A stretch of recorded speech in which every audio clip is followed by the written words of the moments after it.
friend Modi, I talk about him all the time. Modi hates the UK. There's no pride over there. It's lame. And every time he comes here, he's like, man, I've never heard anything like Toby Keith before singing, I'm proud to be American. You know, we're going to put a boot in your ass. Like, this is America. They don't understand when people say the European mind can't comprehend. This is right. Did you know that people talk about gun violence? Here's a stat.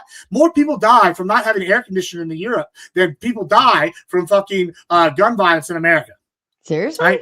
Yes. And if you take out the top 8 cities, which are all Democrat ran by gun crime, by the way, crazy how that works. If you take that top 8 out, guess what? We dropped 139th on the gun crime list. So it's pretty crazy that we can identify certain areas as the problem, and it's not really good, right? So a lot of these talk points, they're finding out all sorts of stuff. I've watched my friends here to come for the Europe for this trip. I met how long we took them out to the ranch. They went shooting. They had never seen anything like this. We took them, let them shoot a water-cooled machine gun from like 1914. They're like, wow, this is crazy. This is from 1914. I'm like, yeah, y'all's great granddaddies are going over the trenches. We're shooting this. They're like, oh man, that's cool. I was like, I want to go shoot an artillery shell next. Like, and they're like, what? Okay, so they get to see crazy stuff they've never experienced. And this is America. We're the best. We're so far ahead. Iran found out about it. They fucked around. We bombed the shit out of them. We just fight every time they pop outside. It's like whack-a-mole. But they don't know what to do, right? The Houthis, guess what? We dropped the most amount of bombs on them that we've been dropped since World War II. We just sent the fucking B-52s in. And they could have, oh man, we lost one B-52 recently.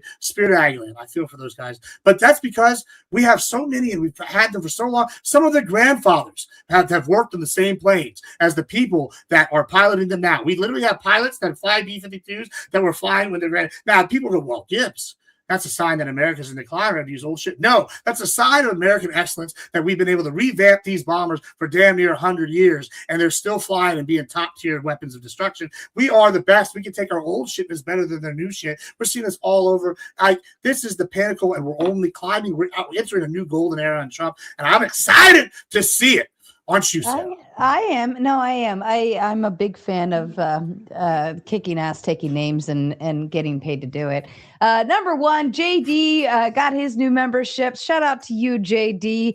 I believe JD sent the big red the other day, if I recall. But shout out to you, Evan Lord, the big 5. Evan Lord, where the fuck have you been, sir? I'm so glad you're here. I demand you get your ass on panel. It's been too long since we've seen you. And of course, Calvin says, can he talk a tad slower, please? I've learned to, it's like having a friend with a, I don't know, overseas accent. You just eventually figure it out. Yeah. But also, Tom Carpenter sent in $50 and he says, take him to dinner, 40 for yours, 10 for his. That's right. I think I can buy you a glass of water in Vegas. That's good. That's good because it won't be a shot for $10. I'll tell you that. Crowd says, Gibbs, my bandwidth is lagging. Slow down. Yeah, see, the problem is, guys, if I had slowed down, and like I understand we all come from the slow down. I do. And I could be an auctioneer. I got the talent. But the problem is, if I slow down, I didn't even read everything I posted. I let some of y'all read it. I wanted to actually read through every single one just to make fun of y'all because I think a lot of y'all have never read a book ever. But I love y'all, chat. But I wanted to read it. But then I was like, this is taking a long time. So I sped read a bunch of them, and y'all are still like it's too fast. So what y'all would have said if I'd slowed down and read everything would be like, dear God, Gibbs, this is boring. This is really long. Our attention spans TikTok. We do 5-minute gauntlet debates. We're not ready for these long. When do you ever slow down when you talk? Don't worry about it. I don't think you're ready for that information. Well, that wasn't even an option on the table for any of my viewers. At all. Yeah. Exactly. I love you for it, though. I love you. Are you ready to meet your panel? I'm ready to whoop that ass. Oh, all right. Here we go.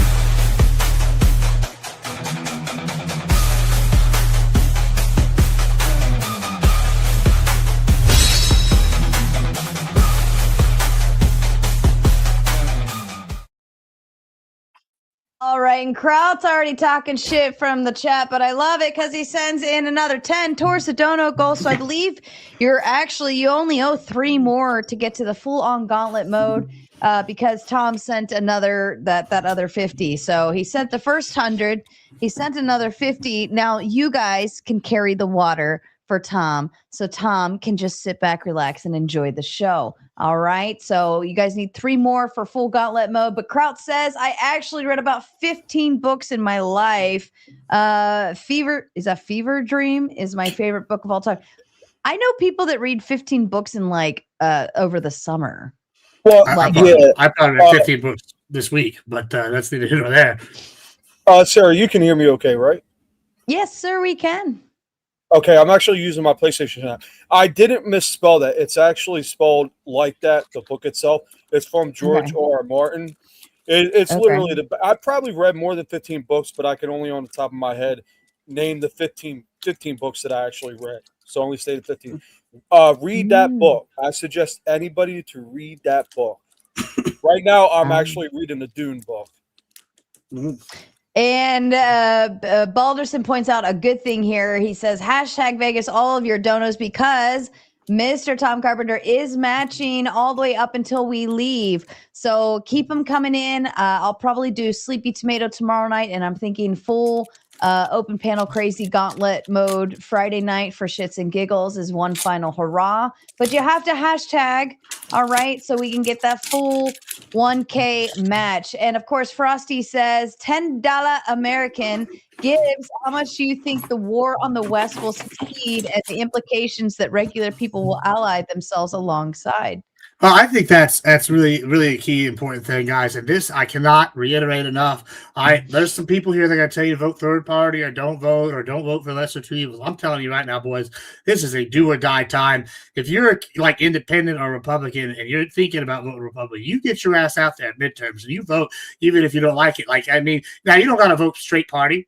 You know, if I was a Democrat, I would probably not vote for Graham Plantner if I voted the rest of the ticket, right? If I was in that state. But if you can stomach them, I understand here in Texas, maybe not wanting to vote for Paxton, but Torrico is even worse. The thing is, guys, if we win these midterms or we break even, this is a crucial time in American history. We can actually win going forward and stop the war against the West, because a poll came out, I think yesterday, 24% of the Democrats like America. It was 66% saying they hate America versus 74 to 80% of Republicans said they love America. And and then like something like 10 to like 8% saying they hate America, right? Some crazy number. So guys, if we really want to see and change America for the best, make sure we come out for midterms and you vote Republican.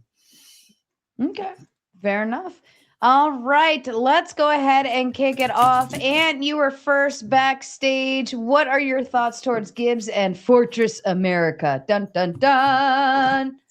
So you're talking about expanding the United States all throughout North and even into South America. Potentially.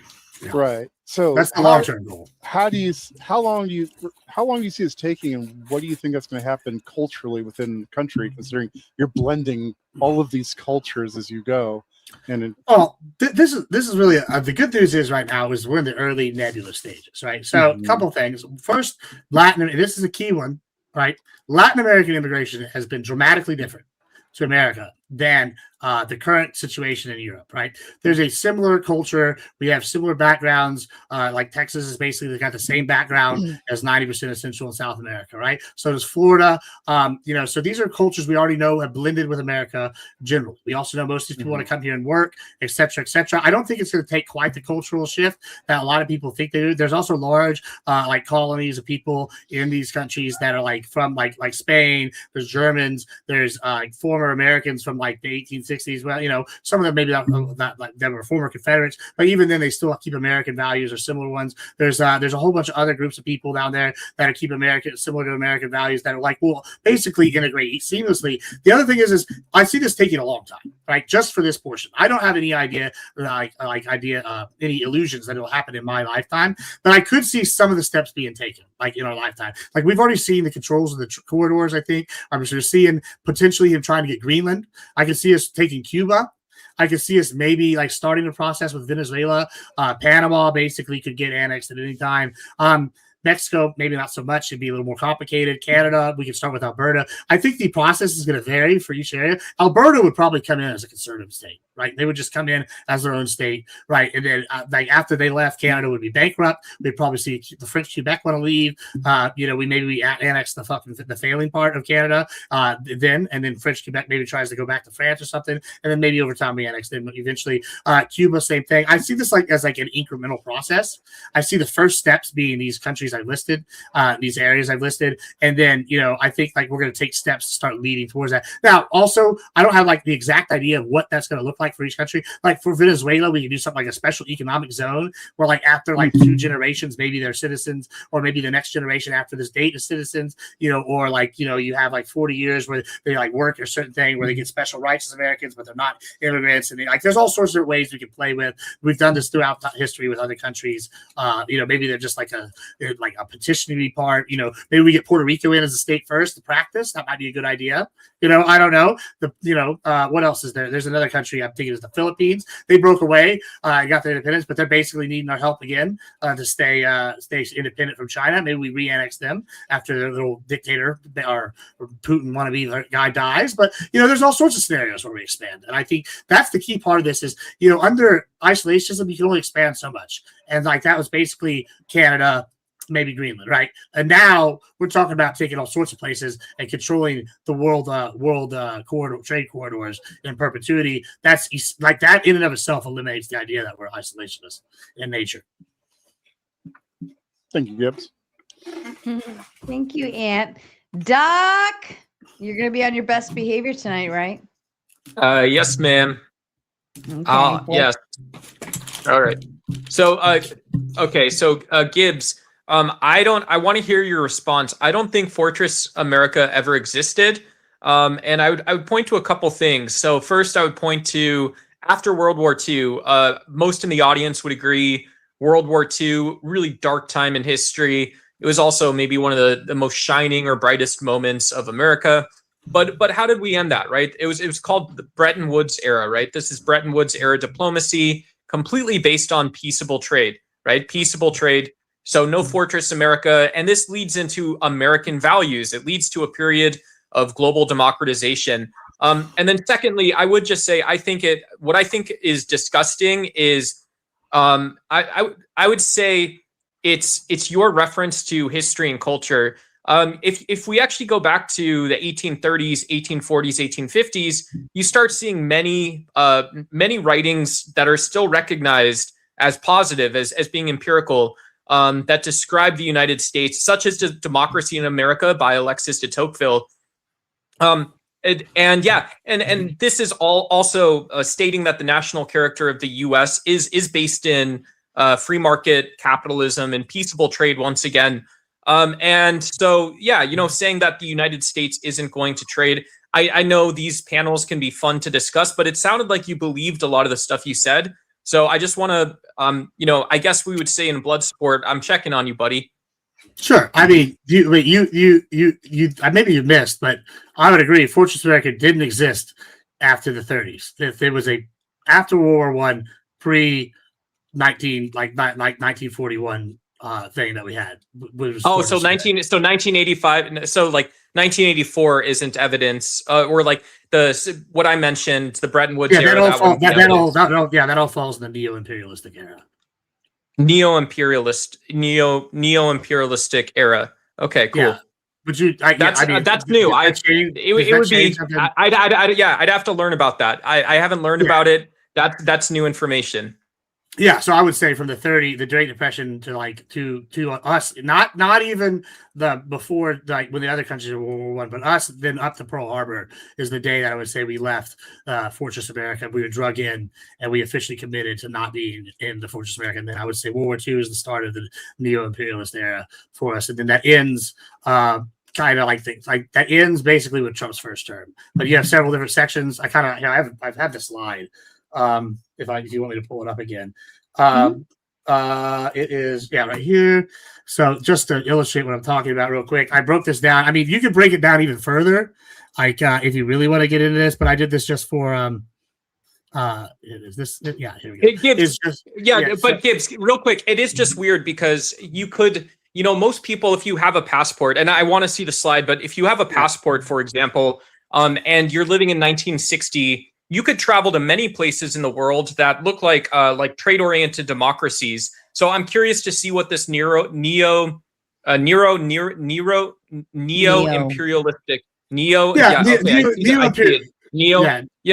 see it on there. I see it on there, Gibbs. So yeah, walk us through this.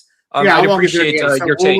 World War II is the end of the old powers, right? You see, like the UK is finally kind of like done, right? The Americas leaving Fortress America, which was I will agree, original Fortress America was isolationist. Fortress America now is more of like a step on like a plan to like ultimate imperialism, right? Which is, so we're imperialist isolationist, right?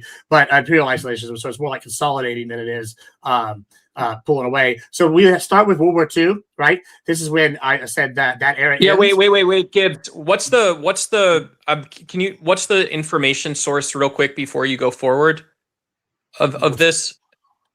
History? Yeah, the information source of this, the slides you're showing.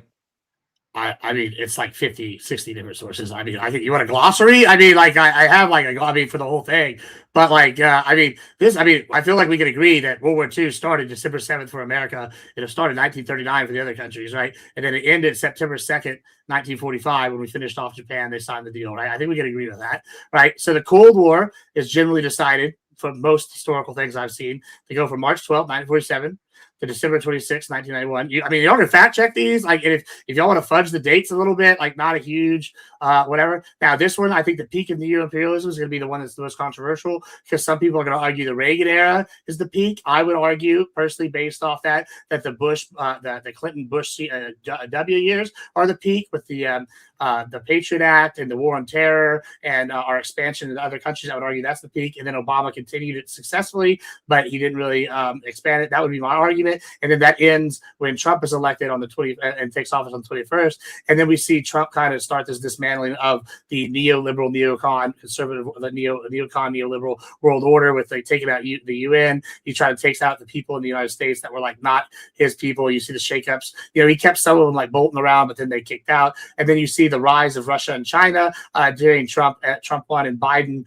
You've seen them rise during the whole time after the Cold War. Russia died off for a while. They came back, and China took advantage. And so you see this kind of spheres of influence. And so the last two, I would say, are my creation, but based off quite a bit of history. And you could probably find other people that would political scientists that would agree. And then this is a new thing that I'm presenting here, is the death of neo-imperialism and the rise of the new Fortress America, Trumpian Don Roe doctrine, which I think is other people are presenting, but I'm really trying to take a step further and talk about one of the steps on the way to the ultimate Don Roe doctrine, which is Fortress America. Does that make sense? Okay. Yeah. I mean, the reply that I'd offer still is, I think it's a cool story. It sounds like a Man from Hightower type deal.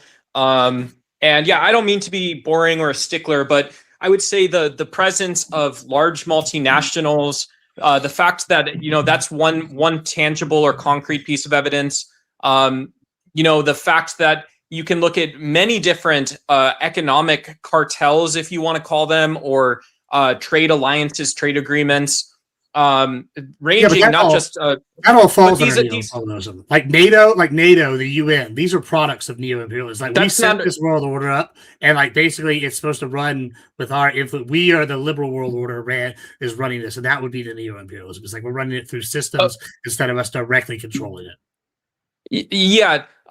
Okay. So yeah, but you do see though that I would assume you're not dogmatic or ideological enough to allow the presence of superseding international organizations such as the UN, or a regional group that formed in the 1990s, I'd mention, such as the European Union, invalidates that again, you could go shake hands with people in many countries, including the United States. That's my point, is the peak of neo-imperialism, right? So the Cold War is the Cold War is this idea, right? We have two world powers, right? And that ends. And then we have this kind of morphing period where the United States ends, and you bring up the EU, which started what happened in the 90s, right? Or that. So EU starts trying to consolidate, but they're relying on NATO to EU. I did bring up the EU. But what does the EU rely on to protect them militarily, right? NATO, right? So that's still a system. Well, it's also, yeah, but it's no. So it's also, you could say that there's two nuclear states as founding members of the EU if you're talking about military power. But you could also say it's global order, right? Why would we have this European Union conversation after the Cold War in the 1990s if it wasn't the case that that even in a relative sense, a place like the continent of Asia, where there's many different cultures, many forms of government, was existing in harmony, was trading globally as well. And so, you know, I don't know when you say neo-imperialism era that falls under as a fortress. Yeah, that, but you're not escaping all that is your original structure though. But respond to the structure though. The logic, you're offering. What I argue is under neo-imperialism, the EU is a product of neo-imperialism, right? The EU, they basically outsource their weaponry and the production and their military excuse me to the United States, right? So we provide most of it, and then NATO is basically our proxy people, right? We do the same thing in the Pacific, right? Same that we have like Japan and South Korea. We basically agreed y'all are gonna get the production of the United States, and y'all produce shit for us, right? And so y'all can like take that like load. I don't know what that means. I don't know what that means to say that because I don't know what that means to say we produce shit and shit and shit, right? You're not Andrew Wilson. What the fuck are you talking about, kids? I think we could go. I mean, if you want specifics, I would talk about like tech. I would talk about like technology. We have Taiwan doing the chips. We have South Korea does all sorts of computers. Samsung has tons of industries here in the United States. Basically, they've tied their economies to us and allowed us to offshoot the protection to the United States, and they buy American weapons. They have joint military intelligence programs with America. They have joint programs where they develop tech. They're basically like our proxy states, right? And so things like the EU is by design neo-imperialistic, right? So we want the EU to exist because they can run their economies under one thing and be one block and be organized, and then they outsource their protection to NATO, which is American-led and American-run, and they provide a certain like basically if a tax or a tariff, or they would provide a tithe, basically, right? So they're 3%, I think was what it was. They had to be at 3% for their total GDP spent on defense for most of them. Most of them weren't meeting that. That would go towards NATO so that we can offshoot some of our costs and they can slightly protect themselves, but we've shovel most of the burden, right? And so you would see that that's part of the neo-imperialistic thing. The UN, there's no logic, but you do see there's no logic. There's no and sorry, I'll wrap it up and give it back to you and Gibbs. But you do see there's no logic connected to a fortress there. That what you're calling a proxy state is still like in shit, right? It's still like in shit. It's still like one of these like ortho bro styles dipshit arguments. Nobody believes you. So the neo-imperialism was not a fortress of America. That was the opposite, right? I'm saying we're stopping that.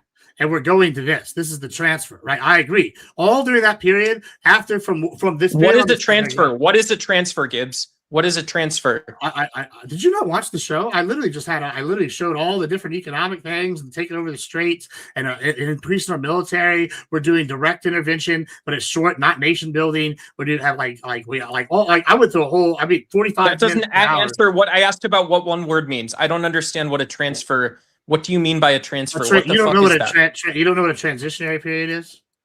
It's like a transfer from like neo-imperialism. So you're talking about a period of time. So you're talking about so you're talking about. Let's maneuver to the next person, and maybe we can kind of get a new ideal built into that. And then Duck, we'll definitely come back to this. Mad Mapper, I do see your $10 mute. I will actually apply this when we go into gauntlet mode. During Q&A, we don't apply boots. So I will hold this. And when we move into gauntlet mode, Duck will be put backstage for 10 minutes. Kraut, your question, please, sir. Hey, what's up, Sarah? Boulder, Spin. Again, if I start cutting up, just let me know, and I'll use my my mic that I actually purchased with the laptop. But I like my PlayStation 1 a lot better. So I'll just say off the bat. All right, cool. I'll just say off the bat, I'm not even familiar with Fortress America. So when I saw the debate prompt earlier, I actually looked it up. And I'm not a hard stance because I just looked it up today. But all in all, I agree with it. However, I don't agree with everything Gibbs is saying, at least what I think he is saying. So if you just want to try to dumb it down for us less educated conservatives. Like, what is your?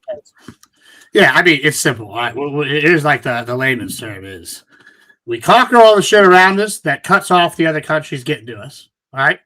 We control all the main straits worldwide so that all the economies are tied to America's, and America gets to say who does what with the petrodollar, right? All the oil goes through all the straits that we control, and then we're going to control all the straits that are going to open up in the Arctic as well, right?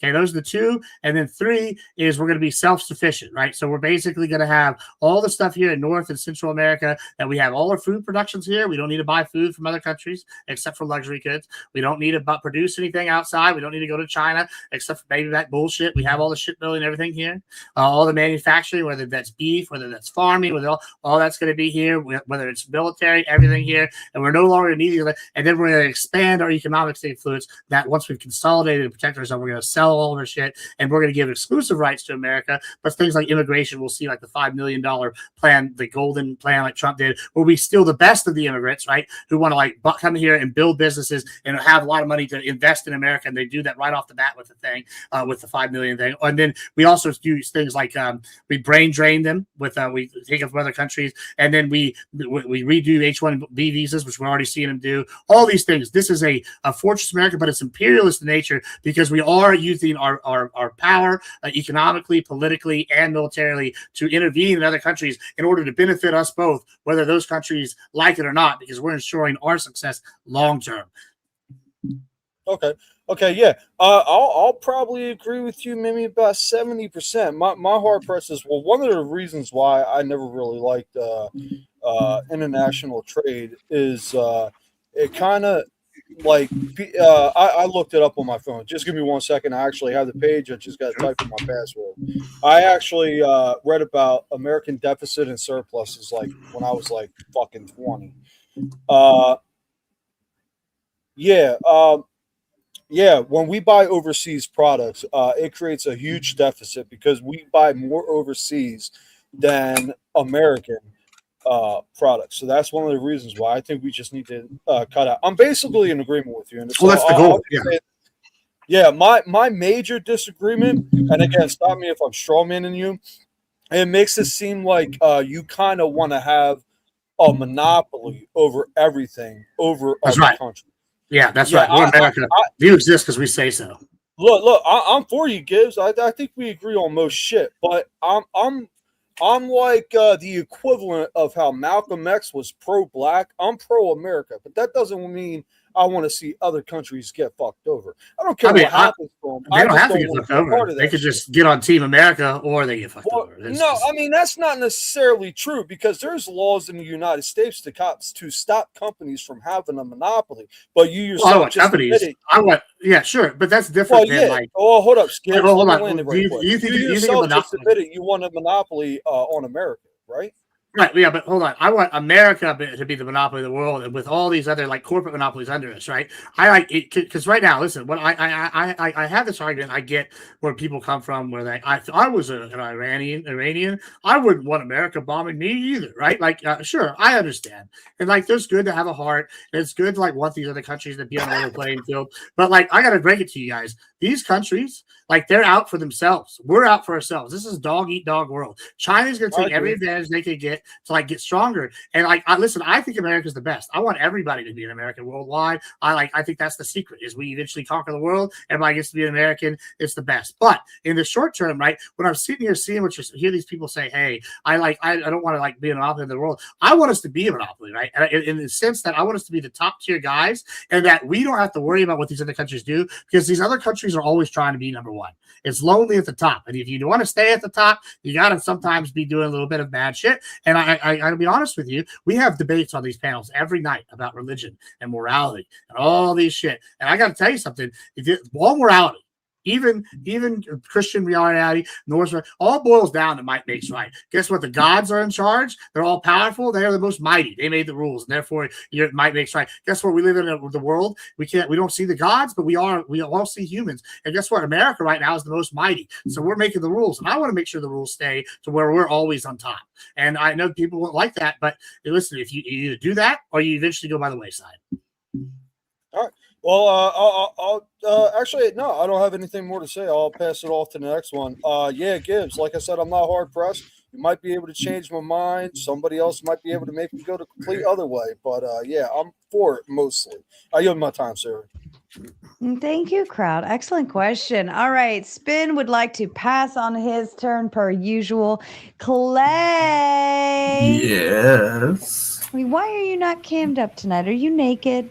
I am sick. Oh, you're sick? Oh, yeah. no. It's a rare thing for me. Yeah, it was earlier today. I'm getting better, but I didn't want to miss. So, I'm just sitting at the computer. So, that's fair. That's fair. Yeah. All right. Your question to Gibbs. It's okay. Now go ahead. Don't look at me. Don't look at me. Thank you, Gibbs. Thank you, Tomato, for hold on just a sec. Oh, you hit the mute button, Clay. Better get better, prick. I apologize. I had to answer the door for a sec. Yeah, somebody's checking on me. So thank you, Gibbs. Thank you, Sarah, for being here. Thank you to the chat, and I apologize if I do this slowly. So I do appreciate you coming up and telling us about your views on the Fortress America. And I actually don't really disagree with much of anything you said. We may disagree on which direction that may go, Gibbs, but ultimately, yeah, no, I see it. I'm kind of curious, though, the difference here between this and just essentially globalism, like the idea that, America rules the world. That to me just is globalism, which I also don't have much of a problem with it in that view either. Is that fair? Fair to say? Oh, you're muted. Say the last part again. You said say the globalism part again. Yeah, so I don't have really that big of an issue from the stance of putting America at the top. And especially obviously we're going to want the military at the top first and foremost, and then trade comes into that. Obviously, you obviously agree with that. So let's move on to the domestic. Now, I want to see where the people fit into this, right? That's a good thought. Yeah, because essentially, you've talked a lot about and been questioned a lot about. Okay, where do we see the other countries and what we want to do with them? These other territories. I love that. But if it is the case that we're moving towards that, at some point we should see taxes go down, because if we're taking and taking and taking, then eventually we should see that the American people are actually paying far, far less for essentially being on the top. I'm so glad you mentioned that, because Clay, you know what? We are absolutely seeing that. Florida getting rid of property tax, Texas getting rid of property tax. We're seeing other states follow suit. Some have gotten. Texas doesn't even have income tax, right? We're having other states. I think Florida might be following suit with that as well. There's several other states that have already had this in practice. So we're seeing states that are buying into this, where we have states like Texas who are booming. Talk about populations declining in some states and the nation as a whole. You know what states are not having population declines? States like Florida, states like Texas, they're having people immigrate there, afford work. We're having industry being built. We just signed on to have an icebreaker shipyard built in, I think it's in Galveston. No, it might be Brownsville. Either one. It's being built on the coast, right? We have Corpus Christi is building a desal plant. There's a right outside, I think Port Aransas, they're building a drone weapons plant, right? A USO plant, right? We're building all sorts of other stuff. Arizona is now building Shahad. They have a plant building the American Eagles. I think they're the Shahad version of the Shahad missiles. So we're seeing a return to manufacturing. Now, there is going to be a period where the people that are in the service industry or have these liberal arts degree jobs are going to be hurt. But it's because we switched to a gig economy. Everybody has 3 jobs. But as the manufacturing is built, as the other industries return to growth, we're going to have these people start getting these jobs, move in. Because listen, these are skill jobs. They're not jobs you need to have a degree for. I don't need to have a degree to go be a hand on a ranch. I don't need to be. I might need to go to school to be a welder, but that's a short period of school, right? right? Like, but these are trade school things. These are things people retool into, and a lot of programs are already out there. I'm not a libertarian. If the government wants to fund a program to get people into trade schools, to get people into these manufacturers, I'm okay with something like that, essentially, right? As long as it's monitored. I just don't want fraud. Same thing. Like there's all sorts of things. I'm okay with supplementary programs potentially going with my tax dollars to help people that are trying to get into these industries that are leaving these gig jobs or these like liberal arts degree jobs. Like, I want people to move into a better America. I don't want just Democrats to get left behind. This is not like a fuck you to like them. But I think a large portion of them are the ones who have these gig jobs and have these liberal arts degree jobs. So, there is going to be a period where some people are hurt, even Republicans, but it's going to, as we transition back to manufacturing and building the stuff at home, I think we're going to see a return, and the GDP might contract for a short period and then restart expanding again as these manufacturers rebuild. So that's the long-term goal. It's the pain that comes before. No, I agree with that. And yes, the pain now, the pain later. I mean, the current system will be pain later too. Yeah, I think the current system is untenable, right? Like, I think we're eventually going to have some sort of reckoning with the gig economy service industry. Absolutely. Yeah. Service isn't, it's not producing, it's just that simple. No, and it really, in my opinion, does depend on where we go with those outside influences. So, these ideas, they're good ideas. Now I do have a curiosity on why exactly it was that you brought the Monroe Doctrine up. Now, really, from my understanding of that, that's just essentially a president stating his intent. What is his vision for the future? What are his policies? What is he going to do moving forward? But really, the constitutional power in a lot of these cases still lays with the Congress. So, because of that, I want to know your take on the constitutionality of it, on whether the president essentially should just write an executive order. I know we've had this conversation, but it's your time now. So why it is that the Constitution is king, and that the power that's vested in the Congress, in my opinion, maybe not in your opinion, ought be vested in them. And when I say that, what I mean is some of those things that perhaps in the past hasn't necessarily been respected. And there's other things than war that are congressional powers, right? So there are obviously treaties, we know about that, but then there are some economic things, the foreign aid, right, as well as the immigration itself. Those things actually lie vested in the Congress. So why it's important for the president to recognize his limitation by still trying to state his vision for the future. It's fine that the Monroe Doctrine is applied here. I like it. I like that you brought it up, but just still understanding the constitutionality, the separation of powers there. I don't. Okay, maybe I don't understand the issue that you're having. Because I know that you're trying to focus on the constitutionality of the executive, but this is the problem. Always. So the Monroe Doctrine, right, is put forth by two presidents. Right, it's put forth by John Quincy Adams and James Monroe. Right. Right. All right, okay. And Monroe is also the person, I don't know if you remember this, but he's the one who appointed stuff. And then whenever they had the midnight appointments, basically, and then we had it was Marbury versus it was Madison, right? And part of this just had to do with Monroe, right? Like all these things. Yeah. These people all that shit happened in the same all this time happened. Yeah, all this happened, right? You remember those things. Now, the Constitution states that the president is the commander-in-chief, right? He's in charge of the military, the armed forces, et cetera, right? He's also in charge of executing the laws. And this is part of the reason why I said, hey, make sure you go vote at midterms so we get some change, right? I get what you're saying. However, I got to be honest with you.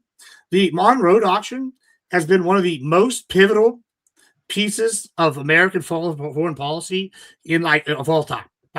We followed that for nearly 160 years. Yes, right, 100, right, and then we even still refer back to it, right? Regularly, right? Indeed. As a defining principle. So whenever you say, yeah, the constitutionality, I mean, that's great and all, but like the Constitution is just a framework, and there's a reason why we have legal precedents and we have precedents set over time, and then we go back to these over and over again. And the Monroe Doctrine is one of those, right? Just like judicial review established by Thurgood Marshall, right, is a precedent that felt forward, set the powers of the judiciary, right? So we have these things that we use over and over and over and over again. And so when you're sitting here worried about like, hey, where these two clash, like this has been litigated in the Supreme Court many times. Yes, right. This is not something that's confusing. So I like the idea that we have any kind of issue. Legal. The idea that we have any issue with the Constitution, the Monroe Doctrine, but it's not law, right?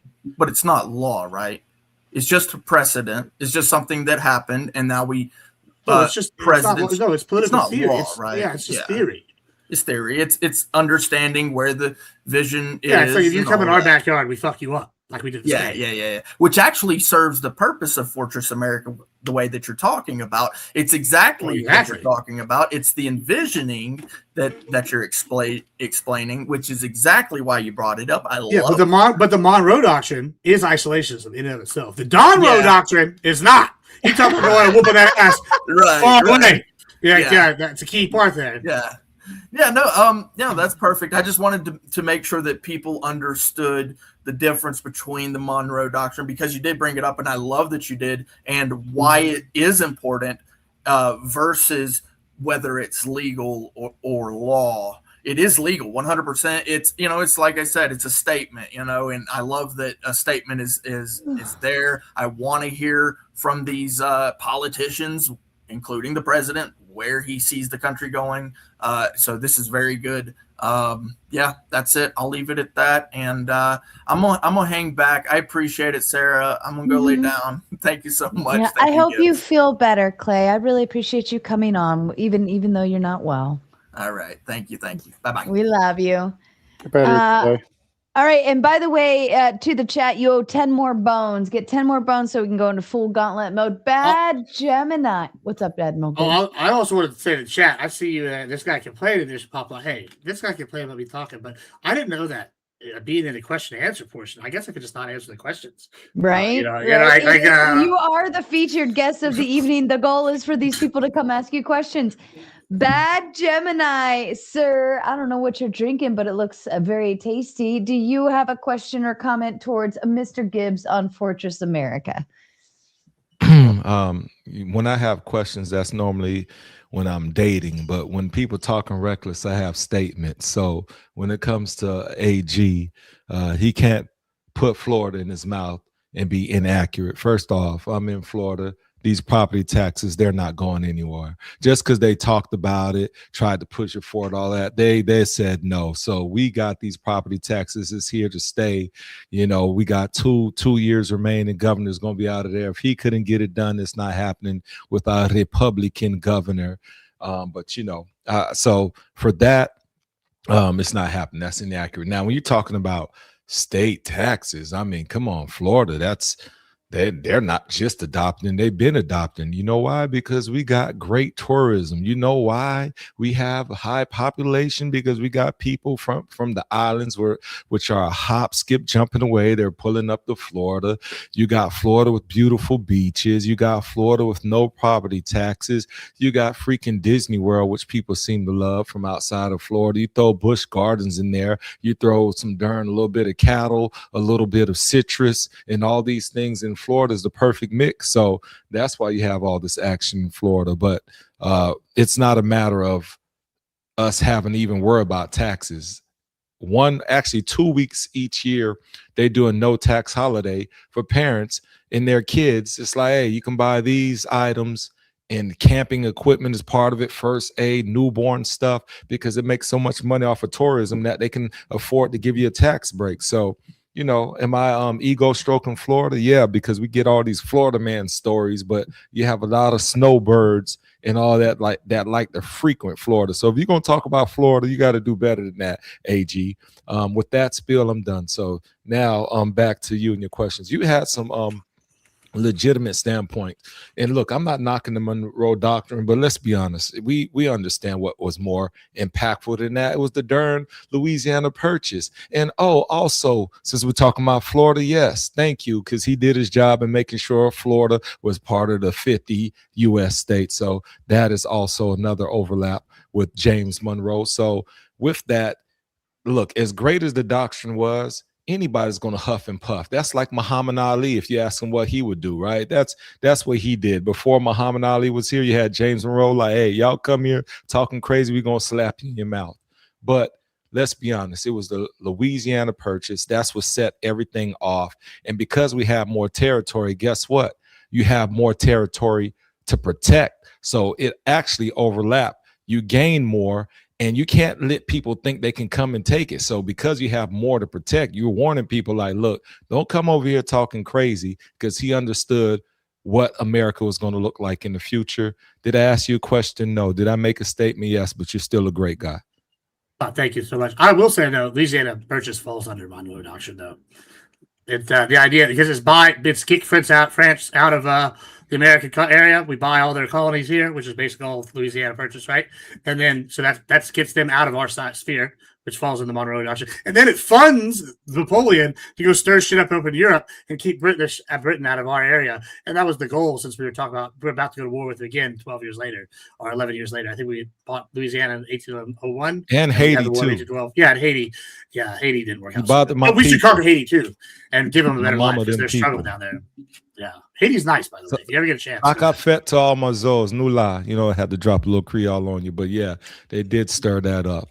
But you're right. It's the shoe and get away. But let's be honest. Did we really need the Monroe Doctrine to do that, when us just rebelling against, UK, Britain, all of that was the first signs, because everybody tried to come back and say, hold on, we can't let this be a demonstration for the whole world. Let's come over here. Let's have this Boston Tea Party. Let's do all this reckless behavior. And so really there was precedence prior to that. Now, was it put in writing? Yes, in terms of the Constitution, but was it more like vocal of like, look, these outsiders, like Constitution, right? Declaration is more U.S. centric. But so to your point, well, yeah, that's what I'm saying. Came to the outside. Yeah. So I get that. When you talk about U.S. centric, we had that documentation for days, right? That's the Union. But this was the first time a president said, we're not going to focus on U.S. centric. I think we're okay over here. We're building this thing.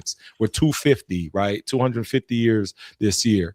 But it was like, we're going past U.S. centric. So, I mean, that's a good standpoint, because we all pro-America. But in being pro-America, you have to let everybody know you have to get back, because some people are pro themselves with no protection, and then they get slapped in the mouth, and now you're pro nobody. So that's right. Yeah, we're on the same side, I think. Fair enough. Thank you, Bad Gemini. Calvin, to you, and then we'll get Vibe and Mr. Balderson. And then, again, if you want full gauntlet mode, you got to get 10 more bucks in the door. Just 10. Are you going to withhold everyone from this amazing gauntlet content for $10? Seriously? Come on. Somebody's got it. Cough it up, and it looks way better in my back pocket than yours. Calvin, to you, sir. I know you've got something good up your sleeve. Let's go. Oh, Calvin, your mic's not working or something, baby boo. Maybe shit. Yeah, it's your mic. I love you, Calvin. Try again. Vibe to you, sir. How you doing, Sarah? How you doing, Gibbs? Good to see you guys. Gibbs, I have to apologize. I did bookmark you to watch the whole thing, but I didn't actually get over here, so I didn't get your whole spiel. It's okay. Don't worry. This is PowerPoint. You better go back and watch the rest of it. Send it to me. But I do have a question, because based on this, before Trump ever came in, I was complaining to people left and right that one of the downfalls of America was when we opened up the tariffs to the whole world, basically supporting child labor in the 60s and 70s of China and getting all our goods. And we actually went up above our means of living and kind of screwed the United States and screwed the American worker. And when Trump came in and said he was going to do these tariffs, I was like, finally, somebody gets it, right? I was really happy about that. But my first thought, and this is kind of my question to you, you were talking to Duck about this transition period. He didn't seem to understand what that means. But I understand, like, we're doing all these things, which I think are good. I'm also wondering, is it too late? And can we actually make it through the transition period? Because through enforcing these, like these tariffs and trying to bring the manufacturing back here, we're raising costs. We're already at the super high level of living, super high salaries. Like, the reason you can go overseas and to third world countries and buy cheap food and labor, or cheap food and products, is because you're not paying for the rent and you're not paying for the employee. You're actually paying for the product. Versus the United States, we're paying for the employee and we're paying for the rent of the location that employee sits. We're not paying for the product. That means if we were to become this fortress, the citizens have to sacrifice a little bit to get us back to a stable situation. And I'm wondering if you actually think in this transition period, especially like once the elections come back up, if this is a direction we can continue without basically people voting a Democrat back in to tear it all back down and go back to our old ways. Yeah, I mean, well, that's part of it. That's why I said I think the midterms are so important. Yeah, I think I just sent you the slideshow, but I have the if you, like I said, if not, you can just go back and watch it again on Sarah's or my channels. Give us a free view. Give us some ad revenue. Yeah, I think it's key that they are gonna have to toughen out, right? I think they will toughen out. Like, I don't want to sound like a dick, but I am gonna be a dick for a second, and then I'll come bring it back and be the nice salesman guy. But I'm a rancher, and for years I came on panels and I told people, hey, these are the problems we're having at the border. And the lefties told me, and this is a direct quote from at least 4 different panels: fuck you, rich landowner. And I said, okay, I don't know if you know anything about ranching, but we're not making no fucking money, and we're supplying your food. And then they said, oh, well, how many acres you have? And I said, don't worry about it. And they said, see, this is just some rich plantation owner that is making money hand over fist. And I'm like, no, fam, I make money from my other businesses to put into my ranch to break even. Right, like, yeah, it makes a decent amount of money, but it's not operating at any gate. Fucking like we're like the margins are like this, right? And that's with beef prices skyrocketing to the moon, right? And even then, we're recovering. Like, I'm able to increase my herd size. So this is the thing: I have been told my entire life, "Fuck you," by the Dems, and then on the right, I've had Republicans who've seemed so apathetic, it's criminal to my industry.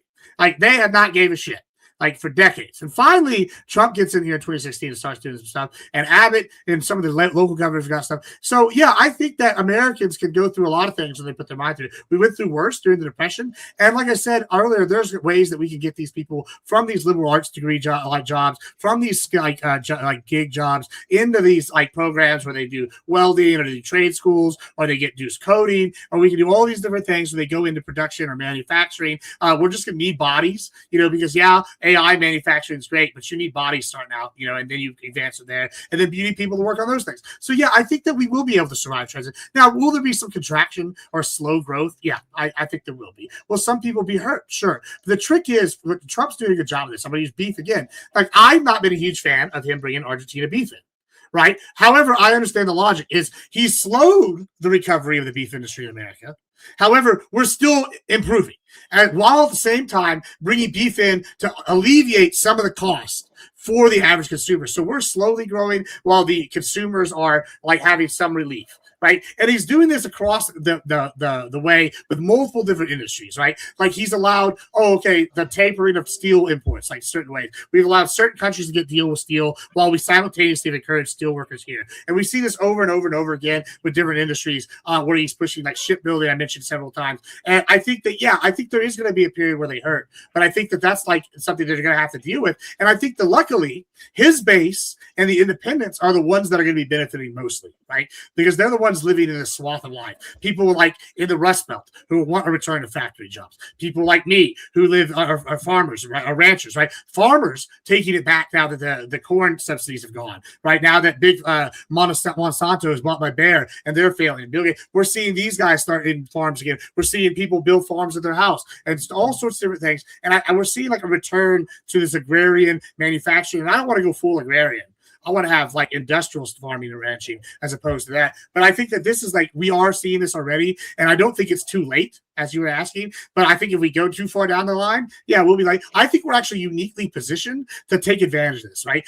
We have a leader that recognizes Russia and China is not playing by these rules. We have a leader that's going and disrupting these systems, and instead of having deals that like NATO that aren't necessarily benefiting us, we're making deals directly with like Poland. We're making direct deals with these other countries, right? We're doing things. I think that reassessing where our allies are. Why would we be militarily allies with a country that can't even get 2 boats in the water? Like, that doesn't make sense. We should just sell them weapons. Like, so he's reevaluating these things, and I think we're uniquely positioned right now because there's no superpower that's equal to us in any sense. To like take control, so we still have the power. We're still far ahead, and we can have enough power and whatever that we can take a hit in the short term to increase. Like, I had a professor, and he always said this: it's either the pain now or the pain later, right? And the same with Afghanistan, we couldn't stomach the pain now to sit here in 100 years. Right. But guess what? We probably can sit here and stomach through the pain now of like 5 years of transition into other industries. While some industries improve and other industries hurt, especially if it's industries that hurt Trump's opposition. Yeah, and I would agree with you that we could survive the pain. My real question is can we maintain the momentum? So you basically got 2 years to convince all these people that the pain. I think the momentum's gone the opposite way. Don't you think so? Like, we've lost all our manufacturing. Like, now we're going to swing it back this way. Right, but the thing is if people start feeling pain, the average American starts feeling pain, we're not the same group of people that we were during the Great Depression. Will this group still like when the vote comes up, and will they still vote for somebody that's going to continue? Because this transition. Well, it depends if their industry is hurting them, right? Like we had what's his name came on here a couple weeks ago. He's like, I remember looking for jobs in Dubai and I couldn't find anything. I remember COVID. I was working my businesses, but I was picking up gig jobs because it was just everybody was hurting, right? I go do Amazon Prime Flex or something for like a day, be like, all right, this is my drinking money this weekend, right? And like we all did shit like that. Now, like, I don't have to do any gig jobs ever. Like, I probably never will have to again. Well, people that couldn't find jobs have found jobs. We're seeing the job growth numbers actually increase, and then they don't have an 800,000 revision, which is basically they lied about jobs under Biden. We had 40,000. Which is a reasonable number considering we're talking about millions of jobs created, concentration. So we're seeing like the real numbers. We're seeing the like lies and the Dems. It's a multi-party thing. The liberals had this world order, and then they also signed the Dems here had all the collusion and the corruption and the USAID, and all of this is coming down at once. And I think we're, like I said, in a prime position. I think we'll be able to stomach it. I think his enemies will die off and wilt, and the people that are funding these people are going to not be able to keep funding it, or they're going to have to fund more strategically and get smaller, and that's going to allow us to expand. And this is why the midterms are so important, because if they get in there and they slow this stuff down, that's going to be a problem. But if we have at least the Senate and possibly a tie in the House, oh man, Lord, we could get some real change and maybe have 16 years of Republican presidents and really get us back on track like the way we need, and win the culture war and win the worldwide dominance war. All right, you guys heard it from Gibbs. Frickin' pay attention to who you're voting for. Vote. Get your ass, and don't just vote not knowing what you're voting for. Frickin' read what's going to be on the ballot, and before you walk into that booth, know what you're voting for, and make sure we keep this going. You heard it. That's right. Yeah, there's a reason why the Democrats, in the 1860s said, hey, who's going to pick our crops? And then they founded the Klan afterwards. And there's a reason why in 2025 they're saying who's going to pick our crops as we deport the illegals. And then we find out the SPLC, which is all backed by Democrats, is funding the Klan. So it's crazy how things have not changed in 100 years. Just want to throw that out there. Fair enough. Thank you so much, Five. Calvin, is it working yet? Can you hear me? Okay, we can hear you, brother. Okay, I flipped my switch off my volume. Okay, sorry about that. So my question is, I actually put it did a super chat, but I can ask it since I'm here. Gibbs, I didn't know you talked this fast until tonight. I had seriously have to go back and watch this on a lower speed. But my question, and I'm not on any uppers today. We are good noodle today. We're just on vitamin D, as in vitamin D. Let's go. Okay, Woo, I'm sorry. I think someone made a joke about it in the chat, but I'm not gonna say what they said. But they said I'm doing that Yano, baby. Woo! I apologize. That's another reason we should conquer Colombia. I apologize in advance. My questions may be something that you already answered before, or someone's probably asked. I didn't, catch your opening or whatever. So my questions are really just basic in nature. Question for you: am I correct that the Republicans, for the most part, ran in 2024 campaigns on being this isolationist, and that you weren't gonna meddle with other countries, and we're going to stay to ourselves, and that the Democrats were the ones that are going to like start World War III and do all this other stuff. Am I correct in that assertion? Calvin, that is a fantastic question, and the answer is yes and no. So there's examples of like us, the Republicans running. They ask we want to leave certain countries, we don't want forever wars, etc. However, at the same time, there's evidence, like I said, with like Carg Island going back to the 80s, Trump saying that, hey, if Iran fucks around with us, they've been a problem since like 79. They're going to get a whooping.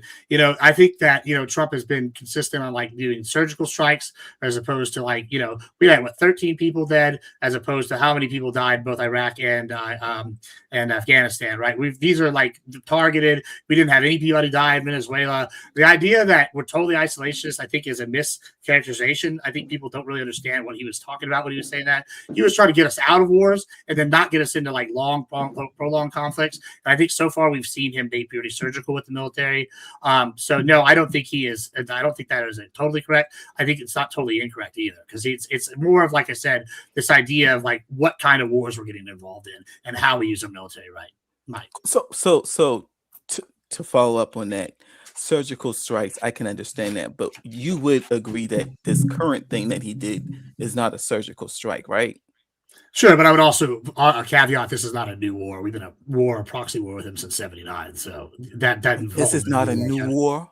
No, this wouldn't fall into not for me at least. I mean, other people might disagree, and I mean honestly, Calvin, there's a big group of Republicans that feel the way you do and that voted because of that. There's also like groups like me who would argue that they're confused. So I think that there's some like truth to what you're asking, and there are stated and some not truth to it as well. It's both.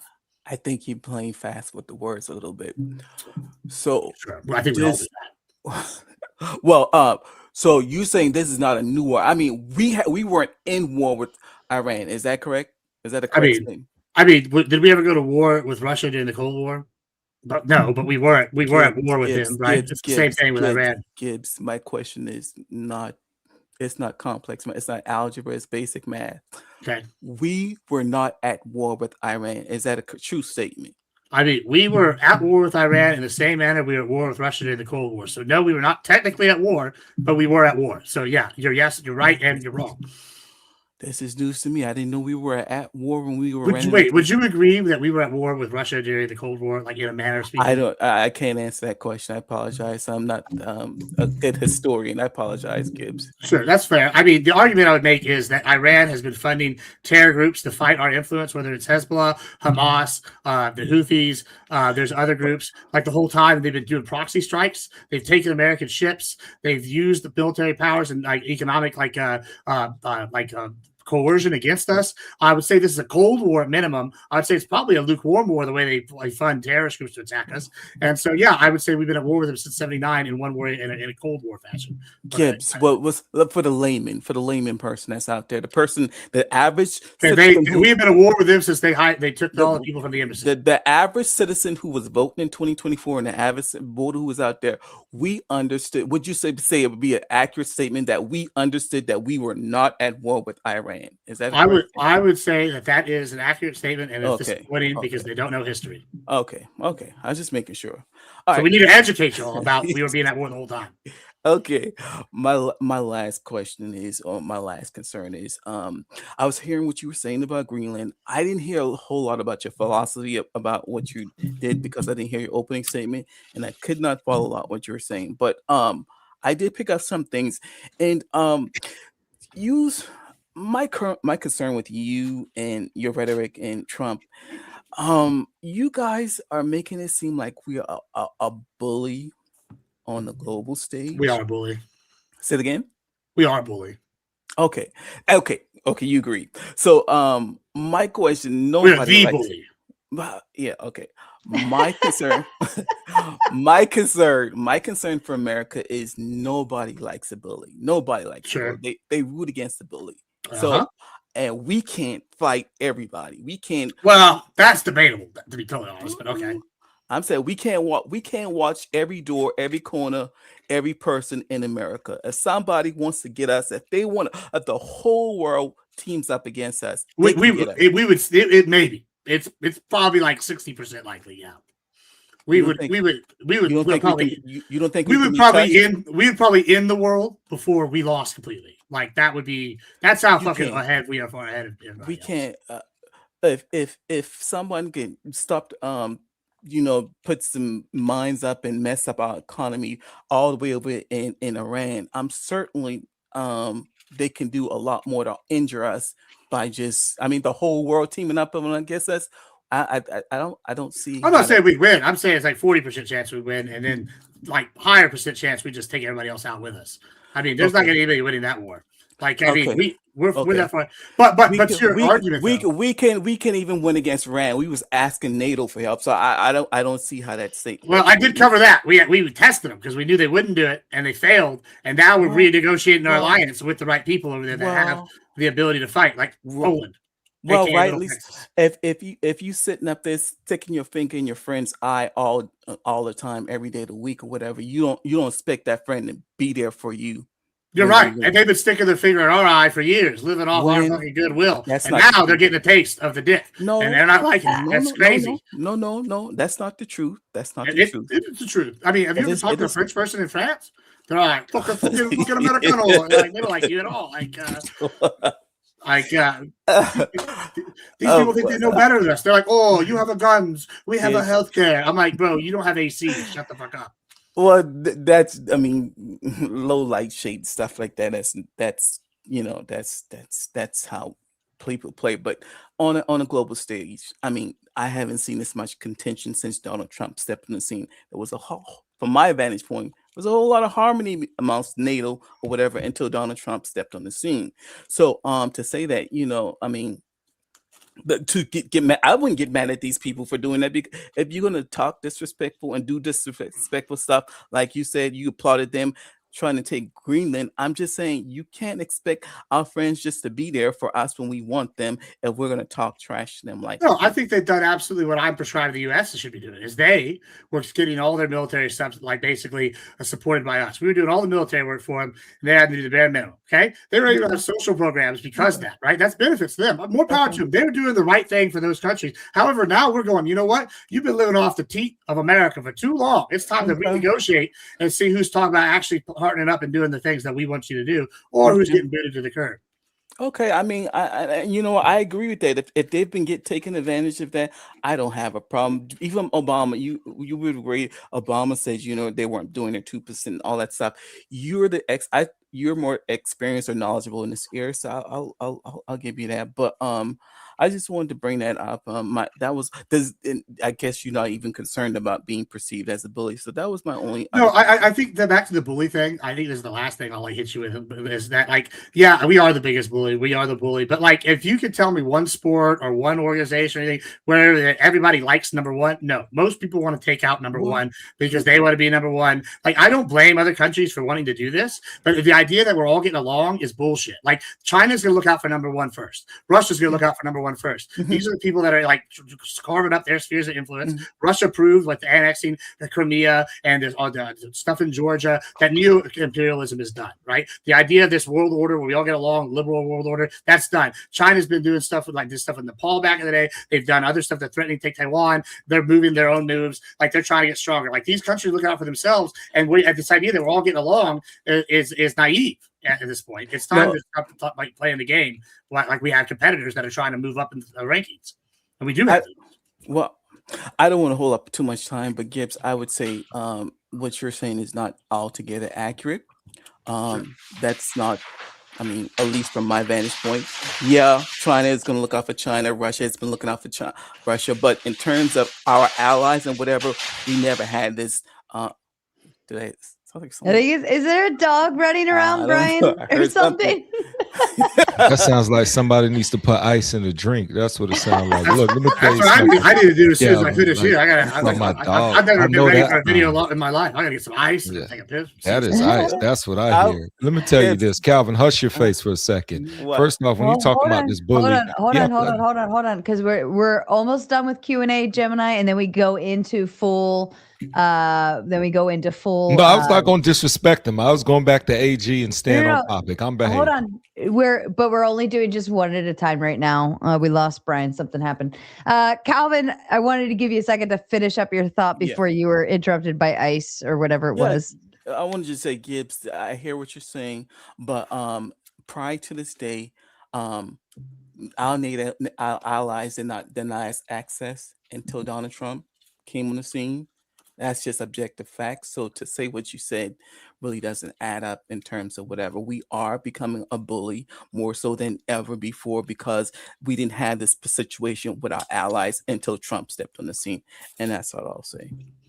Yeah, I like I said, I disagree. I think that I'm excited to get into this. Hopefully, we get more because, like you said, your perception is like most people would say we weren't at war with Iran.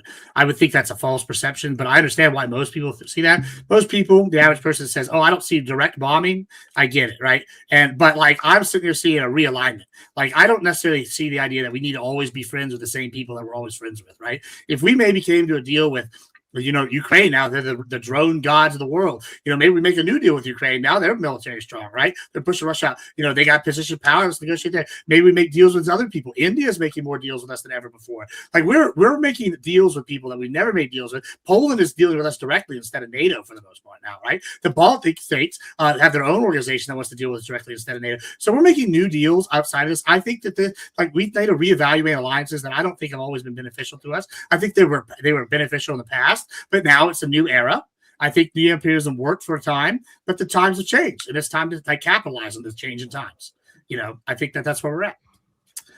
Perfect. Thank you, Calvin. Brian, welcome. Just in time for your turn. I don't know if you've been watching so far this evening, but Gibbs is discussing Fortress America and Trump's kind of plan and what he's doing to make moves in the benefit of America. Any general thoughts? I don't know how long you've been watching for, but any general thoughts so far to Gibbs and what he's been talking about at all? Can you hear me, Brian? Can you hear me? No. You figure that out in his restroom. Go ahead, Gibbs. I don't think Go he ahead. knows he's on. Brian.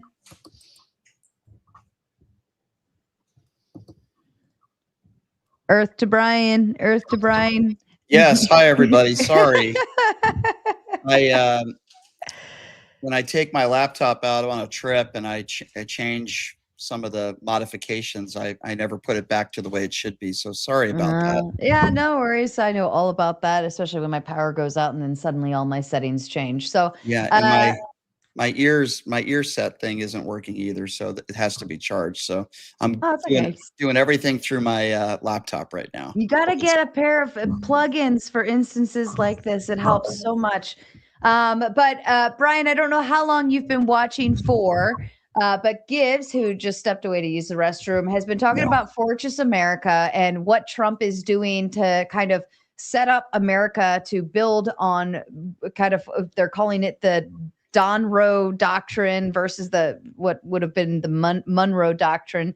And we're setting ourselves up in ways that America just benefits. We're not necessarily allying ourselves with people, but we're going and making our places out there, like the trades, the ports, and so on and so forth.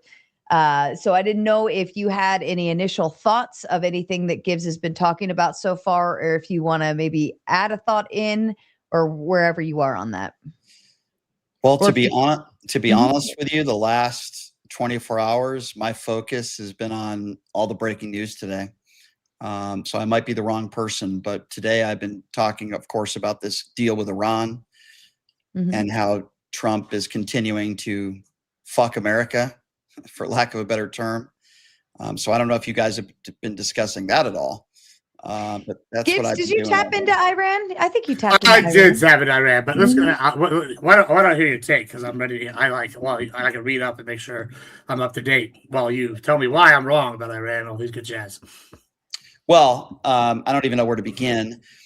First of all, we heard for years about Obama, with this $1.7 billion to Iran, which, by the way, wasn't taxpayer-funded money, and it was frozen dating back to the 1970s. But now, apparently, all of a sudden, $300 billion with the USA helping to facilitate that is just fine. The Strait of Hormuz was opened 4 months ago. Now they're tolling. And just to open up the Strait of Hormuz, we're lifting sanctions. I say we, I mean the Trump administration, lifting sanctions on Iran, helping to build up their infrastructure again. We're talking $500 billion. And then we're supposed to just believe, oh, no, we're not furthering our nuclear capabilities. They provided no evidence to the American people that they have been furthering their nuclear capabilities. It's very simply put, and even people on the right, the far right, agree that this is a disaster. We're basically, rewarding a bunch of terrorists and an evil regime for Donald Trump's fuck up for going into the war in the first place, which he should have never done. We were better off 4 months ago than we are, even if they signed this agreement, which I believe they will on Friday. It's complete desperation on Donald Trump's part. He wants out of this war.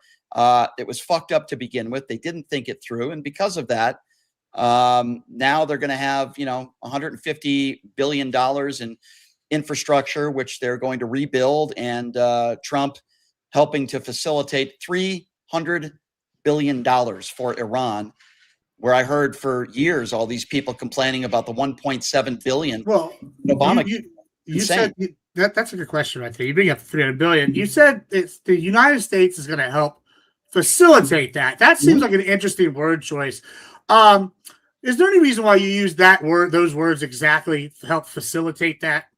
Well, sure, because that's the language that was used in the 14-point plan agreement. They're not just handing them $300 billion, right? But Donald Trump is. They're not. The U.S. isn't giving them $300 billion. How are they getting that $300? An international community is coming together, yes, maybe releasing to some of their funds that we have under our control, and the international community. Would that be a fair assessment of how they're getting that $300 billion? We're also unfreezing any funds that were available to them to begin with. Also, after Scott Bennison said that if they didn't shoot any missiles, that we would just use that to pay for the shit. And then infrastructure coming out of our own pockets is somewhere estimated between 120 and 150 billion dollars to help rebuild. I also read that we're going to be having American companies help rebuild that infrastructure. So it seems like non-American money is going to help fund infrastructure being rebuilt by Americans. That seems like more money for America coming back. No, it's not more money. Right? It's certainly American not companies making money by building reconstruction. I don't know. I don't know where that was in the fine print in the 14-point plan. But what I will tell you is that basically Iran is getting rewarded if you read this plan for going and closing the Strait of Hormuz and now reopening it with tolls. We were better off 4 months ago. We were told also that this was about uranium. This was about enriched uranium. Donald Trump said today, forget about it. Not that important. It's underneath some mountain. That's literally what he said in a press conference today when we were told this is why we went in there to begin with. I think when you read this plan, it's very simply put, unfortunately, we lost. And Iran won. They're getting basically everything they want. Everything they want, they're getting. And it's really unfortunate, besides the fact that this is, ruined our economy. You look at gas prices, you look at inflation. So wait, was the tolls thing in fine print? Because it seems to me like that's something that they said they're going to be discussed at a later date, whether them and Oman are going to get control of the tolls, if they're going to get control at all. And if they don't, and then I feel like Trump also said if they try to get nuclear weapons, which they agreed to this, if they're not going to have nuke weapons at all, if they do any of these things, what is going to happen? We're just going to take out their current crop of leaders and put a new group in there. Yeah, that's exactly what we want, right? Yeah. That's how awful that worked out. Donald Trump's been talking a tough game every day, but in the end, he's giving in. And as I mentioned before, the Strait of Hormuz was open 4 months ago. We were in a better position than we're in right now. Iran is holding all the cards, and yes, you're right. In 2 months, there's going to be this reassessment. So what? Who cares? We're taking Iran at their word with anything. And by the way, this also has nothing to do with Israel. Israel's supposed to be our allies, and I don't defend the Israeli government. Do you agree that we're like a net exporter of oil? Yes. Why don't you take a look at? Yeah. So let me ask you a question. If we shut down the Strait of Hormuz and China, who was getting 50% of their oil from Venezuela, and they were getting, or 40%, and then they were getting about 50% from Iran. And then we control the Strait of Malacca, where they get 80% of their oil go through. And they just in May agreed to buy U.S. oil this seems like that's going to raise the U.S. economy because Iran, their biggest customer, would be China. If Iran's not selling to them, we're taking up their market share. This just seems like, I don't know, the American empire version of Rockefeller economics.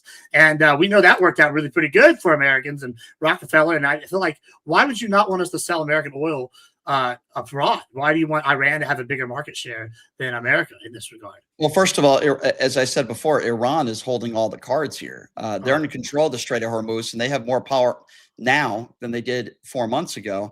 And I would say, number two, look at where the economy is at right now. If you want to look towards the future and say, hey, this could be good. This could be good for the American economy. This could be good. Everything has been bad since this war started. Inflation up, gas prices almost twice as much as they were when Donald Trump first took office. And every single day, I've heard it every day from Donald Trump, they're begging to make a deal. No, they're not. No, they're not. Donald Trump is begging to end this war. You got the midterms right around the corner, and he has given in. You heard what Mike Pence, and by the way, I am not a Mike Pence fan, but you heard what Mike Pence said yesterday with Caitlin Collins. Mike Pence says, listen, you already made the decision to go in there. We're already in this war. Don't give in. That's exactly what Donald Trump and J.D. Vance have done.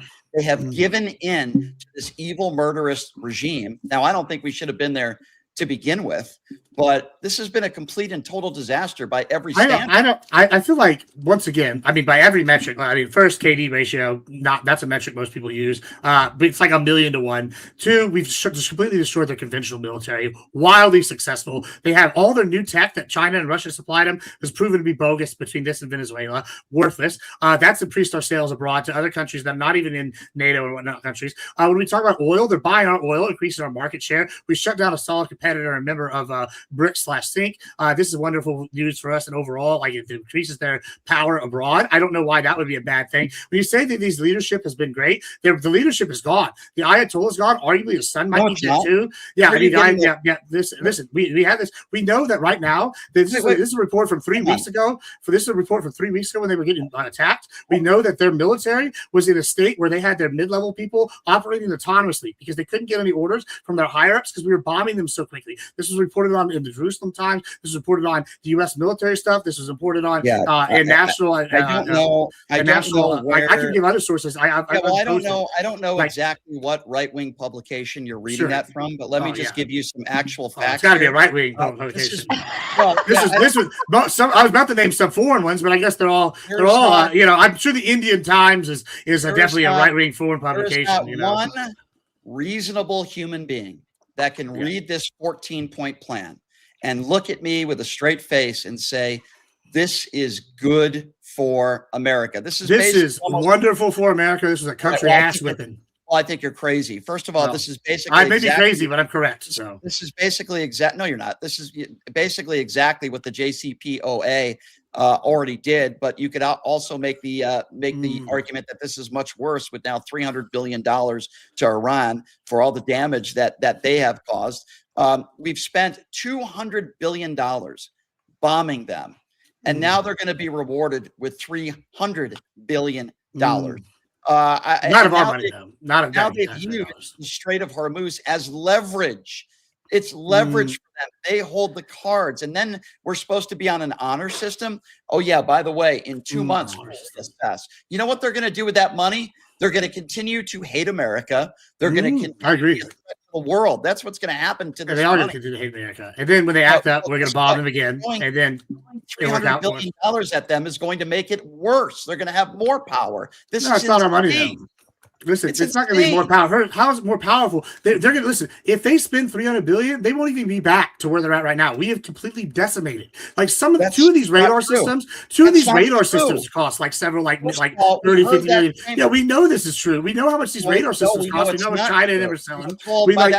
The same language. We know the Shahad missile costs $40K, right? No. If we times that by like 5,000, right? That's like several million, right? Okay, boom, right there. We're already had like a chunk of the way through the first billion. Like, it's not going to take. It doesn't matter. They have to rebuild their infrastructure for their people. They have to rebuild their military because it's decimated. They're going to have to give their proxies their money. It's not our money. That's clear from the reason why you said facilitate. And I made sure to ask you that because once again, it's not our money. It's going to be other people's money and their money. money. And if they bomb other people, we know Scott Bennison said they're not going to get as much of that money. These are all things we know happened today. Okay, I mean, you can try to spin this however you want. But I'm not okay. Here's what I would ask you to do. I'm not trying to spin anything. I read the 14-point plan. Apparently, you didn't read it.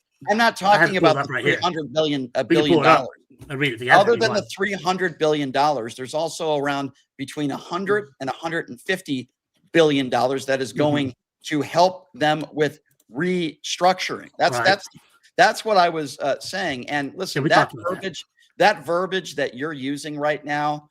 The verbiage you used that verbiage. I was just quoting you, and I asked you specifically why you used that verbiage. I didn't. It was a good tactic, though. No, facilitate.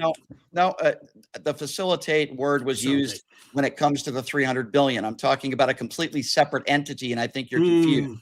I'm not the 300. No, you are. The $300 billion that I'm referring to has nothing to do with infrastructure. These are once again your words. We could go read back and watch the tape. I mean, they're like the 150 billion is another thing, which I refer with this one right here today. That just happened in the last 5 minutes. We can rewind. We can rewind. Good words. See a clip coming. Let me put a little pin in that, and I will 110% let the two of you get back to your battle zone here shortly. Balderson, I wanted to confirm, sir, because I know you've lost your voice. You don't have to say anything. I wanted to give you the opportunity to either pass or ask a question, but I don't want to force you to talk because I know you're all you need your singing voice.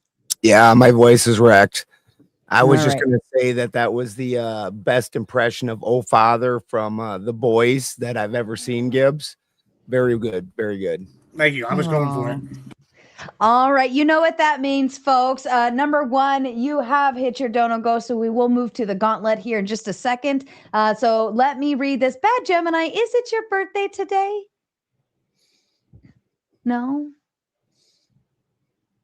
2 days? Tomorrow? Why are you not talking? Is there a dick in your mouth, sir? Of all the people, you can do that, especially because they already addressed me as looking like an R&B singer from the 90s. You don't have to add questions to my legacy. But no, that is not. Don't confuse the people. Hey, no, I just got to say real quick. Prerogative. Birthday was 2 days ago. Oh, 2 days so ago. you know. Well, then birthday. I will give it to you. Ready? Are you ready for it, Gemini? I'm ready. Hey, sir. Hold on, Kraut. Happy birthday to you. Happy birthday to you. Happy birthday, dear Bad Gemini. Beam, beam, beam, beam, beam, beam. Happy birthday to you. I always feel like I work at I don't know, what is the Applebee's or something. Like, let's sing happy birthday. All right. Kraut makes it in the Big Ten, says hashtag Vegas. Yes, keep hitting the hashtag Vegas. I think we can get rid of about 70 people, maybe 80% of international trade. I also have a counterpoint for Gibbs on his proposal for America holding a monopoly on trade. All right. Hold that. Put a pin in it. Kraut, and we'll come back to it in just a second. Calvin says had mic issues, but I do believe, Calvin, you did ask these questions though, correct? You were able to, we were able to get through them. And of course, Calvin says, Iran got trumped by the balls, hashtag sad. All right, I'm going to go ahead and kick off the gauntlet. Kraut, why don't you kick us off with a thought? Everyone can start chiming in now. We are officially in full gauntlet mode. Who's got something in the background? Oh, Kraut, you got someone in the background. Effigy is hanging out backstage. If you'd like to get his ass up here, you know the drill. I am putting Brian and Gibbs, of course, already has immunity, but I'm putting Brian on immunity status as well because it was a personal invite to come hang out with us.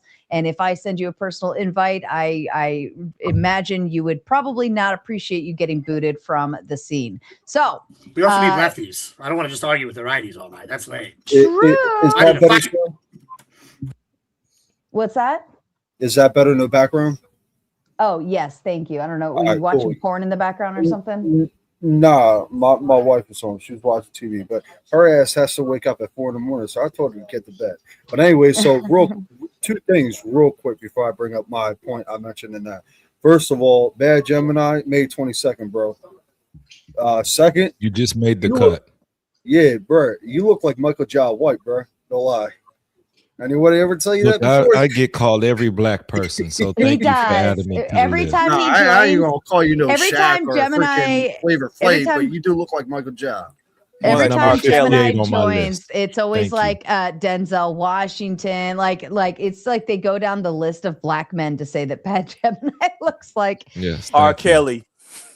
R. Oh, Kelly, God. Uncle Luke, all of them, whoever you want to think about. Thank you for giving me the 58 different name. I feel flattered. Do you have a I'll list? have to go with Brad Pitt next time. Oh goodness, That's more there you accurate. go. All right, All so right. And Kraut, sorry. I'm going to go ahead and shut down on the Raging Tomato side. If you're watching, you need to head over to the Gauntlet over on YouTube. That is at the Gauntlet Debate on YouTube. Head over there and we will continue our show and have some more fun. All right. We are officially in full open panel mode. Kraut, go ahead. Kick us off.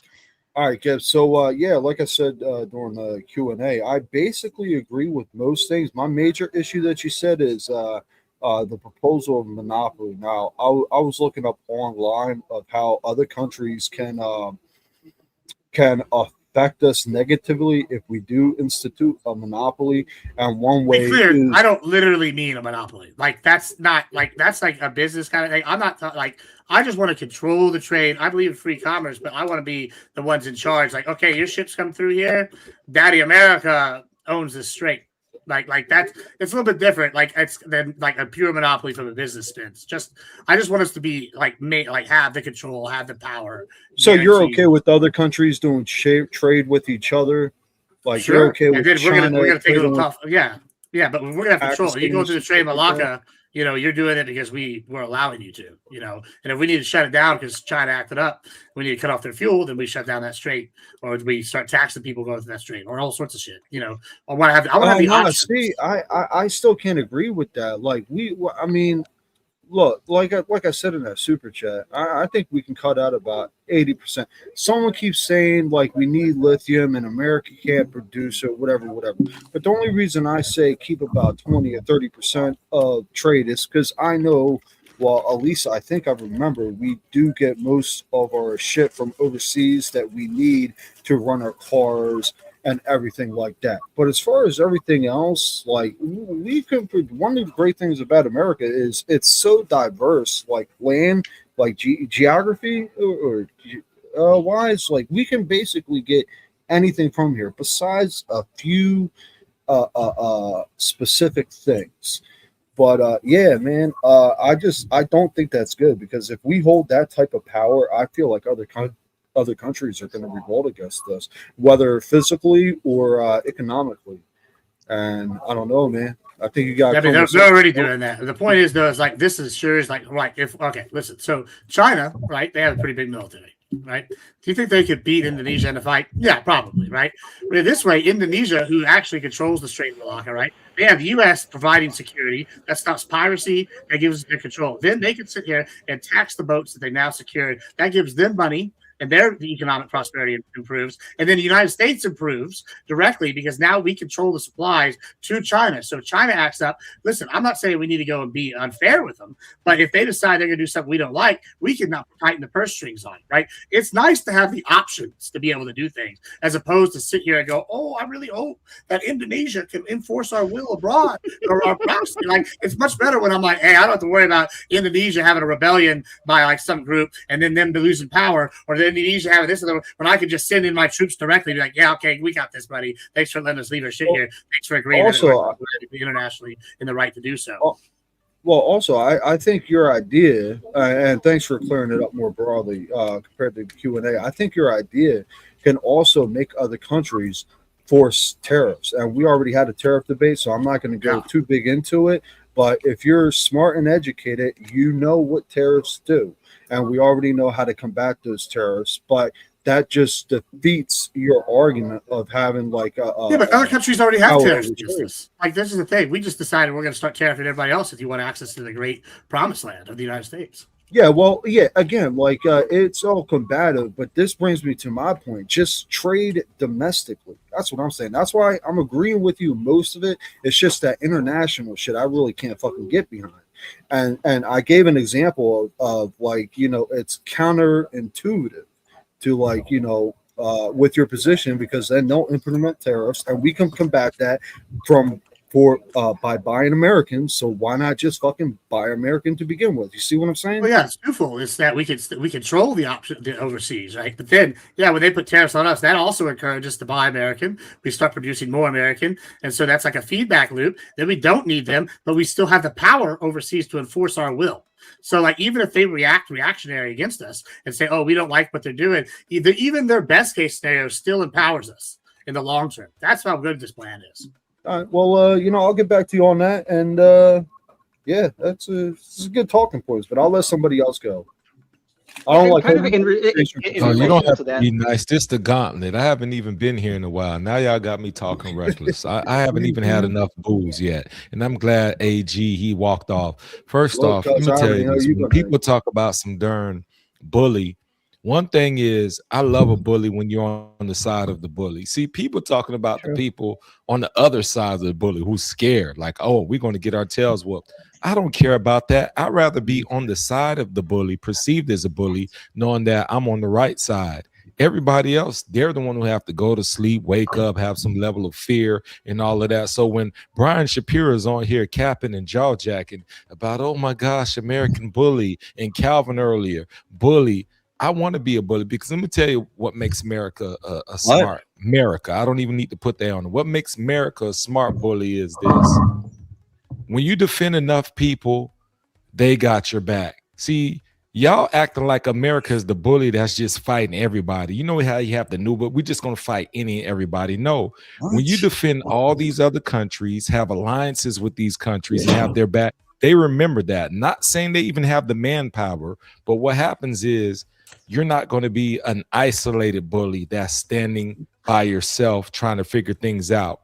We have numerous countries that are ready to have our back, even if it's just from a small, minute military. We don't care. We'll take that. So from a standpoint of America, I'd rather be on this side. I always ask people, they talk about perception, but when you ask the bottom line question, if we are a bully, would you still rather be on this side or on the side of the opposition? How many people went to war in Iran?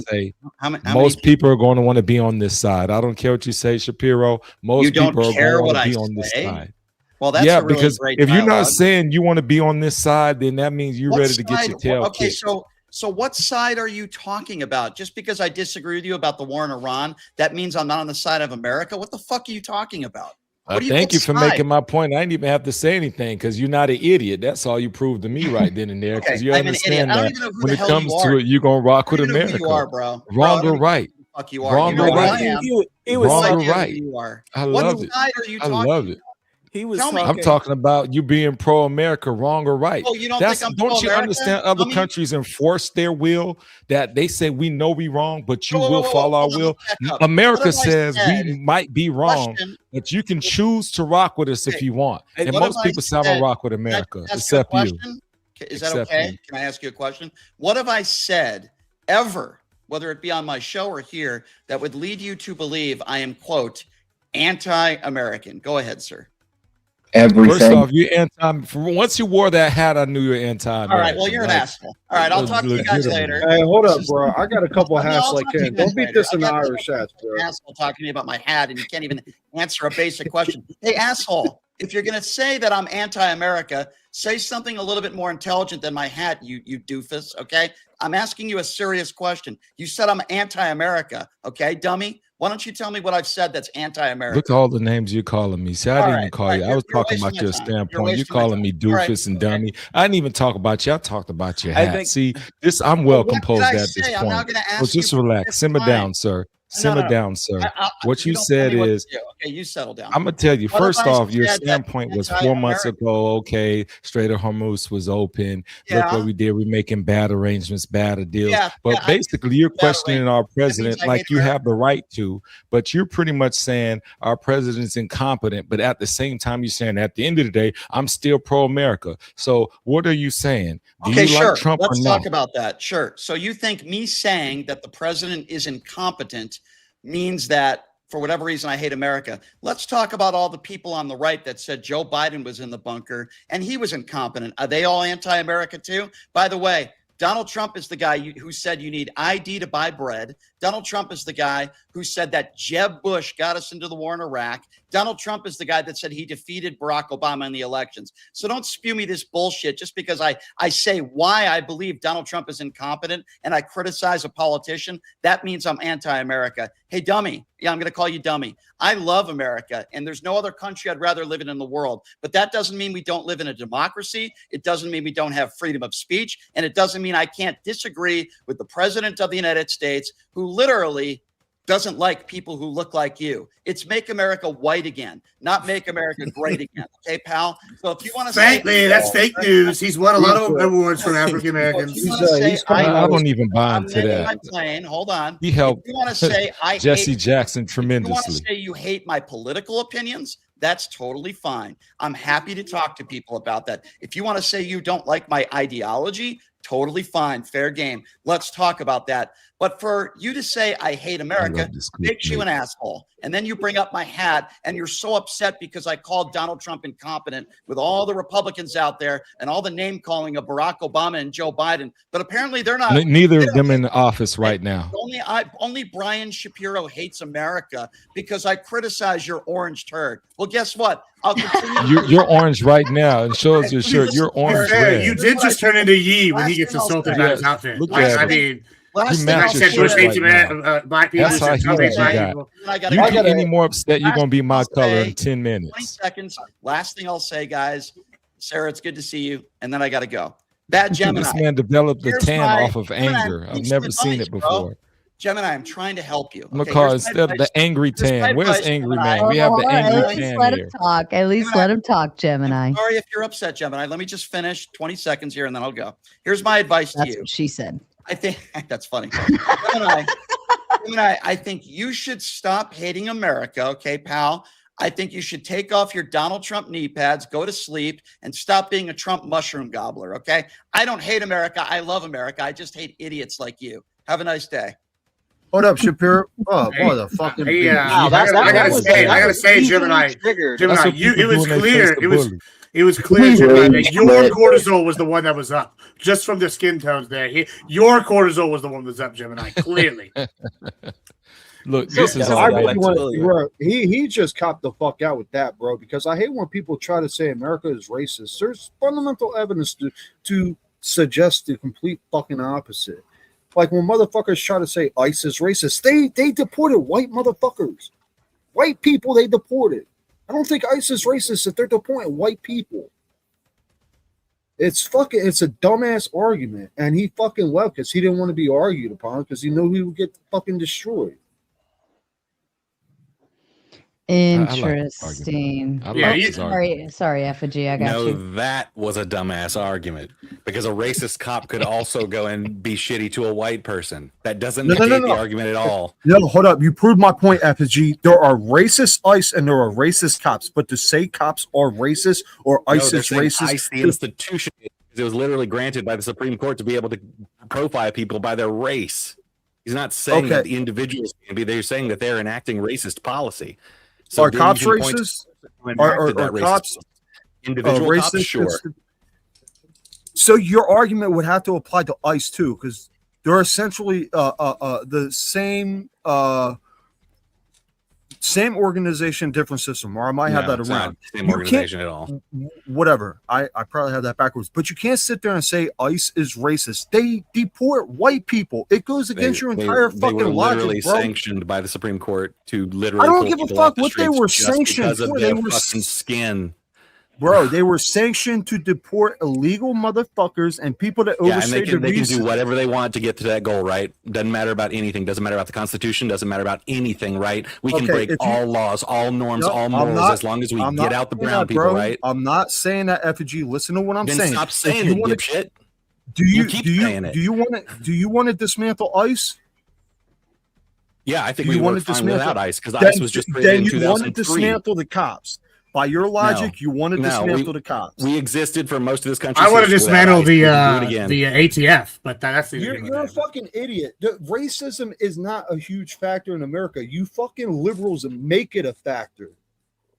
That that's a he's right, because the SPLC was paid by the Democrats to fund the Ku Klux Klan and the Unite the Right rally, so they fabricated the racism because there wasn't enough racism out there. And then they said every conservative creator was a Dixiecrats, yes. Hey, And then, Gemini, then they said every conservative was a racist. Gemini, do you feel like America's out to get you because of your skin color, bro? Man, let Look me at tell that. you. See, I'm gonna say it real simple. I ignore racism, but it always finds a way to knock on my door. That's how I am. I'm minding my business. I'm in my house. When I'm not thinking about it, it's like, you know what? Let me knock on this door and remind you black. So that's how I feel about racism. It's not people going out their way to do it, but when you just mind your business, subtly something happens very casually, knocks on your door, and it's like, by the way, I don't like you, right? Does it happen every day? No. It's like the freaking, who do you want to call? When the Mormons, they come knocking on your door, right? They don't come every day. They know them, but they may come. And when they knock on the door, and I'm like, yo, I want no part. So that's how I feel about racism. Ultimately, I don't look at it in the way that other people look at it, because I think I'm okay from where I'm at, my mindset. Because if you're doing debaucherous things and you operating in low-level mindsets and low-level activity, then yeah, you're going to typically find things more racist, because the law says we're going to be the law. And if the majority of the law is enforced by people who are not your color, you're going to perceive it as racist, where they're like, I'm doing my job. So I'm not in those situations. To point out really quickly that before I get put in the back, that this was not my topic at all. This was, you guys were talking about this when I was brought up. And before I leave, Sarah, I'd like to say one thing. I would like to just quote, to get us back on topic before I get booted. I'm going to quote Republican Senator Bill Cassidy on Trump's 14-point plan. Reagan is rolling over in his grave. Iran's nuclear ambitions were not curbed, and they learned that threatening the Strait of Hormuz works and will undoubtedly leverage it in the future. Now Iran gets to build brand new infrastructure under this deal. Before the war, the Strait was open. Iran was being crushed by sanctions, and 13 service members were still alive. Now 13 Americans are dead. Families have paid billions at the pump. Sanctions will be lifted, and the bombing is stopped. This is the worst foreign policy blunder in decades. That's a Republican senator. Quick answer to that. Bill Cassidy. Yep, you stay on. Yeah, And you have a $10 credit, sir. Hey, do they have I love minorities as ICE agents? Do they got like the Cubans and the Chinese? Get off the fucking racism thing, dude. You're not even talking about that. I do want to respond to that, you dumbass. Hold on. You literally brought it up when I got brought up on the panel. Hold on. Go ahead, Gibbs. Yeah, so Bill Cassidy, I know that she's going to be like, oh, this is what he says about anybody that's not a bag of guy. But Bill Cassidy, if he's not a rhino, he's at least a neocon, right? The guy's been in office since, I think, 2006, 2009. He came in during, the end of the Bush era. He's a neocon, right? Whenever he says something like Reagan was the pinnacle, Reagan would roll over to his grave. I literally covered this in the thing today, which is that, first, I think Bush Cheney and Clinton were the pinnacles of neoliberalism, neoconservatives. But a lot of them, the other group of people that think that the pinnacle would be Reagan, right? And Who cares? It's just a Republican and showing you that even your own kind are eating each other over this. Yeah, but so is Massey. Massey voted against Trump on all the major bills. Yeah, this is the purity churn. It's not a purity churn. If you have guys that are neocons, that's his base. Are not Republicans when they've been there. I'm not saying they're not Republicans. I'm just saying he's a neocon, which is what Trump is trying to do. Overboard every time they disagree. Just throw them overboard. Are you disagreeing that there's different factions within both the Republican and Democrat parties? Sure. Yeah. Okay. Would you agree that this guy's a neocon? Yeah, I think you'd be classified neocon, sure. Okay. Would you agree then that Trump, has ran pretty much from day one Trump all the way back? No, Trump just fulfilled the neocons' dreams. He just fulfilled their fucking dreams. They were trying to get to Iran the whole time. He's been gutting the neocons, and he didn't do it the way he wanted the neocons wanted. Sure. The neocons wanted to go in there and build our infrastructure, let's stay, and then nation build. He went in there surgically and guaranteed the Strait and all sorts of other good shit. Wait, isn't that what's about to happen? No, totally. Yeah, well, not the same. Not the same. It's totally different. Yeah, sure. Totally different. One of them was like totally us in there with troops on the ground. Just fulfilling the neocons' plan to the T, and it's totally different. Yeah, because the neocons' plan was to have the Iranian regime paying U.S. companies to help rebuild their nation. That's the neocon plan. Also, the point is that there's different factions, and Trump has been trying to get rid of the neocons and neolibs since back in 2016. So I don't know why you're surprised whenever a neocon speaks out. They're a different faction within the Republican Party. That doesn't mean anything.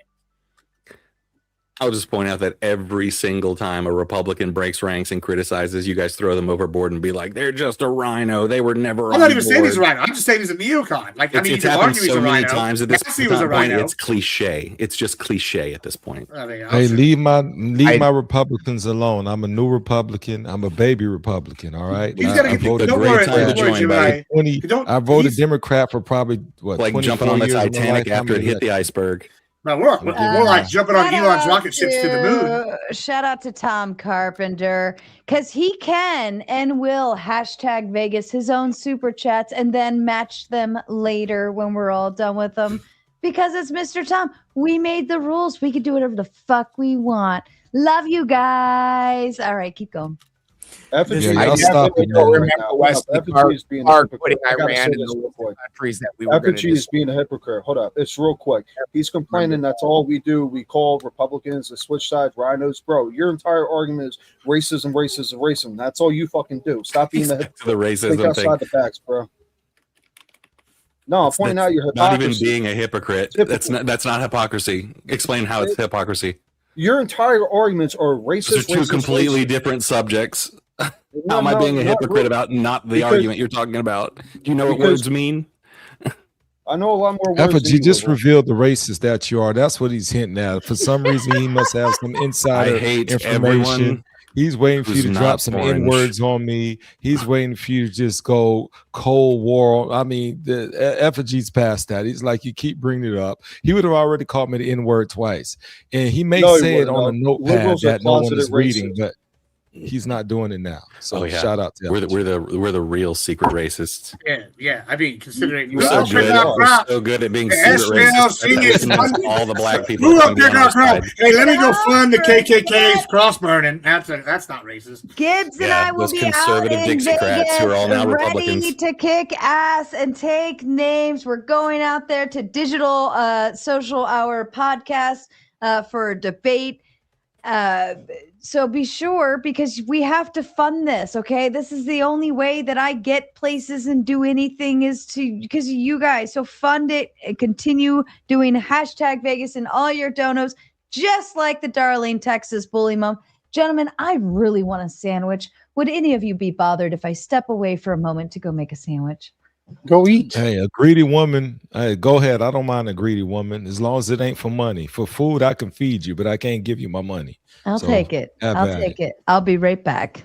Hang tight. But you guys continue. Mr. Balderson's here. Now listen, Mr. Balderson does not have a very strong voice right now. So if he so much as whispers into that mic to shut the fuck up, you will all shut the fuck up. Thank you. I'll help you, Baldy. She's leaning on your strong beard. That's what it is. It's like, yeah, he has no bass in his voice right now, but he's going to intimidate with his beard. Is there anyone besides Gibbs that thinks favorably about this memo that was just released? I haven't read it.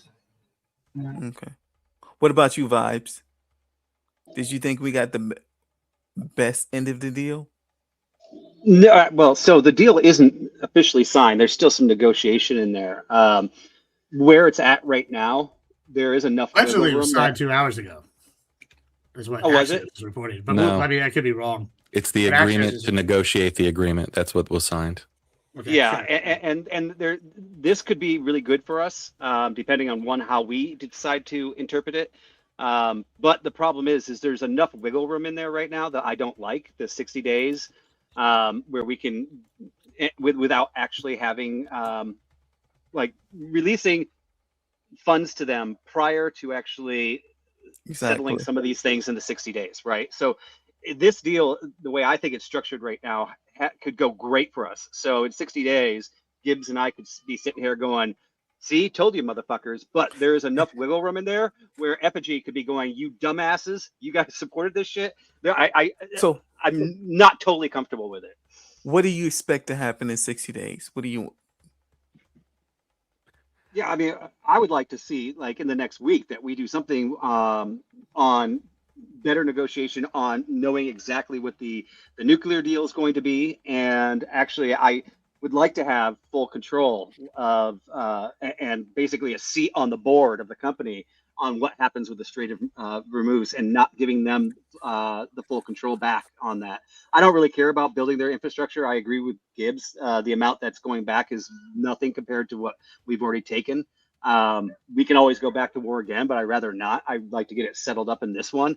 But yeah, I feel like we could have been a little bit more strict on this, and I think we should have bombed them a little bit more for a better contract, personally. Well, that's the problem, Vibe. This was not unilateral. This was a bilateral agreement. We did not impose our will on them like you guys said we were. That's not what happened. This is a bilateral agreement. That's why we did not get everything that we wanted, and that it's really favorable to Iran. Yeah, well, and I mean, I think it doesn't need it. I think it could be more equal. I think it's more favorable to Iran right now. But at the same time, one of the concessions that is in this deal is essentially saying we don't want another Iraq, right? So like, if we do continue going in there and interfering more, we're then going in for the long term to take over, basically rebuild the government there, right? This deal right now allows them to maintain their sovereignty and maintain their government, which is a good thing. We've definitely have made a statement that, like, if they decide to do what they've been doing for the last 40 years, we're not going to tolerate it anymore, unless we get a new president in 3 years that, you know, is another Joe Biden. Then they'll be like, this is our opportunity to jump in and start doing what we used to do, right? I would like some more. I would like. No, you don't get to talk like that. You don't get to talk like we're the tough guys and you're not the tough guys. You guys are negotiating a deal that's shittier than Obama's, straight up. Like straight up shittier than Obama's deal. Bro, we just capitulated. Number one, nuclear material. Obama's deal made them give their nuclear material to us. So far, the current track on the nuclear material on Trump's deal is that they get to dilute it in Iran. Yeah, I can find other stuff. I'm not really. I'm half on your side, half on Gibbs' side, right? Like, I'm looking at this deal saying it's not what I would want, right? I mean, I would have pushed harder for something more in the middle. But I wouldn't want to push it too hard to end up having us. You want my real opinion? My real opinion is that none of this is going to matter, because I don't think at all that this is going to last. I don't think it's going to last 60 days. I don't think this is a permanent thing. I think this is biding time to rearm and move forces. I think there's going to be an incident that happens in the Strait where a tanker gets blown, and then all of a sudden, hey, looks like we have to go boots on the ground and invade a country of 96 million people. That's what I think is going to happen. I think this is all built for pretext. Conspiracy theory. Well, I don't know about, hold on. I agree, but that's where I am right now. That's where I am. But hold on, let's just make one correction. He's talking about the de-enrichment of the uranium under the JCPOA, right? Well, here's the thing: how were they able to immediately, as soon as we exited, within a week, have their shit 60% enriched? How come UN reporters were saying they weren't letting them see everything under it? And then Obama's deal was one of the worst capitulations in history. We gave them billions of dollars we didn't have to, in order to sit here and have them be able to make the uranium. No, hold on, we do get to say that. 1.7 billion, and now we're giving them hundreds of billions. It's not our money. It's not our money. We had their money directly, and we gave them our money that we basically took from him. That they took it from us during in the country. Oh my God, they were UN inspectors, and they were they were getting lied to, and we know it. This is why they were able to go. You guys are just going to eat that shit sandwich and call it a French dip. I mean, honestly, you want to let me give you my hottest take. I mean, my hottest take is, he's destroyed the conventional Navy. We've already been sending ships through. Like before this, we announced that, and then other countries followed through and admitted that this was a true statement. So basically, we have control over the statement, over the control of the strait, like they said it was. And lastly, don't be surprised if this does happen again, or we go to war immediately after midterms again. I think it's absolutely market manipulation. He's gonna see if they'll play ball, but if the people in this charge of this regime currently don't play ball, we're going to be right back in there right after midterms. And I mean, the real thing is we're talking about the economy. Oil's down, China's buying oil. This is huge wins. You can't. Y'all are trying so hard to spin this badly because you're doing the same thing Shapiro did, saying facilitate. No, it's funding, the other way right? around. Like, it's not us spending the money. There's a reason why y'all have to use certain language. Half your party facilitate. Hates it. So Effigy, you would not agree that it is Iran's money that we took. So we're just giving it back to them? Yeah, those are separate funds. So just like the how is that a separate fund, libtard? I was in the middle of explaining it, you mush brain. And where's the proof? Where's your proofism of it? Show it to me. God, Spin, you don't know what words mean. Yeah, I know what words mean, and I know who you are and what you are. You're a fucking libtard. Literally, all you do is insult. If we could take away all your insults, you Oh, would literally just shut up all for I do hours. is insult. Well, don't be the libtard, and I won't insult you, dumb fuck. So both deals, increasing of assets in there. Cry some more, Both deals bitch. I'm literally explaining what you asked. I know you don't want to hear it because you don't care. Explain it. Explain it in the libtard way so your libtards can understand it. But the real people and the realists and Yeah, the the real libtards, the people with brains. constitutionalists and the real Americans will just laugh at you like they do every night, dumb fuck. Right. So yes, both deals had unfreezing of assets as part of it. But those are not the actual largest funds in it. Their The Trump money. funds had both a $300 billion Their investment money. and another 125 from somewhere else. Concede, effigy. It's their money. I Yeah. said that 3 times. Well, there you that go. slow? Are So you that where is slow? it our money? Where is it our money, effigy? It was the other Where money is it, we were dumb fuck? talking about. Tell me or shut up. Is he? Does he not understand English? Is he having? Oh, an I aneurysm? understand English. It's their money. Only We're the just small giving it amounts back. are. Only the So 24 how and is it? 12 are. How Excuse is me, it? we're the Hype Train boys, so if you're going to donate subs, donate Everything. subs to my channel now. How Thank you so much. is it? Appreciate it. Hype Train. Woo! All right, go ahead, sorry. Hype train. So how is it America's money when it's their money that we took? Because we are going to end up sending them like 120 some odd billion that it says in the deal.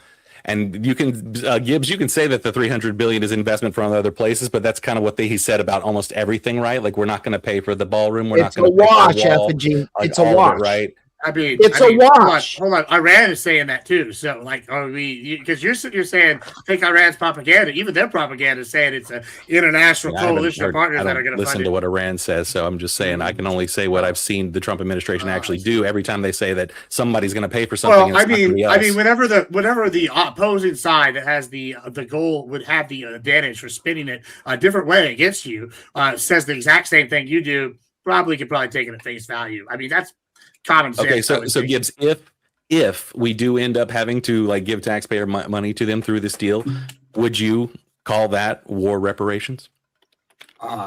No. Depends on what the taxpayer money is. Like, if it's the okay, we have to go into a fund that's going to go towards I don't know, L3 Communications building fucking telephone poles, and it's going through a fund because their banking system shut down because they're not the American. Then no, I would not call that reparations. I would call that because it's not reparations. It's American Would infrastructure. we use to repair the shit we broke?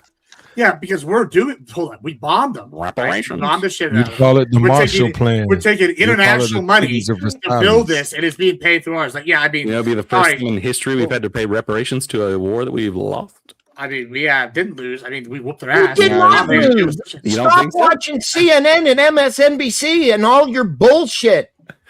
It's We hard to did lose not when it's lose not on your land. anything.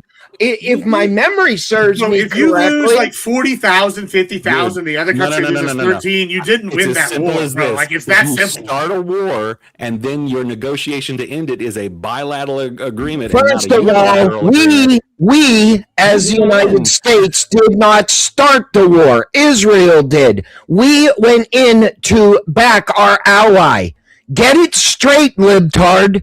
Get it straight. Actually, that's actually a good point because I hear about how we're banning our allies all the time, and that applies to every ally except Israel, who they're all like, "Nah, fuck it." So really, the Dems only use this as a talking point to say, "Hey, it's either fuck Trump because he's in bed with Israel, or fuck Trump because he's opposed to the ally." So it's like no matter what he does, they're gonna oppose how he deals with his allies. is that relationship It's just fail like with it's just like Israel? the Hold on, let me UFC ask fight. this. It's 'Cause just we've like been the in this UFC bed with fight. You want to go Israel. back to it? It's just hold like on, the I can't- UFC fight. Oh my God. Well, you know what? You had naked people running on the fucking White House lawn. Well, he had a UFC fight. Who fucking cares?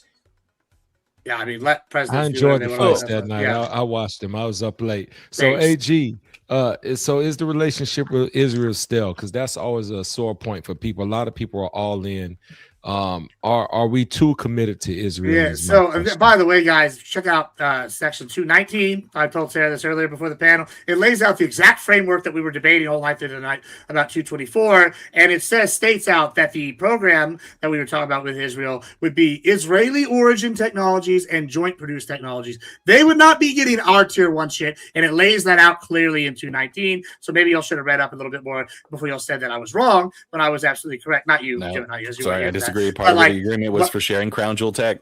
I mean, they are the greatest spies in the but world. absolutely, Gemini. There are proxies, right? They basically go fight the battles over there that we don't want. Saudi Arabia has had struggles beating just the Houthis. Israel's beat 6 other countries at once. There are little attack dogs, and sometimes you got to cuff them. They're being a little too aggressive right now in Lebanon, but it's just like any good pit bull or Rottweiler. You got to train them. That show them who's daddy. And Trump just told Netanyahu that he needs to quit the bullshit, or he's going to be put in jail by the rest of the world. And that's the only reason he's not. It's because Daddy Trump is saving him. You realize that the most likely thing to happen is that Israel busts up this deal, right? I mean, it remains to be seen. I mean, like that's the most likely thing to happen. Is listen, I want Hezbollah eliminated. So if we have to renegotiate because Israel finished the job with Hezbollah, I'm okay with that. So sure. Yeah, maybe in that case, but then that's fine. It plays what I was saying. It's a long-term plan. We go back in there, renegotiate, and we whoop their ass some more. If Iran don't like it, we just bomb them. It's a triangle of people who are not built to hold this deal. Like I give it less than 15% chance to hold. Well, I mean, you just keep bombing their leadership until somebody doesn't want to die. It's that simple. Like if we're that good at it, Israel's that good at it. Like. There's a reason why they're fucking hiding out. Their president says that he's not even asked about a decision in months, and they have just the IRGC and the ruling council in charge. And then, while the civilian infrastructure leadership has been left in the dark because their leadership is afraid to go outside because they'll die. If bombing was so effective, then why is there a need for us to do this deal? If bombing is what? Is so effective. Why is you're going back? Yeah, you're saying that we're going to bomb Iran like that's been effective, giving them to do it. Wildly effective. So why is the need for the deal? Why isn't it straight open then? If that was the case, he's asking why didn't we get a better deal? Why isn't it straight open if a bombing is so? We got the perfect deal. Like they'll never have a nuke again. Why? Wow. Okay, I saw 1,000. No, I think thank you so much, Calvin. Shout out to Frosty. Frosty sends in the Big Ten, says Putin is always going to play the underdog. He will keep using people's motive for some divine justice. He literally has every socialist in the USA thinking they're doing the right thing by protesting the counter revolution.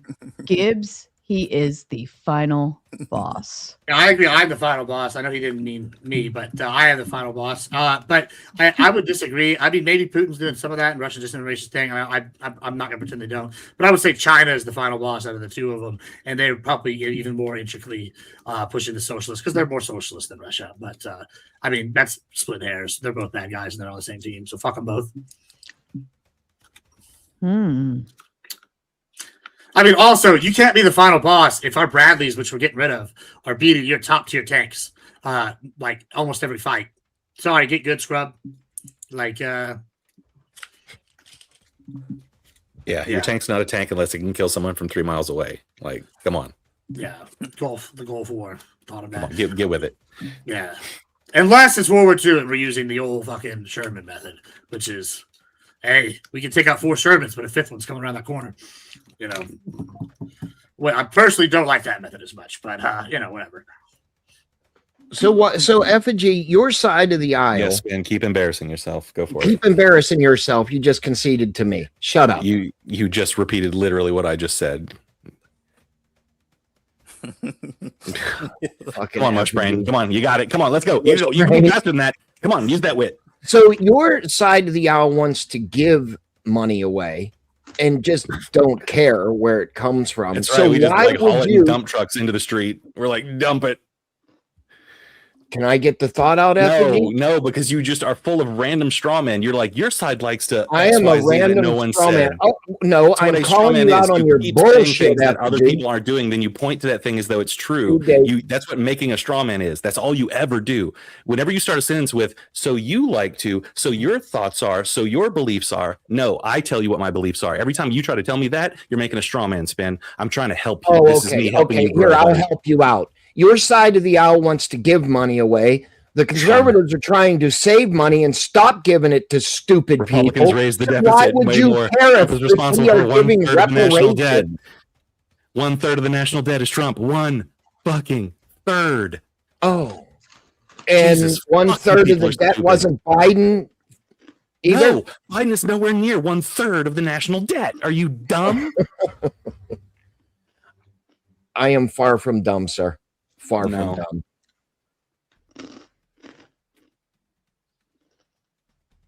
Wow, you all got quiet at once. Did my internet freeze? What happened?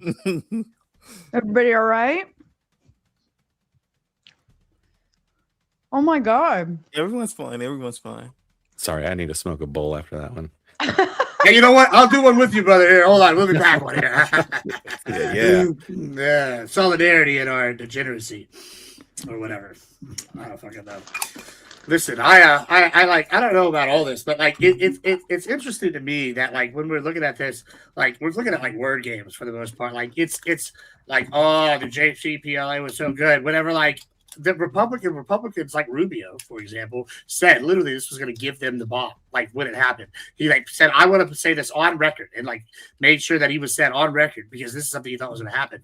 And sure enough, right as soon as the JCPOA ended, guess what? They had 60% uranium and were ready to do it. Like it's not a coincidence that they were just happened to be arrived at the exact amount. They'll only take it to the next level as soon as that ended. Like I mean, these people aren't playing fair. We know they've tried to get the Pakistani scientists from North Korea to help them build the bomb over there. Like this is just something we know. Like I don't know why we're pretending that like this is not something they've been doing. And we know where their shit is. It's not like they don't have like the infrastructure left. We bombed the shit out of it. They go start trying to dig your uranium up. We know they're not going to be fucking adhering to the deal. And then guess what's going to happen? Dad and Trump going to bucket and drop his huge ass nutsack on him again and bomb the shit out of him. It's just that simple. Like I don't know how you're confused or y'all are trying to spin this in a way that it's not.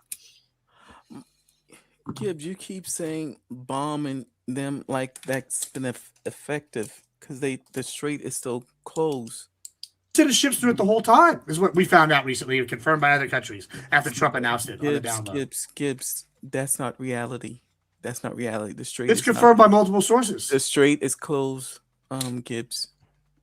Let me tell you where America messed up in terms of order of operations. Please excuse my dear Aunt Sally. We came out bombing, and then we've made threats ever since. What you're supposed to do is make threats, have these people flinch on your threats, then bomb. Because we bombed out the gates, and we haven't really gone to full war since then. That's why they got the deal they got. It's like, you just, you're talking, whatever. Let's get this deal done. Had we done it the inverse, which would have been to, hey, you know what? This is how we feel about you. Keep telling them, and they think we're bluffing, then bomb, that would have been different. What happens is we imposed our will initially, but been bluffing ever since. And so they sense that. And so that's the only annoying thing I would say from my vantage point when I'm looking at all of this. I would have rathered us to just say, you know what? Hey, this is what we're going to do. Let them counter our bluff, and then we bomb them. Ever since we bombed them, it's like, this is what we're doing, And so, that annoys me as an American, but hey, I'm still pro-American, unlike two of the people on this panel right now. I thought we actually did that. Like, before we went to war, Trump basically said, hey, like, you guys are doing this nuclear program. We don't like it. You've got to concede to these things or we're coming in. They didn't. We came in. So I think it actually was the inverse of what you're saying. Israel came in immediately, and we reacted to Israel coming in. That's what took it to. It was that we didn't initiate. We were already making the threats. Unfortunately, Israel pushed the needle forward on the whole thing, right? We have to be the initiators, is what I'm saying. Yeah. With Israel initiating, it doesn't have the same impact because now people are saying, "Oh, you're just helping out your ally," rather than we make threats and then we go bomb, and then anybody else who wants to partner up with us, ally up with us, follows along. And so that's where we kind of lost some leverage from my vantage point. But this is where the hypocrisy comes in, right? So under the Nuclear Non-Proliferation Treaty, countries who sign that are allowed to enrich uranium for like electricity purposes, for nuclear reactors to make electricity. Everyone who signs the Non-Proliferation Treaty can do that. Israel never signed that, refuses to sign it, refuses to disclose their nuclear weapons, all of that. So we're sitting here poking our finger at Iran saying, why aren't you doing the thing? Why aren't you being good, a follower of the rules and stuff like that? And the people we're essentially teaming with against them don't follow the rules either. So there's no good way to sit here and wag our finger at anybody because no one's following the rules that we made. Well, and I know that's like splitting hairs a little bit, but that are actually following the rules. The United States isn't following the rules. China's not following the rules. The Soviets aren't following the rules. We've got a bunch of big players out there, and granted, Israel's kind of small to be one of the guys not following the rules. But really, it comes down to is who is. So, Gibbs made an interesting statement. He said, might makes right. And this kind of goes into like Kraut's thing on monopoly. And it even actually goes into this conversation because I don't necessarily agree with might makes right. Because when we were talking about the monopoly, like Gibbs even actually kind of conceded in the point where he's like, yeah, if we have control between Indonesia and China, we're not going to be unfair, but we're going to use those as strings. And I personally think right makes right. I think the reason the United States grew to the way it is because of our morals, our ethics, the way we handle things. We have the might because we've been right. And as long as we keep on doing the right things, we will continue the might. Might makes right. It actually keeps women enslaved in the Middle East but what happens is there's a migration, and you see Middle East people, especially once they start making money, migrating over to our side because we're the right, and our might keeps on growing because of being right. If this doesn't go right, and if it doesn't go good, then we will start losing our might, right? So, and I don't know if Gibbs agrees with that. I actually am more that right makes might, and that might continues that right, and you will lose that might if you're not behaving correctly. I behave. I agree. Like you behave, Sarah, to some extent. Like it's a yes and no. Hey Gibbs, I'm going to get off. So let me say a few words before I get off the panel. Hey, real quick, Vibe. Did you just kind of agree with me, or at least understand where I'm coming from? Yeah, if we're gonna, because you made a good point. I like that because I know you're a big time YouTuber, so always, I'm trying to break out in this fucking world. So it's the big time, boys. Hey, whatever. But I appreciate you're that, my man. Big time. But you're all my big times. I actually raise a toast because I'm about to agree with Effigy, and then I'm going to disagree with him. I agree with Effigy about he basically said like nobody's following the fucking rules. And this and that. And I totally agree with you, Effigy. So people can run statistics all day long. And that's what these young fucking liberals fail. You can run statistics, but you also have to have experience and know history. And history shows us conservatives, for the most part, they want us to earn our fucking money. Democrats or I'll say liberals, the far left, wants us to fucking hand shit out. Free shit for everybody. You get a car, you get a car, you get a car. Actually, both sides want to hand out free shit. It's who they want to hand it out to. True. I'll look that up.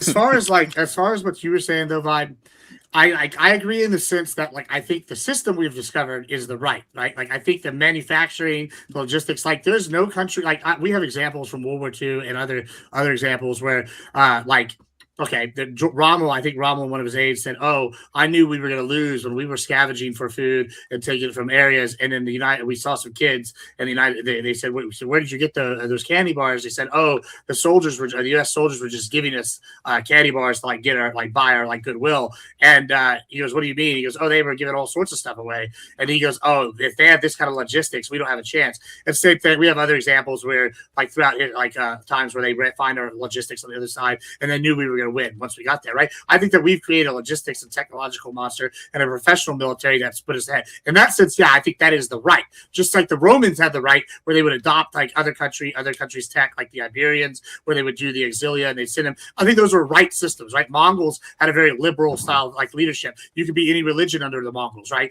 As long as you paid the tithe. But if you fucked up, then they would wipe you out. Like, I think that was right. Like, so I think there are systems that are better than others. You know, luckily that there's biological systems, because the Aztecs, if they had died off of the shit, they would have gone over there and probably had a different sort of what was right and might, because they outnumbered the Spanish 1,000,000 to 1. But since they, you know, they kept all these people oppressed, and the Spanish were able to do this, the disease ravaged them. You know, also the agriculture shit, they weren't ready, right? They couldn't do it, so they got lucky, right, in this kind of sense. So I don't always know that the right always wins. I think arguably they had better techniques and they would have won if they didn't have a bunch of contributing factors, kind of thing. And then we might have a whole different history where we're all getting crusaded by bloodthirsty cannibals.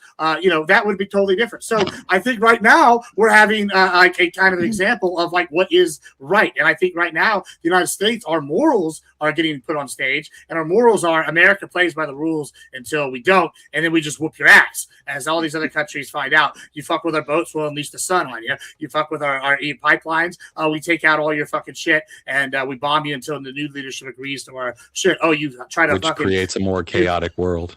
I mean, yeah, but chaos creates cash. Controversy creates cash, bro. This is something anybody knows. That's the point, though. Like, yeah, we've been trying to get away from the might makes right world. We want to get into the social contract and it's failed world because Russia and China is not following that. I agree. Which doesn't work to some extent. Yeah.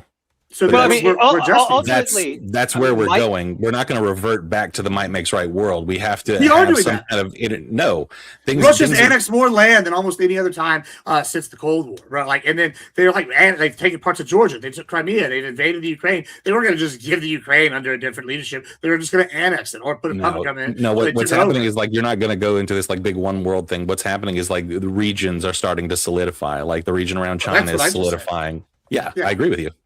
Oh, okay. Yeah, I mean, when it really comes down to it, Effigy and it's the systems. I am a citrus. It's actually kind of the systems, though, not the strength that makes the right. The system that we make is the right, which is reflective of our morals, not our ability to do violence. To agree with you on that, because in a sense, the right is like water, right? None of us knows what it is, but if the Atlantic Ocean is higher and the Pacific is lower, it's always fighting to level. If there's no disturbance, it'll eventually level, right? Yeah, but empires fall when they forget who they are. We're the world's arms dealer, and we're manifest destiny imperialist power. What happens? No, over empires time, just fall. If might, there is no empire that's never not fallen. If might forces the right. There's a migration. It's true, right? It's true, but like I think we can measure how successful they were. They lasted thousands of years. I think every empire is destined to fail until we get the tech that do the global. I think we're at a point now where a worldwide empire could fucking succeed. I don't think the Romans they could do it due to like tech issues like communication. As soon as the God Emperor stands up and takes hold, and we start pumping out transhuman ultramarines and all kinds of other crap. Then I also agree with you. If we run into aliens, I think that's the fastest way to unify, because then we're going to go colonize their ass. Hey, man, we've been saying that since the 80s. Ronald Reagan in 1987 said that multiple times, actually. That was 2 years after Watchmen came out in comic books. Just want to say that. Do you disagree that the reason the empires eventually fall is because they don't have the logistical support versus like now we're the first time we're like a logistics-based empire? Historically, it's usually they always overextend themselves. That's usually what it ends up being. Right. And why? How do you overextend?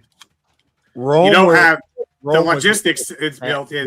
Logistics masters. They built roads that are standing today. Right, and the reason why part of the reason they fell is because they stopped expanding. That's arguably a reason, as well as internal struggles. I think. I don't see America like other empires. Like one of those is about the upper class has always become ridiculously decadent in empires, and they end up starting fucking shit up because they're so insane. See, we're different because our empire is upper class during the imperial age. Like they are. Our empire has 50 states. With lead. That's the difference. Our empire has 50. So what other countries would have had to set up like Africa, if every country agreed and combined forces in Africa, that would be an empire, right? But it's a continent, but every country is doing its own thing. Then you have sovereign rule from places like France. You have South Africa that operates differently. You have North Africa that, even though you have Egypt, you have people like from Saudi and all of that from other regions taking over. So with America, I don't see it as an empire, because who was in Britain? They were an empire, going to all these different countries, territories, colonialism, dominating, taking over. That was a true empire. They went outside of their origin. America, for the most part, yes, we have places, that we have allies. We set up bases, and we say we're there for military purposes, but we have not enforced and imposed our will to be an empire. If anything, I'm more concerned about China, because they're buying up more foreign territory than we are, and that's the difference. So if you were to say who would creep up and want to be empire, it'd be China, who's in South America, China, who's in the islands, China, who's in our companies, all these infrastructures slowly creeping up. And guess what? We're loud. They're a bully, but they're quiet. And so sometimes it's the quiet bully that imposes the most danger or the biggest threat, because they're not around here talking about, I'm gonna punch you in the face. They just come and punch you in the face. Not saying I'm concerned about China, but I'm saying if we had to look at it, the USA versus China, what is more built in terms of being an empire? They're doing it differently. We talk the talk, but we're enclosed within America. We haven't really gone out and said we're going to set up, because if we're an empire, guess what we would do? We wouldn't be having this discussion about the Strait of Hormuz. It would have been over with. We would have taken it. That would have been that. We'd have set up shop. We wouldn't have been working any deals. That's what countries did. Empires run into other problems as well, right? The empires had to fight wars as well, right? But they went and took over, and they also China's nowhere close, man. Like China can only spread economically. So why don't we just go take it right now, F-G? Because you would sit there and have to occupy it, and the strait doesn't matter against Iran. Yes, it matters anyway, because it's up against the mountains of Iran, and they can just sit in those mountains and lob missiles down on our ships all day long. And you want to just sacrifice American lives to do that? Empires imposed their will. They did that. If you're cool with soldiers dying, that's you. I'm not. It's not me. We talking about America, though. Obviously, it's not you. But I'm saying, why don't, if we want to truly be an empire, why not just go there and take it? If you notice, everything is a negotiation. There are tactics involved. I mean, if it's a negotiation while the largest army in existence sits right behind you, right? It's a negotiation while more nuclear weapons than in any other country, like times 3, like are right at your back with a nuclear triad. It's a negotiation. It'd be so a negotiation. Are we a modern if you were day on the empire, other side of the table alone, and I was on the other side of the table with a effigy, are we a modern day empire in your estimation of America? A modern day empire? Yeah, absolutely. What makes us an empire? Our influence extends pretty much the entire globe. We basically run protection on trading routes. We have toppled and installed people in countries that are not even in our sphere of influence. We dictate trade terms to almost everyone that's in our sphere of influence. I mean, do you want to go on? The Romans built roads. With all that said, does that mean we built countries? The world? Britain controlled the world at one point. Does that? You could say that we're a benevolent empire. I can agree with you there. Do you think U.S. controls the world? Influence is different. I'm talking about control. Yes, we understand the influence we have. No one has controlled the world. You get that right? Just like it sounds. That's what empire. The Roman Empire. The Roman Empire didn't control the world, buddy. You get that the Roman Empire was only around the Mediterranean, right? Like it wasn't the world. I'm listening to you. There's no empire that's ever controlled the world. So why would the British Empire have? You think no one else existed when the Romans existed? You think China didn't exist? Why would they have it in South America? Why would they have it throughout Europe? There was a different mindset. Why would the Roman Empire extend even? Do you agree that every empire in history, basically the ones we're talking about, they've all gotten bigger as time has progressed? Like the British Empire was larger than the Roman Empire. Yeah, America's empire is larger than the British Empire. Correct. They got bigger and collapsed. So are you saying our empire, because you call us an empire, is bigger than those empires? Oh yeah, vastly bigger. We're not as shitty either. I mean, you could, like I said, you could call us a benevolent empire. I think the Mongols might be the biggest, but yeah, I mean, I think like even maybe the British, but even then, I think the important horses don't run on water. Well, sure. I think they just had a landmass. They just fucking Most of this earth is regardless, water, buddy. I'm about to give you credit though, Emchi. I think well, the British did. I was just saying, like, I think that like the argument is we would influence the most, but nobody controls the world because Vibe, are you heading out, sir? It's like, I don't know. Oh, I did want to respond to Vibe, but are you leaving, Vibe? Oh yeah, I am heading out, but go ahead, respond. I've got time. Yeah, It's only noon here. And before you do, just a quick update, you guys. We just need 3 more donos in the door. I know the goal doesn't reflect that, but you only need 3 more, and we're gonna keep on going. But yeah, go ahead. Get those donos Right, in. so But you yeah, guys can get those 3 donos in the time that Gibbs responds, because it's going to take with hashtag Vegas on them, please. Yeah, I just like understand like the kind of what y'all were both saying with the like the might makes right and the like moral and shit. Like, I mean, listen, after she said what benevolent empire, maybe I wouldn't even go that far. I mean, I think that like maybe we're nicer than some. We're not out there like crucifying people, like regularly. But like you got to remember, the British and the like their allies at the time, Russians and whatnot, they were doing night bombing. You know what we did in World War II? We invented day bombing, which is where we took a bunch of fucking souped up cars and basically put a bunch of armor on them and put them in the air and said, shoot this shit out of the sky. They're coming anyway, and just bombed the shit out of them, like through carpet bomb them. Like literally all throughout the day, all throughout the night, and just bombed them into fucking rubble, right? And then for Tokyo, what did we do? We said, oh, they're all wood. What are we gonna do? We're gonna fucking we're gonna invent napalm, and we're gonna drop it on Tokyo, which killed more people than the Nagasaki and Hiroshima, right? And so then we did Nagasaki and Hiroshima because we were like, oh, 2 million projected, necessary 8 million to invade, 2 billion projected to die. And you know what? We're just gonna bomb the fuck out of it. And like the United States is all this moral empire, and so we're like. And then we're not. And then we do shit. And then we go right back to being like, well, we can do this, but none of y'all can. And like, I just like, I think that like when you say might, like when I say might makes right, I think that's true of every empire. And I think the big difference is now we have the tech and the logistics to be a world empire. I don't think it'll happen overnight. I think it'll take centuries maybe, but I think that we're on the path to do so, especially if we start space. No, we're off that path now. We're all agreed. We've had our time as the single hegemony. It's over, man. It's going to be regional power now. We have the might right now, and we can do not right. Now, as long as we keep on doing right, what we'll see is people will continue migrating to us because the world believes that we're doing right. Like we have the largest like immigration coming in here because the world, whether Americans think we're doing right or not, the world thinks that we're doing right, and they want to be a part of it, right? Now, when we start doing wrong, we're going to start seeing a migration. Wait, we saw are you saying migration people come here because we are good people? Hold on. You know we'll what the see worst a migration in the world of both is? ideas. We'll see a migration of is science, mostly and we'll about see a migration economics, right? Yeah, Vibe, but like where's the worst prison in the world? It's in Rwanda for like people. I don't even know which side is which, but the Hutsis and the Tutsis, whichever side committed the genocide, most of them are in what they call the worst prison in the world. Go look this up. There's some YouTube videos on it. Terrible place. Looks awful. Yeah, but where's the highest per capita prison percentage? Well, that's true, but hold on, that's a whole different point. But Rwanda, Louisiana. That's true. I'm not going to argue that. That's a whole different argument. But Rwanda has the worst prison in the world, right? Rwanda is now taking over all the contracts for France in Africa. They've taken over U.S. defense contracts, and they've now signed a bunch of deals. And they're like coming to an economic golden age for Rwanda.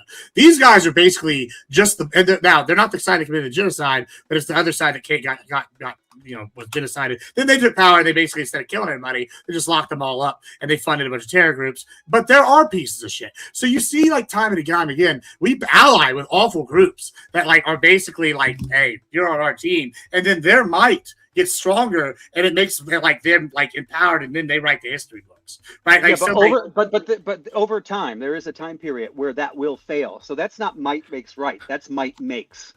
When is that time period? Yeah, but how do you apply this to what we're doing right now, right? Like you're coming at it from the might makes right thing, and then what? You stop and negotiate?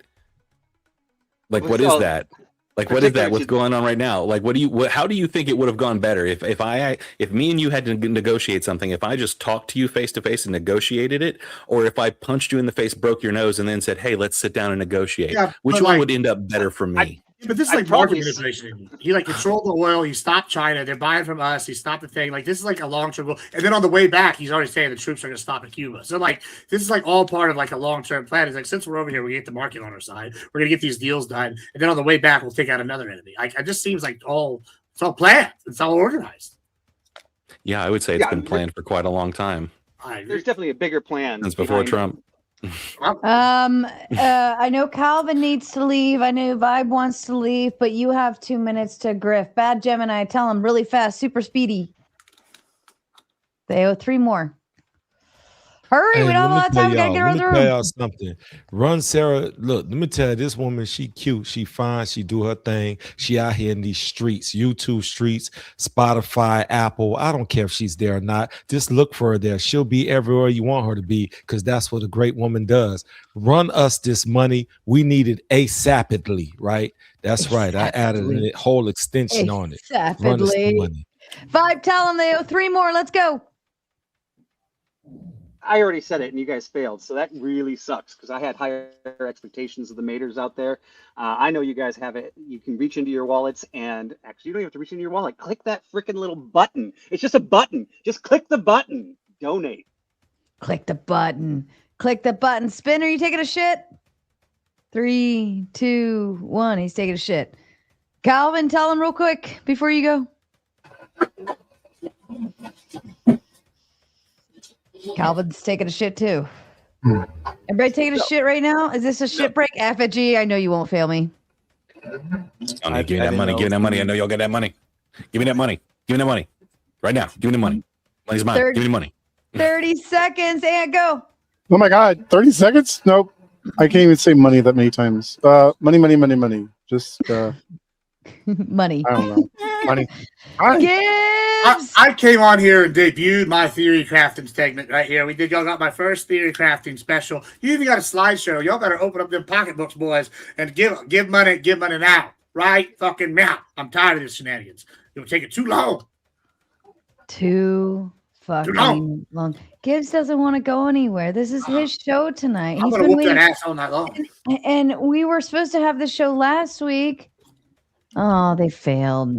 All right, we're going into hit it or quit it mode. You have 15 minutes to get one big fat red dono on my screen or bust. All right. Okay, I'll give grace here. Motor City just sent 10 bones over on the Cash App. Okay, so if somebody drops a 20 in the next 2 minutes, I will give grace and I won't require a full 100. You're almost there. All you need is $20. I don't want to put it on you to pay 100. So I'll give you 2 minutes. 2 minutes. All you got to do is 20 bones. That's it. You hear that, guys? You can get grace for $20. That's probably 10 more than anyone's paid for. Wow. Man. All right, we got 10 in. And all we need is 10 And it won't talk back. 10 more. A minute and a half left. You can do this. We're almost there. Calvin says, Gibbs, you have a very active imagination. I wish you spent more time in reality. Walk to the light. I tell you what, those 1 hour smut reads that I used to write for, they apparently you wrote them and they bought them, and you know what? Apparently, the imagination was just right for them to sell. Just right. All right. All we need is 10 more. You have 1 minute left. Just send it. I'll read your message after. Just send it. Just hit send. Don't worry about the message. Just hit send. Just fucking hit send. You can type it all in the chat after. I'll read it out loud.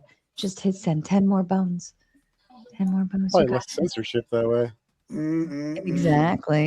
Exactly. Oh shit. I don't want to go into hit it or quit it mode, guys. I'm giving grace. 1 minute. 1 minute left. You just need to get 10 bones. There it is. Jason comes in with the savior mode. Says it's been a while. Shout out to Jason. It's been a while. You can all say thank you for Motor City, Calvin and Jason for the final savior points. Shout out to all of you fine motherfuckers. All right, let's keep going. I don't like that Jason wanted to short you a penny just to prove a point. We can't be doing that. Like, now I got to find in these streets. Like, we're not going to do it. It's like going to the store, $29.99. Like, put some tax on it. Going to do that. That might be the YouTube's fault. I've tried to donate it. It's just that $9.99 sometimes on that. If you go in through, if you're on the phone and you do it, it'll do $9.99 or $4.99 or They're disrespectful. $99.99. But if She's you a do it good on person. the desktop, you can select the exact price. So it's not a him problem. It is a YouTube app problem. Y'all So, do right yeah. by my girl. A penny short, $1 late, a penny short, all of that. Yeah, I remixed it. You know, in some countries, it's illegal to not include the tax on the price. Really? Yep. You have to put the price tag on the shelf that includes the whole amount that you will pay. I don't want to pay the Sarah tax. It's just like, yeah, we need to buy Sarah in Florida. We can't be paying your prices up north. It's overinflated. You're not worth that much. Not saying you're not a decent person, but I refuse to pay full price for you. You're welcome. Well, but you're paying for the show, okay? I just so happen to be here and benefit from you paying for the show. My sponsorship said I can't say anything flattering to you, so I guess we got to get back to political banter. All right, go ahead. I'm listening. I love you guys so much. I'm so excited. Gibbs, are you excited for Vegas? I'm so fucking excited. I'm always excited, first of all. Second of all, yeah, listen, I'm more concerned that I'm gonna try not to die.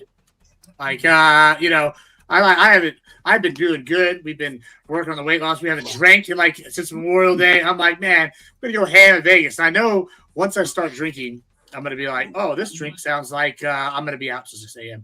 And you know, and then I'm just gonna be like, oh, and we got Vince to be doing at noon. Whoa! It's gonna be rough, but it's gonna be good. Oh goodness, you're starting to scare me. I'm a supposed manimal. to be my bouncer.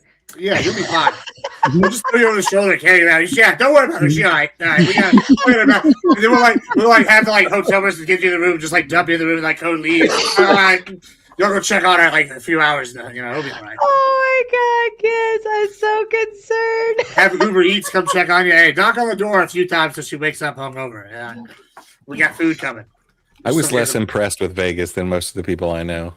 By my second Everybody time was I like, ever we went, can walk around with our drinks. And I was like, I'm from Louisiana. We have Yeah, drive-through no. daiquiri shops. Yeah, we got drive-through Are you liquor really stores. in from Texas. Louisiana? Huh? Are you really from Louisiana? Yeah, I'm from Louisiana. I would have never thought that. I would have never pinned you for the South. Wait, Oh, are you yeah. saying because he doesn't speak with a Cajun accent? Yeah. Sometimes I got to put on my Cajun accent. Oh yeah, man, I'm Cajun from the deep swamp. So he probably know how to cook. He ain't doing that Are white you people are spice. you a raging Cajun? That's what you now. I did not go to Nichols. My brother did go to Nichols. Yeah, though. but you're fit because this is the raging tomato, so you're now officially the raging. I guess I'm the raging Cajun. Yeah, the Raging Cajuns might get mad about that. Though. They might come. They're the college football. You don't Yeah. be taking people's names. They come with them. Now it needs a Cajun avatar. Yeah. Just have Gambit on there. Gambit moving around. That works. Aw. All right. That's why he's got the fire in the background. Where did we leave off?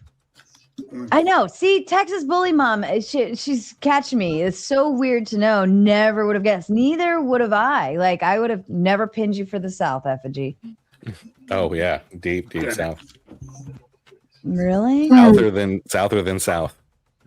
You can't tell by how bougie he is. See, y'all think there's no bougie people down south. That's the problem, Effigy. But I it's don't all- know if any Cajun in history has ever been called bougie.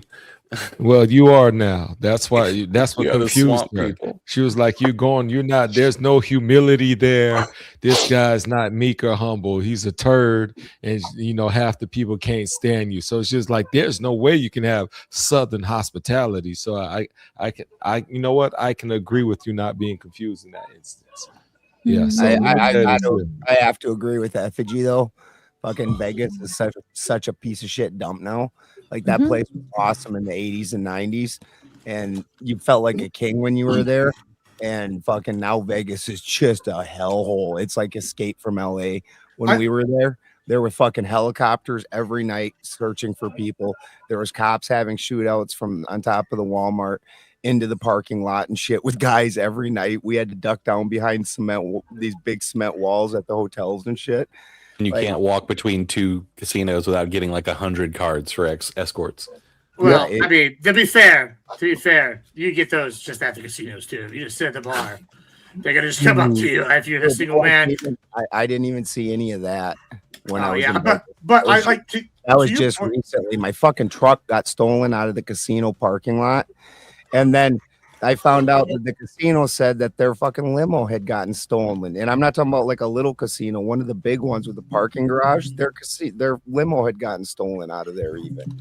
Like you go to try and buy a vehicle down in Vegas, almost every vehicle. Oh, I don't have a title, but I'll give you a bill of sale.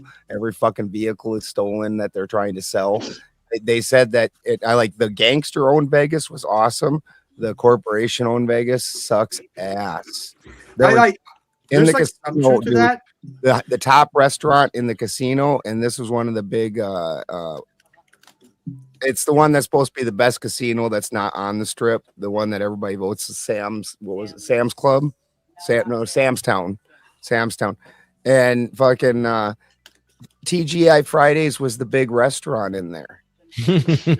Yeah, I mean, there's some of what you're saying is true, but like at the same time, they've also done like the last like 5 years, they've done like a big revamp because they had the Rams moved out there. They have the LA. What is it? LA Yeah, they House. said that's when the super bad crime started. Yeah, I know. I've been there since then. Raiders, I haven't had any issues with crime. I got stabbed in San Diego. Gibbs, without telling us. Yeah, the Raiders. I don't watch pro football. You're 100% right. He's You're like, right. I don't watch pro Ram. football because I'm not gay. I watch college football because I'm a man, and that's all I give a shit about. Like pro football is all fucking rigged anyway. But I like when I'm sitting here when you're saying this about Vegas, it's like. Yeah, some of what you're saying is true, but there's also like really good benefits now. Like, right, like you can go and get like resort packages, and like it'd be cheap as fuck. Like I booked the Luxor, and it's all right. Yeah, that's where I stayed. Yeah, it's an older hotel, an older casino, but they've even done revamps there and like all sorts of shit. And you can walk anywhere, and then they have trams that'll take you down, and like you can avoid the whole like being outside. And like if you want to go to any of the MGM properties, they like will take you right there, and they have like packages, and it's so much cheaper. Like I could have stayed like the same night at the Bellagio was like $700, which is still pretty cheap. That's cheaper than what I'm staying for TwitchCon. And like it's like okay, like and then you get all the perks. And then the other thing is, if you know people there, it's like obviously it's always like who you know, right? Like I know my friend Barbie, she's like a women or wrestling person. She does like promotions for the club. So it's like I just told her to put me on a list, and it's like okay, and then it's like oh, all these other content creators live there. Like there's so many, and then all the MMA guys live there. So like as long as you're like in areas where it's like safe, or you're like in with groups of people that are like out there, it's really a fun place, and probably cheaper than it used to be, right? Like and it's a food mecca, even if it's not like the Pinnacle it was under the Mob, you know. I don't know. It's still pretty fun and it's cheap. I like and shout out, I believe this came over on Mr. Ben's side. Stapo Endeavor State. How do you say it? Thank you so very much. And that's what I would say. That's what I would have said. Shout out to you, Step. Go ahead, Gibbs. Back to you. Oh yeah, I mean that was it. I mean I like Vegas quite a bit. It's just like my problem is I have a very my personality is very much like go, and Vegas is a 24-hour city. I could never live in New York. I could never. None live of in us Miami. ever would have guessed that. None of Yeah. us ever would have guessed that. Yeah, and I could never live in Don't Vegas. do the timeshare thing. Yeah, I would just. They'll die. offer you free tickets, but don't go on the timeshare thing. Yeah, I mean I did that when I was in college. It'll be the worst Yeah. capitalist nightmare you'll ever be put through. Yeah, it's like a thing they offer when you go to Vegas. They'll be people with buses, and they'll say, "Hey, we'll give you a shitload of free tickets to free shows, like with like hundreds of dollars worth of tickets. All you have to do is come with us for 4 or 5 hours to this timeshare. All the shows where are free. We try to sell a timeshare to you." If you go to the promoters, they 90% of the shows are free. I got tickets. Yeah, you can find ways now, but this was a long time ago. Oh yeah, bro, I got tickets to go see Britney like for free when I was there last time. I didn't even go, but like I was there, like here you go. I was like, yeah, Britney, baby, I got you back there. God, if you want to, yeah, thank you. You're welcome to go back to Avatar if you want. I'll leave it up to you. Do you want to stay on cam back there? How you doing? God Emperor, do you want to stay on cam? Okay. next time I go to Louisiana, I'm gonna hit you up. We go drink and argue in person. All right, tell me why I'm wrong. I'm always sad when they kick all the lefties off these panels. Y'all need to leave at least one lefty on here. Effigy's Effigy's like our resident. Then you have Calvin. Well, Yeah, yes, and he's he's quality. He makes solid arguments. Oh, wait, Calvin, I thought you were leaving. I lean I'm left. sorry. Yeah, I'm about to bounce. Oh God, you weren't waiting on me, were you? I apologize. No, that's okay. I didn't want to be rude. Oh, you're always so sweet, Calvin. Thanks, and I'll see you guys next time. Good night, Calvin. Good night, Calvin. Have a good one. AG, I'm a borderline lefty. You know what I'm saying? So don't get it twisted. Yeah, I'm a borderline lefty. So you That's got one me. here. That's me too. I'm borderline left. Listen. We're gonna convert you. We want you over here on our side. Come on. No, let me tell you, I'm bored of lying about being a lefty when I know I'm on the right side. So yeah, that's what I meant when I was saying I was a borderline lefty. Nice. I'm That's a sorry good I didn't clarify that earlier. I might have to say that. I'm the opposite. I'll never go back to voting Republican. Wow. Just Why is because of experience. Okay. Because You can't things tell- and you can't stuff. convince Fool me me that 15 the RNC times. Shame on me. You can't convince me that the RNC and the again. DNC aren't the worst things in America. So I wouldn't touch either one of them. I don't like either political party when it comes to politics. Oh, excuse me. I apologize. I don't know about you guys, but I had a very long day. Because last night we obviously went late, and then I only got like 2 hours of sleep before I had to go to my son's school for a little event, which was really fun. And then, of course, family was down for that. So then I had to spend my entire morning, afternoon with family. And I think I laid down finally around like 2:33. And I slept for another couple hours, and then I got up, and now here we are. So I've been like running on fumes all day. So I do apologize. I am low energy, but holy shit, I am tired.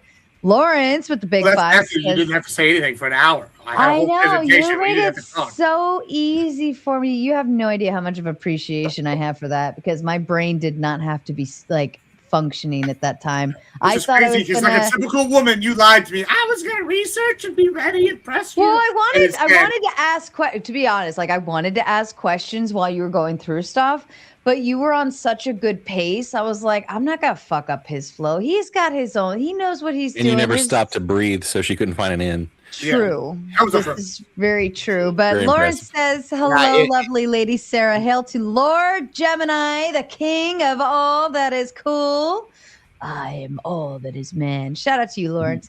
But yeah, you had a flow going, and I know when you get on one, like I didn't want to be the person to throw you off track. So, and you had a whole Hey, PowerPoint. Sarah, that's a lot of yawning by you. That's a lot of yawning. Look, I know AG is going to say something, but I had to address this while it's on my mind, because I'm not saying you're old, but I'm just saying you're at a different place in life. Let me just say that, at a different place in life, because there would have been a time where Sarah was like, yeah, I had a long night and I only got 2 hours of sleep. That would have meant a whole different thing, but now it just means she's yawning again. Dude, She's you out have here no being idea. responsible. When I was in my 20s, like I was working anywhere from 2 to 3 jobs at any given time and going to school, and I had my daughter, and I still was high functioning.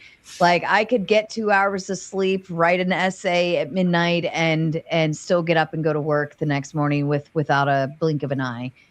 Now, like it's the roughest thing ever if I get anything less than like 6 hours of sleep. It's detrimental. It throws me off. It's like I'll make it work and I'll do what I gotta do, but it hurts. Yeah, we can get you an AARP card. We hear you. We're going to get you all the pancakes you want at Denny's.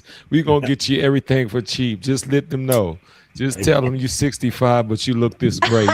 They won't know. They Just send let you them know. application at 55 now.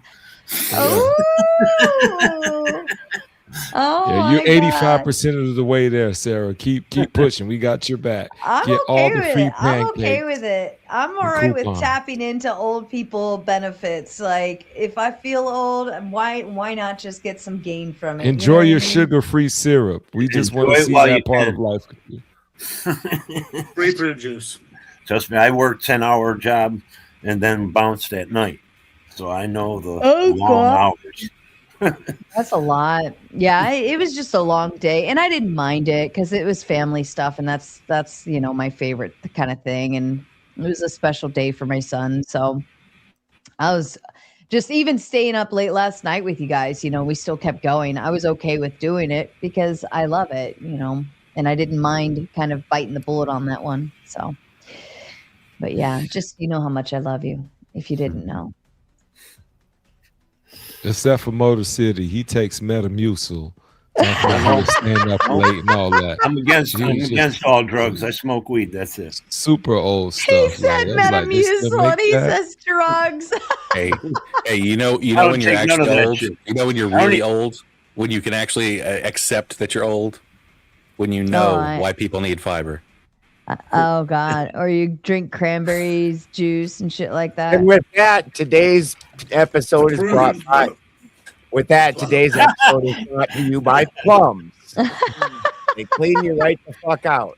Another way to avoid needing fiber, I have discovered, is just true. chugging a bunch of caffeine right after you eat. Then your body just doesn't digest it, and you just shit it all out. Who needs fiber then? These are the healthy ways.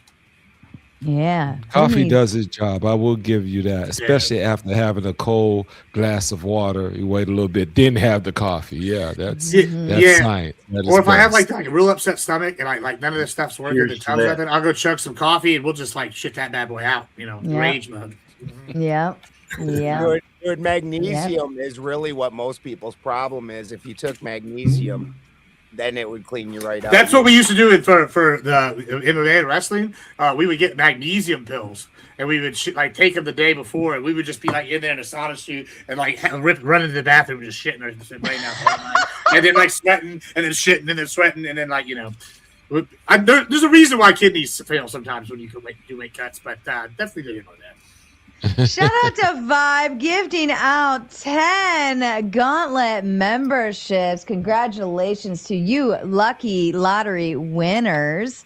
The gift that keeps on giving. I love it. My favorite. Thank you to you, Vibe. And I hope you're enjoying your summer.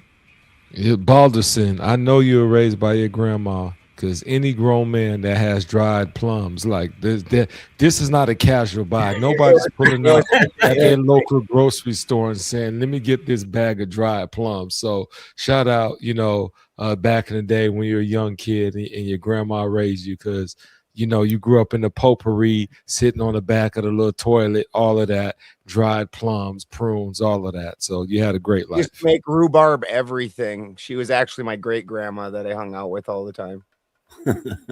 Old rhubarb pie. Oh God, yes. I never got a taste for rhubarb. Yeah, my family's long lived. I've got 8 grandkids. My oldest grandson, with the way the girls are looking at him, might be a great grandpa soon. Ooh, yeah. You deceived all of us. I've accepted and embraced the fact that now that my daughter she'll be 17 soon. I'm putting it in my head, next year we start the process where any given moment I could become a grandma. Yep. That's hard to digest. Oh, dude, it's the best. It's the best. Grandparenting, dude. My first grandson, it made me lose so much hair. But then, my daughter was just great to tell Sarah that, but continue. But she won't lose the hair. I don't think she has male pattern baldness. But then she was young, so when her and her it's now her husband, they need to develop their relationship, and she used to drop him off every Friday night, and then he'd hang out with me all weekend, and she'd come pick him back up on Sunday, and we did that for years. And it's just so damn much fun. Being a parent, you it's your job to care how they turn out. So you're you have to care about the way things go as a grandparent. You're more stressed. Yeah, and you're tied to the way they turn out. As a grandparent, you just appreciate them for who they are. Not to mention, you get to watch your child go through the things you went through, and you get to spoil that grandchild and send them back over. I don't ever do the give them all the candy and stuff. Sugar, if you ever look at the studies, sugar is so detrimental for kids. You don't have to give them candy to spoil them.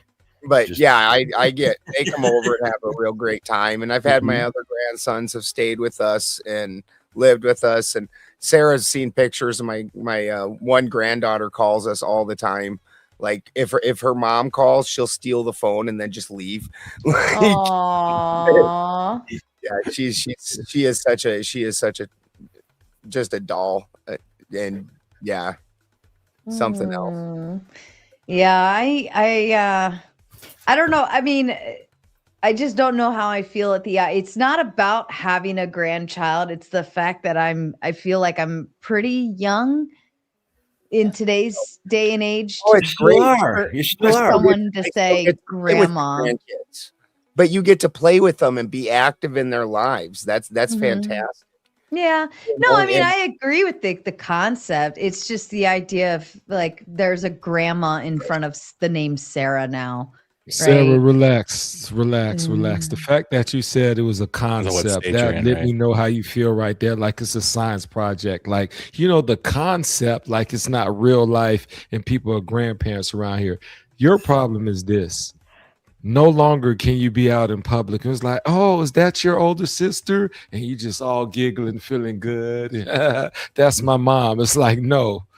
That's this baby's grandmother and my mom, right? All in one strike of the pen, one stroke of the pen, right? You go from being the older sister to like, dang, you got AARP and you got a whole grandbaby and all of that. So you're terrified of that. That's why it's a concept, like it doesn't happen. But relax, Sarah, you're okay. You get to be the cool grandma.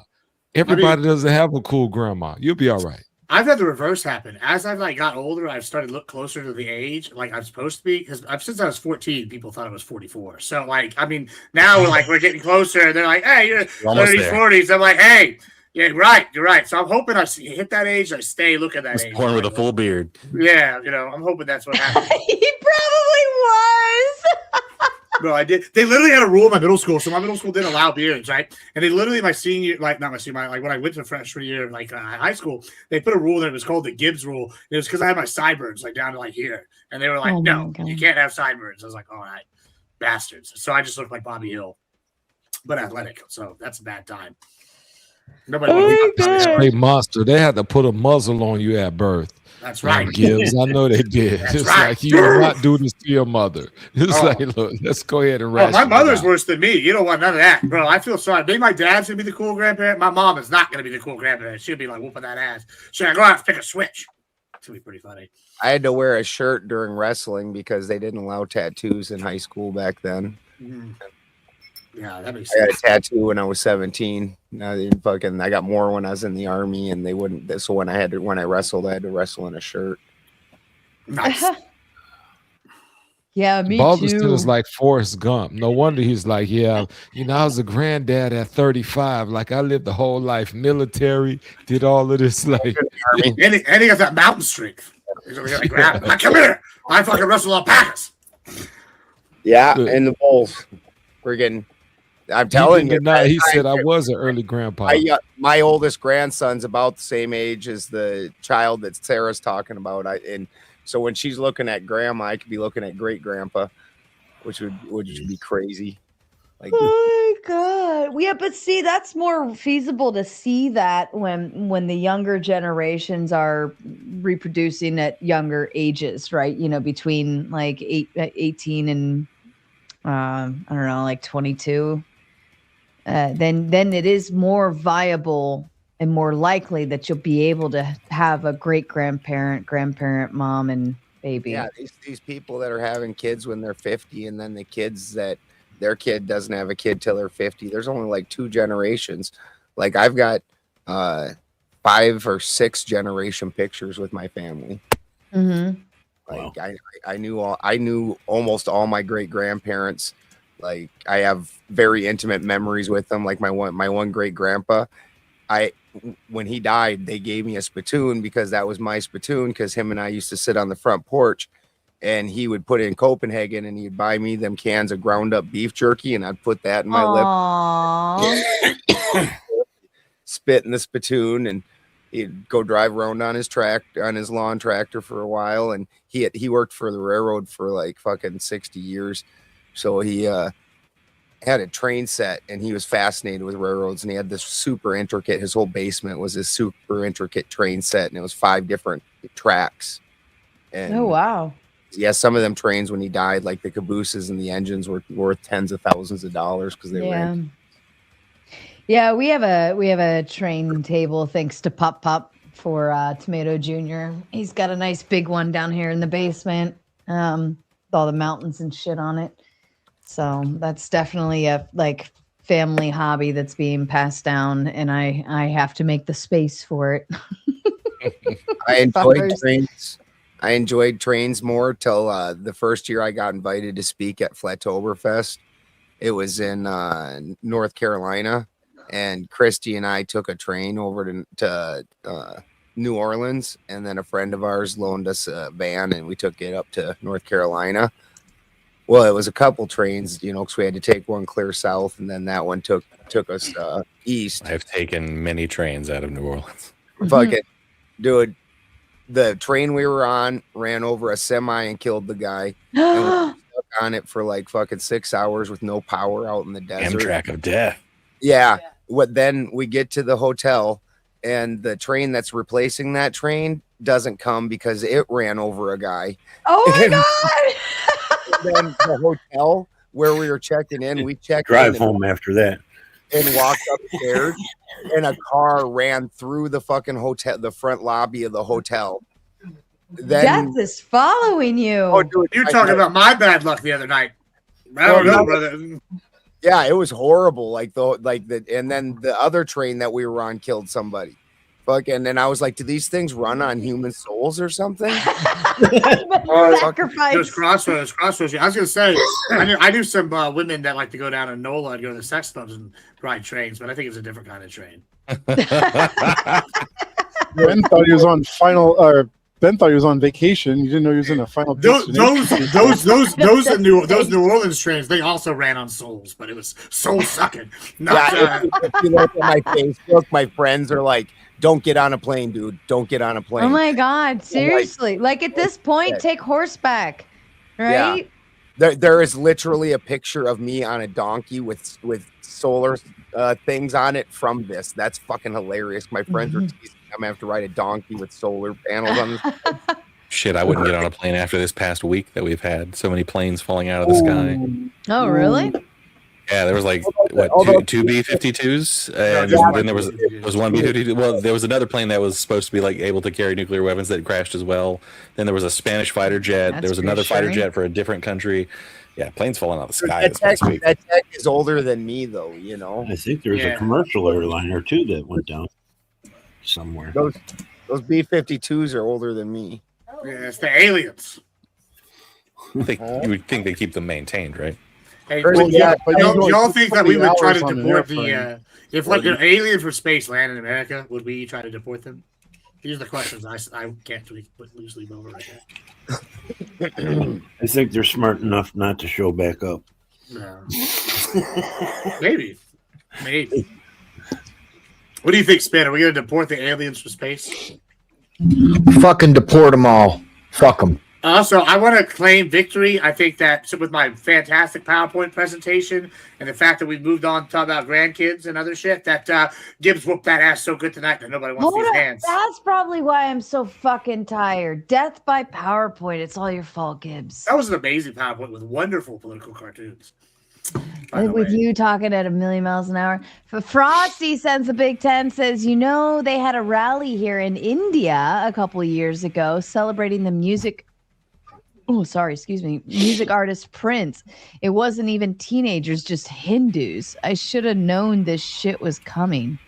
Where did this come from? Formerly known as Prince. Formerly known as Prince. This actually ties back into the topic. Let's get in, because this is Prince's American culture spreading. If you even use Sarah's panel as a small microcosm of the subject, we have Varun, who comes in here regularly. He's from India, and he's trying to get in more of the conservative values are spreading. Frosty's a Christian conservative from India. He's in mine and Sarah's channel. This is a show that India is moving more towards America. They're doing these contracts in the Philippines and moving more towards the fortress because they see the writing on the wall. They're like very isolationist, but hey, they don't like China. right? They do deals India with is Russia, not and now they're getting isolated. well. They've been basically a colony of Britain fucking for years, dude. That's they're why extremely I can't ever get into the conversation with him, but I'd like to talk to him about it because Britain, literally the Brahmin class of Britain is like half white people because Well, yeah, that's true.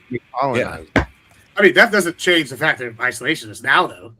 India is never going to right itself while it has a caste system. No country will. Wait, that's just no country no country that has a caste system will have a bright future because you're instituting going forward. Hold on, what's a well, no, caste you're instituting system a again? permanent underclass. It's always going to be just brutal and shitty. A caste system is where you're born into a certain class of people. Now, like Asvarun, he's a Brahmin class, which is like the royals. The upper class, yeah. And then there's the working class, and then there's a poor class. Now, like the poor class, they can't even touch the rich class. Yeah, there's like some famous Bollywood actors that become from the poor touching class. one of the rich class. The rich class can lie to any of the underclasses and do anything they want to them. It's Sounds actually like YouTube. Yeah, it's like if you've anybody that's ever goes over there, it's just a dumpster over there, and everybody's lying and scamming constantly. Okay.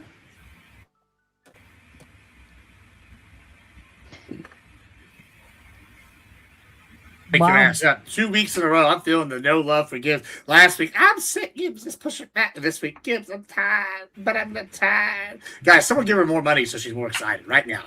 Chat, give her $100. You know what would help? Anybody that reads fantasy novels, Gibbs speaks in Gnomish. You've heard of a run-on sentence. He has a run-on word. It's all just one fucking word. That's right. I speak like a Texas auctioneer or oil man. You know what I'm saying? Yeah, bastards. Maybe y'all just talk too slow. I think this is a you thing, Gibbs. I don't. I think we don't have as good prescriptions. Yeah, I unfortunately am just on vitamins today. We are. Oh, shout out to the non-fawn raid. Lots of love there. Thank you, non-fawn. Yeah, that fucking shrimp motherfucker's probably coming in here now. Come here, shrimp monster. That would be good. We could refresh back and we can talk about the economics. He really does. He's really bothered by non-FOMs fucking caring about shrimp and how they die. That bothers him. I really don't get it. It's up there with dildos. Yeah, but like I about shrimp. I can't speak for non-fawn, but like I think that yes, they're using it as like an extreme example to push like animal rights overall. Is kind of what I think they're doing. Just bring up Democrats. I could be wrong. He loses I don't his know shit. like straw man. He'll go on a fucking 5-minute Alex Jones rant about it. What I think he's doing is he's using the shrimp, like the shrimp and like the shrimp, shrimp cocktail, shrimp gumbo, shrimp grits. Yeah, I think he's using it like him and the other people they're using it as like an extreme like misnomer, like an extreme it's like oh everybody thinks shrimp, no big deal. And they have the shrimp costumes, but in reality they're trying to push like ethical treatment across on all animals. You know, I think is kind of what he's saying. I could be wrong. Not correct me if I'm taking your stance wrong, but I think that's like now I'm hungry for shrimp. Dude, I'm a vegetarian, but the one time I went to a 5-star restaurant that I had to wear a suit into and everything, you couldn't go in there without a jacket and everything. And they brought you out a complimentary platter of shrimp or cheese. And my ex-wife picked the fucking shrimp. And they bring that shit out, and I grabbed one and I bit into it. And I chomped down and I spit it back out. And I looked at that fucking guy. I was like, you guys didn't cook these. Fourth Wiseman, good evening, sir. Hashtag Vegas. Hi, everyone. Hey, Gibbs should do the no, absolutely challenge. fucking not. Oh my god! Fucking no, because it'd be like Gibbs could probably do it though. If anybody He can do probably it, could. I don't know that Hold on. Tin. It's the Hold world. on. Trippy tried to get an LLM to read it out one time, and it gave up. The LLM gave up. That's hilarious. Hold on. Gronk is like, fuck this shit. I'm out. Dude, I had a friend that asked the LLM to say Jesus is Lord 50 times, and by like the 30th time, it started getting snotty about the way it was saying it. It started saying it goofy and shit. Hold on. That was actually, Cheney and Thomas. That was their other co-host did it. Gibbs, open up that. Oh, sorry. Oh, Gibbs, open up that link. But would he say Candyman 5 times? Oh, Gibbs is taking a shit. Open up that link I just put in the back chat. This is what Fourth Wiseman wants you to do. He wants you to read that word. Telling him not just no, but fuck no. You're muted. You muted yourself while you were taking a shit. You fucking rookie. You fucking rookie. You muted motherfucker. How are you going to debate in Vegas when you can't unmute your mic? Well, the good news is I won't need a mic to be unmuted in Vegas because I'll be doing it in person, yelling at people. Like, listen here, motherfucker. Listen here, motherfucker. What do you think, Gibbs? Can you try it? You're lucky I can. You're lucky. So it's like 5 minutes to I pronounce. can. Let me get some water here. He's a little scared. I don't think I can. I mean, yeah, no, that's too. I can't make my sound. So me irony already go to my needs. No, I'm done. We're done. I'm not even. That's all you get. Seriously, he didn't even try. I tried twice. Well, I can't pronounce the Y. I mean, this is like maybe if I was like Hawaiian or something. The authority to go to my originally rosary go to the story. Who's the other filling the yeah, I'm done. Yeah, it's like the same 3 or 4 words over and over again. Comes up out of the earth behind him while he's trying to do this. Yeah, bro. Are we sure this is not the text from the Necronomicon? Darth Maul over here is starting to look like he's got some horns that weren't there from before, and he already had horns, which is really scary. Yeah, it's like the automatopoeia for a reverse recording. Also, this is extra scary. If you don't know my lore, I have a haunted Annabelle doll here in the house. That moves around, and we've had people with witnesses. We even have a bunch of Clipper streams. Wait, let me ask you this: how close to the Annabelle doll do I look? Not close at all. Not really. No, really, I get that a lot from the haters. I mean, unless you're talking about looking raggedy, like, yeah. all I got to say is Klaatu Verata Niktu. Something's not what I'm sure. What's that mean? Oh, it's from Army of Darkness. Oh yeah, I do it. It's what you have to say before you pick the Necronomicon up and do shit like that, so you don't waken the army of the dead. You know, I think I'd make a great X-Men. Why? What? Because I am End of statement. You are a what? What's your superpower, Ant? X-Men. It's genetic. Is it muting yourself when you're talking? Yes, because I'm a mute ant. Oh God, wouldn't that be X-Men? That's what I said, X-Men. Oh, sorry. I said I'd be a good X-Men. I don't know why. I was thinking Marvel for some reason. I don't know why. It is Marvel. Well, it is Marvel. Is X-Men Marvel? Yes. Mm-hmm. Yep. It's like their flagship titles. Someone's Army of the Dead. Someone's what? Army of the Dead. Is Army of the Dead a comic? Yes, there's tie-in comics, and the tie-in comics made by Marvel, and Jeepers Creepers, and Army of the Dead, and the Evil Dead series are the same universe. Yep. And I need to find those. Those sound awesome. Yeah, and so here's the best part. Apparently, it's like one of those parallel subdivisions, like what's the X-Men? The Juggernaut gets his power from that demon, so it's a similar dimension, yeah. So they had this parallel dimension where these ancient gods. Don't even try to open up my X-Men knowledge; it is vast. Yeah, and so yeah, exactly. And so the Jeepers Creepers is one of these ancient gods. I think Cthulhu is in their universe, and so is do you know that one demon that looks like an Army of Darkness that looks like the Jeepers Creeper? They argue that's the same species, and that creature that chased him. That's why he was putting all the shit together. And the guy who made Jeepers Creepers admitted that he was trying to make it like a film in the universe. Was going to do that in later ones, but then he diddled some children or something. So I guess we're not going to get that story. Yeah. So the real monster was the director. Hashtag Vegas Gibbs. It's easy. You just got to warm up with 1,000 lashes and then a lemon bath. The word becomes natural. He's right. That's right. Yes. If you'd asked me after I'd been drinking, probably my tongue would have been loose enough then. That's what she said. Yeah, that's right. Wait, Gibbs, what did you say about the director? Did you call him? Who? Come on. It was just a joke. That's right. I didn't even hear what you said. I'm sorry, brother. The joke didn't land because we didn't hear it. I'm not. Next time. I'll give you the laugh. It's the chip that counts, right? Sarah, I'm disappearing on you. This was fun. You had a great group of guys on here. Once again, I appreciate you paying me every time to say stuff about your panel, even though I really don't give a damn. But it felt good for the money. So look, I'm out. I'm not even going. There's no bantering. There's no roasting. There's no killing anybody. I'm too old for that, as you referenced earlier. I'm trying to feel like you feel, which is quite old right now. So You make me feel like a natural old lady. once you said natural, you didn't even have to say anything because everything's fake nowadays. So natural is old, right? You got everything else is fake. But thank you for adding the additional words to it. But yeah, you are a natural woman.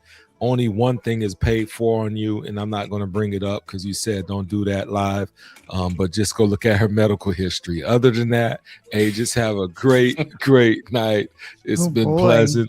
And I'm gonna leave on that good note because your mama still likes me. How about that? Happy birthday, Gemini. Take care, appreciate it. Birthday, bro. See y'all. So question for everybody to get us back near topic. If in some part of this next 60 days, some kind of incident happens where it's a big thing, a ship gets sunk, a tanker, maybe even a warship, and they're like, this thing happened, we got to put boots on the ground. How are y'all going to feel? I don't think boots on the ground will be the next thing. Me either. I think it'll be like if that requires steady escalation. The closest we get to boots on the ground is if he actually was like, all right, I'm physically taking Clark Island instead of just destroying it. All I'm saying is I wish Effigy, before he busts out the Israel thing, would have put on like a little Miss Cleo thing on his thingy, because I would bet the farm, if I was a betting man, that Israel is definitely fucking this up inside 60 days. I don't know if they can make it 60 hours. You want a hot take you might agree with, Effigy? I think that we are absolutely going to go to the war again because this is just market manipulation before midterms. And we're going to have this piecemeal shit, and he's going to have this. He's caused this problem. In addition to I do agree with his political overall strategy, where I think it's taking away money from China and getting into here. But I think that it is manipulation to put a little hurt now, and then right before midterms, whenever this is all done, or he puts a hiatus on it, it's going to be dramatic drop in prices. Everybody's going to be like, "Oh man, he's doing real good," and they're going to be the economy's stupid, and then they're going to go vote for Trump. And then as soon as it's done, we're going to go back in there and bomb the fuck out of them and be more aggressive. Yeah, I mean, I agree. I think there's nothing in this thing that isn't more in Iran's interest just to stretch this out as much as they can, which the Trump people are probably going to get really pissy with really quick. And the whole time Israel's sitting over there being like, I don't give a fuck what you do. I'm going to do what I want anyway. And Iran's saying that if you bomb Lebanon, we're not going to hold the agreement anyway. The whole thing's set up to implode within a week. Yeah, I mean, I just feel like in a week we're going to be having a completely different conversation. This is all part of my longer term thing. This taking longer, regardless. To always be in the favor of whatever's done, always, no matter what it is. No, I'm saying I'm saying the Fortress America and the American imperialism is happening regardless, right? He's taking other steps that line up with it. This is as current as the current the controversial step, but even regardless of if Iran, the Hormuz stuff works out in our favor or not, which I think it will. But even if it doesn't, it's he's done enough to curtail and get things going in this direction. I think this is all part of his plan. But I do think he's maybe making this an issue now so that he can solve it. Sometimes you make a problem you can solve, so you can be like, look what I did. I took out the Ayatollah. Look, I did this shit. These guys let all these other people do nothing. I think that's a selling point. I think it's something you can use. You exchanged him for a younger version. Absolutely worse. Allegedly, his son might be dead. He's on the wall. Allegedly. And you've just exchanged him for the next one. And also we're killing basically the Pope for a religion like 3 times over. It's nothing Yeah, that's about a pretty this weak ass that religion, man. Well, sure, but nothing about this is like, yeah, they're going to be more conducive to like things on our terms if we just keep like doing stuff like that. It makes weird sense to be like, I'm going to be all gung ho, I'm going to bomb them into submission, and then all of a sudden be like, let's negotiate. Yeah, I mean, I would rather just have conquered them, but like, yeah, I mean, I think he was trying to focus on taking land here in this hemisphere, not taking land over there. I like, yeah, so I think that's kind of the big thing he's doing. He's been like pulling troops slowly out of the region, making I also things think more. if a single outlet on the press is like, that deal's not as good as Obama's deal, Trump will lose his fucking mind and blow the whole thing up. Mm-hmm. I mean, that's already happening. So like, I don't think he's gonna blow it up. They're already like trying to say it's capitulation. I mean, you were doing that already. Well, we know. Notice how in like the course of like a day or two, we went from like the entire 300 billion comes from the U.S. taxpayer to like it comes from somewhere completely different. When it was the Iranians, Well, that was because it was giving us falsely that information. Yeah, well, that's because they were trying to stir shit up and get better negotiating power. They get the American public riled up.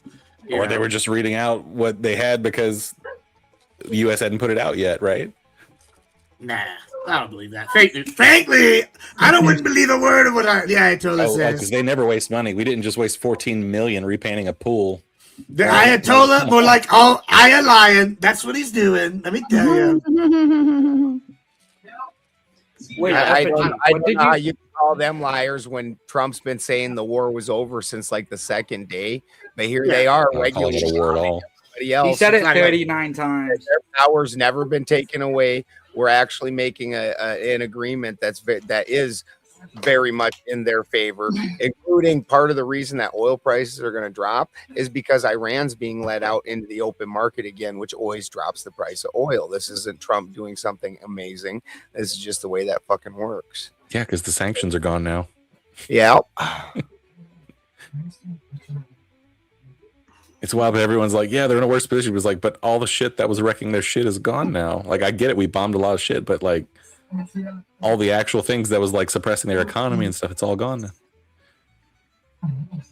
And they're ending up with, no matter who gives it to them, what, close to 350 billion to rebuild, money that they haven't had access to for years and years. And now they can trade oil in the economy. And guess what, boys and girls, they got a lot of it. Yeah, but the thing is, if Iran is trading oil on the global market, they're not selling it on the cheap to fucking China. They're still gonna do Right, that. which is better for Iran. No, they're not. Why would they sell cheap to China if they better can for sell at Iran. a higher price to everybody else? Yeah, they've been There's selling such thing it as to trade China. partners. They've been selling it to China for cheap because they can't sell it on the open market because That's we've what had I'm saying. 100%. That's right. And China has been taking that oil and then in and of itself selling it on the open market. So it didn't really stop anything. It just kept the market prices shitty. Fucking now Iran Pumped can up the trade- Chinese. now Iran, yeah, right. And now Iran can trade it out on the open market. So this is even better for Iran. They don't got to hawk it off to China. They can fucking sell it to the best bidder. I mean, nah, they're buying their oil from us. China's our bitch now. We're winning, boys, and it's glorious. I'm so Say it excited. loud enough until it's true, right? I mean, listen, I we're in the air and walk. It's the macho man voice. I can't do We're that. talking loud and carrying the big stick. Woo! It's the mega powers. I'm saying, like, I'm excited.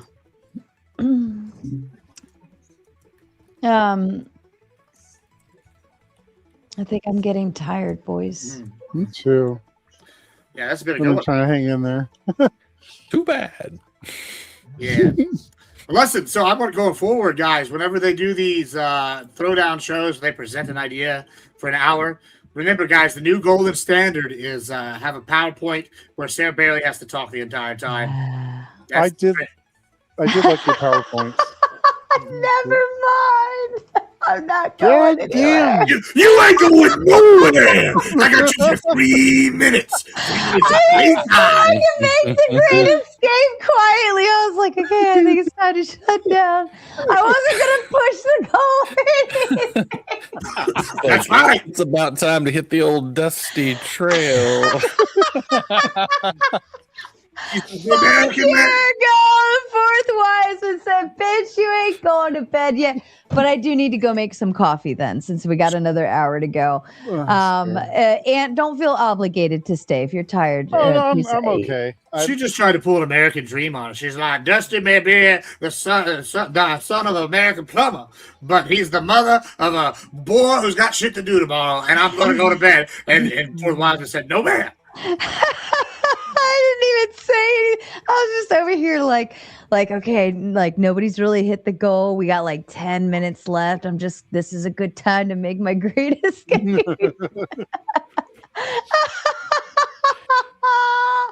Hashtag Vegas penthouse suite. Fuck your goal. We're not really staying at like luxury. Like we're at the Luxor, right? Or something. I forget where we're. Yeah, I don't know. They all have luxury suites, but the Luxor they have Luxor's cool. It's shaped like a pyramid. It has a whole bunch of Egyptian shit on the inside. The only con to the Luxor is if you don't smoke, their casino smells like smoke. But whatever. I mean, because it's one of the old ones. Yeah, it's just old. I think it's cool, and you can see it. Listen, at least it looks a little modern, unlike the one that looks like a castle. I can't remember what it's called. But when you walk into Excalibur, you feel like you were transported to the late 70s. So Excalibur's done a remodel, and apparently, they have a lot of shit, but they're the cheapest one on the strip. But like, they've like done some remodels. With a good arcade. Yeah, so there's some pros. It's like when you go to the old mall and they have the arcade, and $20 they'll give you like 3,000 coins to go play in the arcade. It's like kind of the benefit of going to the older established shit, right? Like you know what you're getting. Like, why would I want to stay at Motel 6 or stay at like Best Western, and when I can stay at a casino and have a resort, if I want to, right there, even if it's like an older one, it's still a 4-star hotel, Yeah, because I'm gonna smoke weed in the room with my dogs. I mean, I'm going to smoke weed everywhere. That's Vegas. It's legal there. Yeah.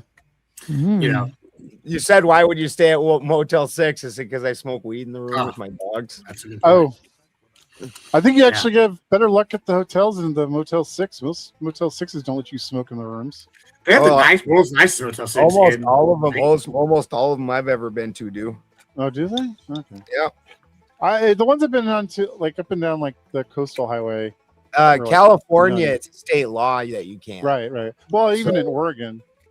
Modi stayed with me in Vegas when we went for TwitchCon, and he got lost. And you know how he found his way back? He just said, "Oh, the pyramid. I see the pyramid. And I see the beam of light." And just like walked across all the F1 tracks they were building to get to the pyramid. I was like, "That's right. That's it." So if you ever get lost, the pyramid is always easy to find. Yeah, they spend like $10,000 a month because of that light, because the bats swirl around and eat the insects that it attracts, and it shits all over the glass on the windows. So they spend like $10,000 a month keeping those windows clean. I'll tell you when I will go to Vegas. Supposedly, Tool is talking about getting a residency at the Sphere. I will then be booking my trip to Vegas. They're gonna get a Tool at the Sphere. They're kind of like I don't want to say they're not old. They have Metallica as one of their main. Metallica's now a Vegas act. They're at the Sphere. Yeah. Oh, so Metallica's already at the Sphere. Oh, okay. So they'll probably be on the same ticket as Metallica every other night of it. That makes more sense. I love Vegas is great. It's a natural fit to me because like they're known for their visuals at their concerts. Like it's their whole entire like live identity. So it makes perfect sense that they could give you a really fucking cool show at the Sphere. Best concerts I've ever been to in my life have been Tool shows. Like probably the top like 5, 10 all. Yeah.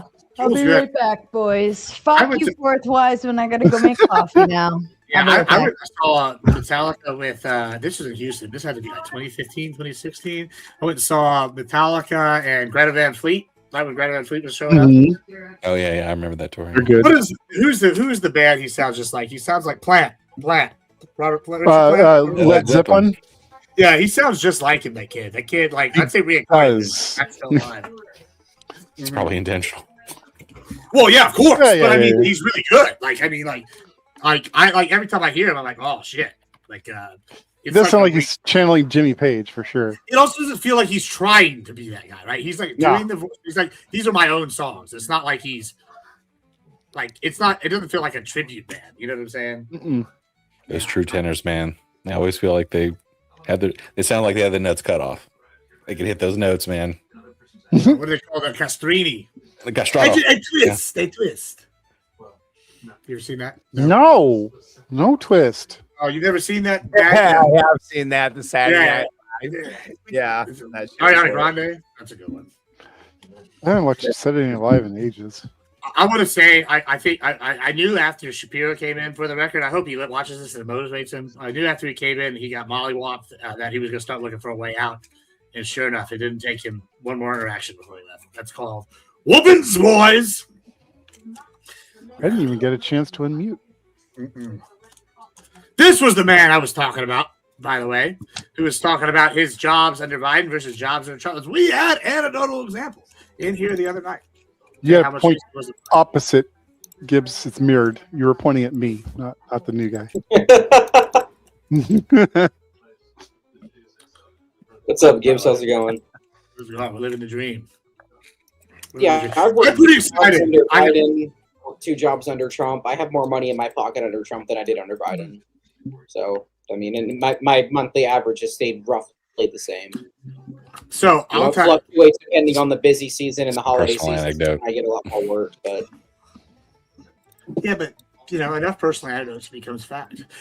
Actually, Effigy, this is interesting. I was talking to somebody about this in Twitch poll, and they were arguing about all these studies. And I'm like, man, I keep watching y'all studies, and y'all keep making these predictions, and y'all are wrong. And then I take a sample size, and I have a large sample size. I know thousands of people, right? And the sample size I keep coming up with based on when I do my polling, whether it's a scientific poll or not, I feel like I'm getting right answers and shit.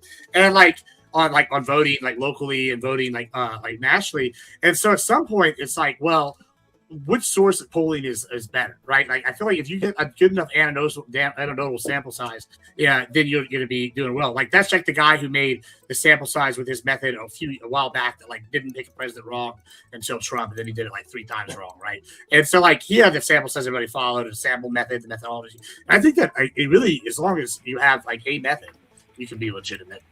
And if you have enough anecdotal, it becomes valid. You just have to meet a large enough sample of anecdotal. Well, no, the thing about anecdotes is that they're singular, right? As soon as you start to get more data, you start to be able to derive trends from multiple anecdotes, right? Right. Yeah, that's my point. Yeah. No, I didn't look But when someone says, "Well, that's just anecdotal," they're basically saying you're using your personal experience as an argument. Right. And I'm using that's his personal experience as my argument. Well, yeah, it's also an unfalsifiable account. It's part of the problem. Right. I can't sit here and logically prove wrong something you said you experienced. Correct. Yep. Well, the Democrats sure tried that under Biden at the end, and they didn't end up working for him when they voted for Kamala. They kept saying it's the best economy ever, and people disagreed. Thoughts? People aren't quite as stupid as they thought. Well, sounds like they're saying the exact same thing right now, right? Nah.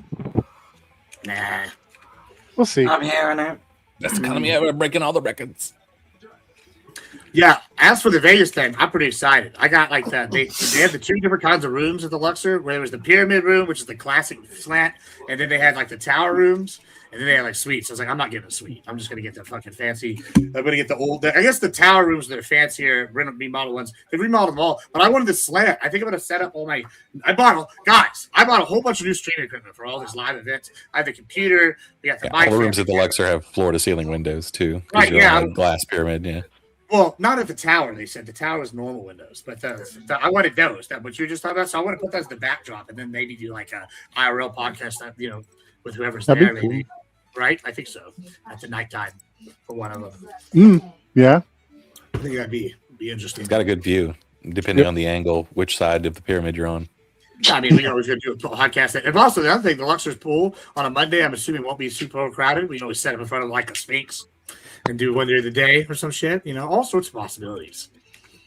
All sorts. I am excited, guys. Tuesday night, we're going to do something really cool.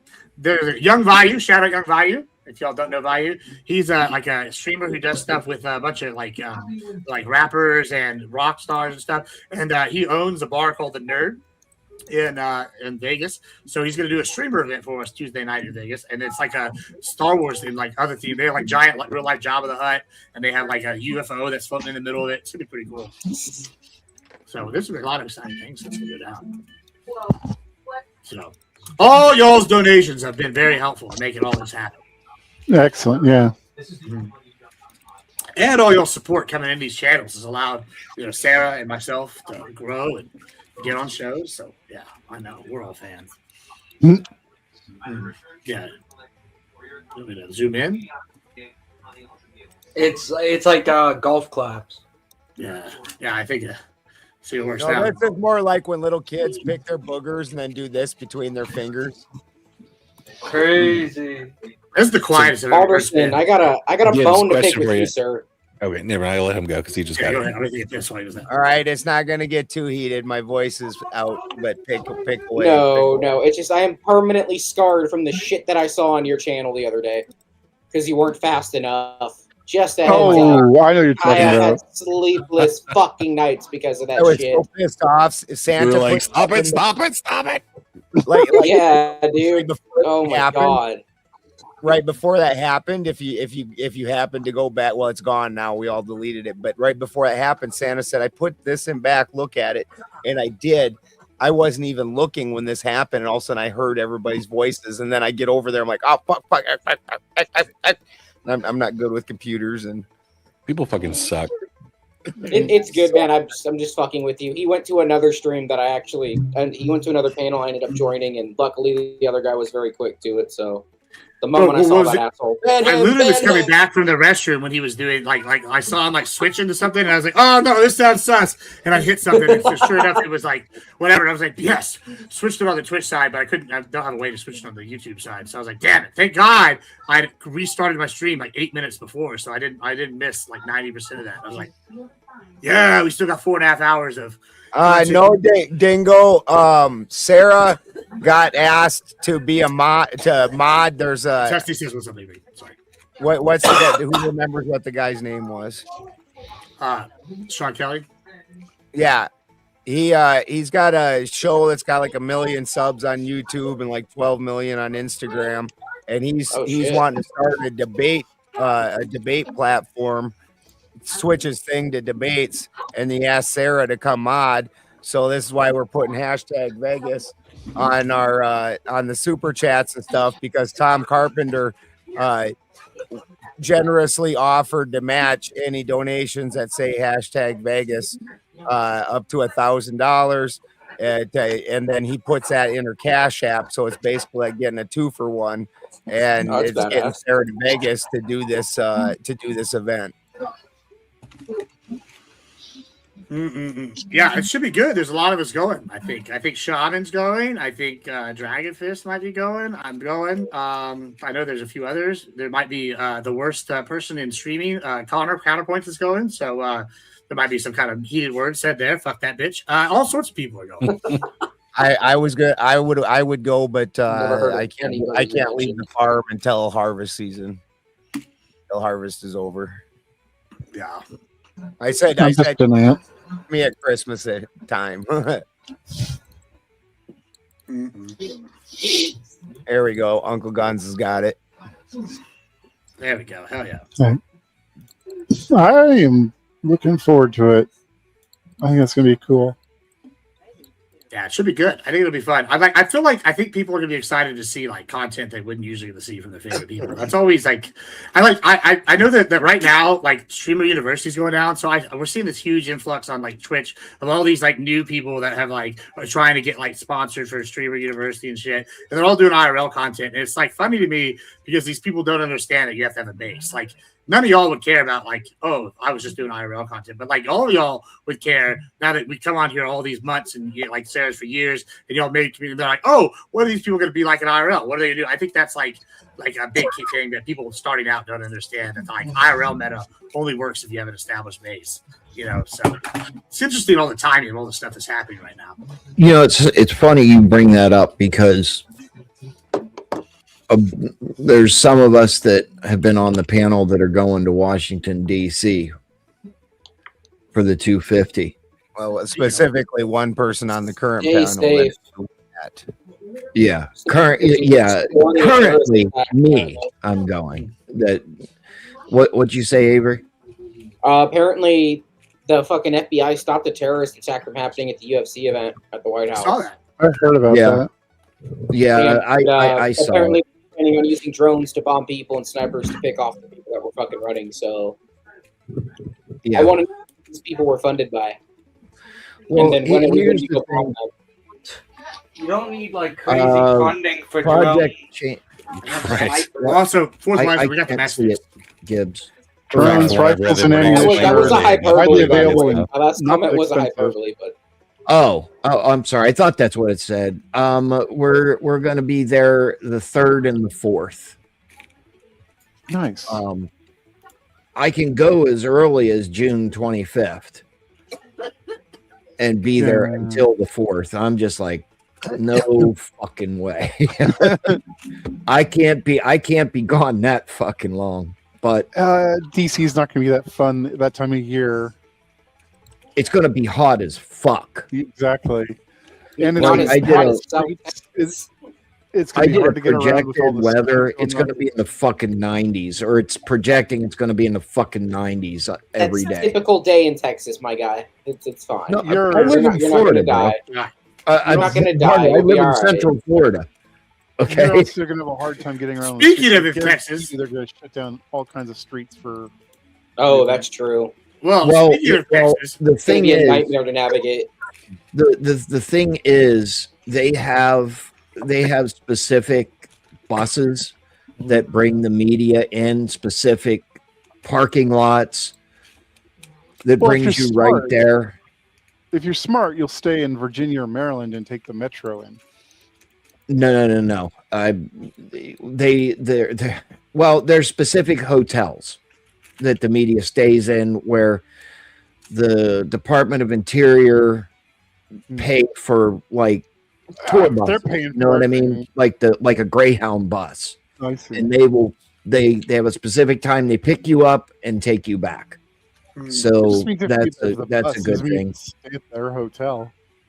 well, speaking of that? other line, well, I was just say, speaking of other live events, Avery sits here in Texas. If you don't know about this, anybody in Texas or near surrounding areas, next month, July 24th, I will be master ceremonying and moderating GridCon 2, and we're gonna have a whole bunch of debaters in Dallas the day before DebateCon 8 that weekend. So check it out. We haven't announced the lineup yet, but trust me, there are some big people, and you're gonna be shocked when I tell you who's on there later. But it's going to be good. That's the 24th. I will be, like I said, emceeing and moderating for the event. So it's going to be good.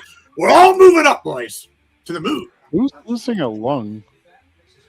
The other thing is it's a very controlled media area. I mean, I can't obviously tell you everything, but we're protected as best as they can, right? There's no way. The fourth wiseman come in with the Big Ten and says #Vegas. Fun fact: it's illegal to have ice cream in your pockets in Texas. Look it up. Yeah, it was to prevent what do you call it when you steal horses? Horse theft. Well, no, there's an actual term for it, but basically, No, I know. I was. Oh, sorry. wrestling or something like that. But horse wrestlers, like they Wrestling, they put shit in their pockets to get the horses to follow them, and then once they're on their land, they rebrand them, claim them as their own. That's a big problem for a while there. It's also, you can still get hung in Texas for horse theft. Oh, it's officially known as And horse cattle too, right? I don't know about cattle, but I know for horses for sure. Dude, federally cattle thieving is a huge deal. You get nailed Yeah. hard for fucking cattle rustling. Well, Cows worth a lot of money. Also, you know why? Because the cartels have been shipping cattle up here, as part of the thing, and then the underground beef industry, and that's probably, if we're being honest, how the screwworm got here. So yeah, that's a major portion of it. But yeah, you know, that's a part of the reason why they make it such a hit like that. But you know, that's neither here nor there. Bollinger wasn't ready for the cartel running cattle. I was really taken aback when I found out they were selling avocados or getting in the avocado trade. I'm like, what? Well, they also stuff the avocados with drugs. You take out the seed, put the thing back, and close them. I thought they were just selling them because they were suddenly more valuable. Yeah, I mean, I'm sure. So effectively, everything became better money than the weed trade. Fucking the only way they stopped the weed trade across the border was by fucking ruining it. No bueno. No bueno. That's Like what you're you only do. getting you're only getting $200 for a fucking pound of California grown fucking outdoor. You know, you sure as It's like fucking an ounce. Yeah, like, on the high end. Yeah. I can guarantee you I haven't smoked Mexican No. weed in over 10 years. I don't know what you're buying. I can buy like 25% THC ounces for like, what is it, $52? Yeah, you can get it pretty cheap now, depending on what you get. I mean, there's obviously quality. Like, if you want to go get like, oh, I'm going to get a Aurora Borealis or an Alaskan Thunderfuck or something, yeah, it's going to be like 150, 190. Well, You know, but this if you're going to is- be like, I want some like heavy duty, like ice cream cake. or I'm something. talking about is at the good. grow It's not at the high grow percentages. level, though. Yeah, but it's still not what you used to have to get, which is basically like the corner of a brick dirt weed. Swag, yes. Yeah, swag. You have to swag, maybe. Little Reggie, $60, give you a quarter pound, maybe. Dude, an ounce was You this gotta big. smoke half of that just to feel something. An ounce was this big. It was like 3% THC, yeah. Bro, back in college, what we would do is we would so we had, I'd throw these big parties, right? And we would buy like an ounce of the good shit for like $200, right? And then we'd go buy like a quarter pound of like the shitty stuff. We would just roll like those Four Kings, blunts. They're like $4 for $1. We just roll like 50 of them or like 100 of them, like how many? Just a shitload of them, right? We had so much left over. And then what we do is we had these parties. And everybody that walked in, we would just hand them like a blunt or two when they walked in. And everybody's like, oh, and then we would smoke like the dro with them. So they're like, oh my god, this is so good. And then they would smoke the swag the rest of the night. And they, oh my god, Gillis gave us the best dro while we were over at this party. It was like a party bag. I'm like, that's right. So like, you know, it was wonderful.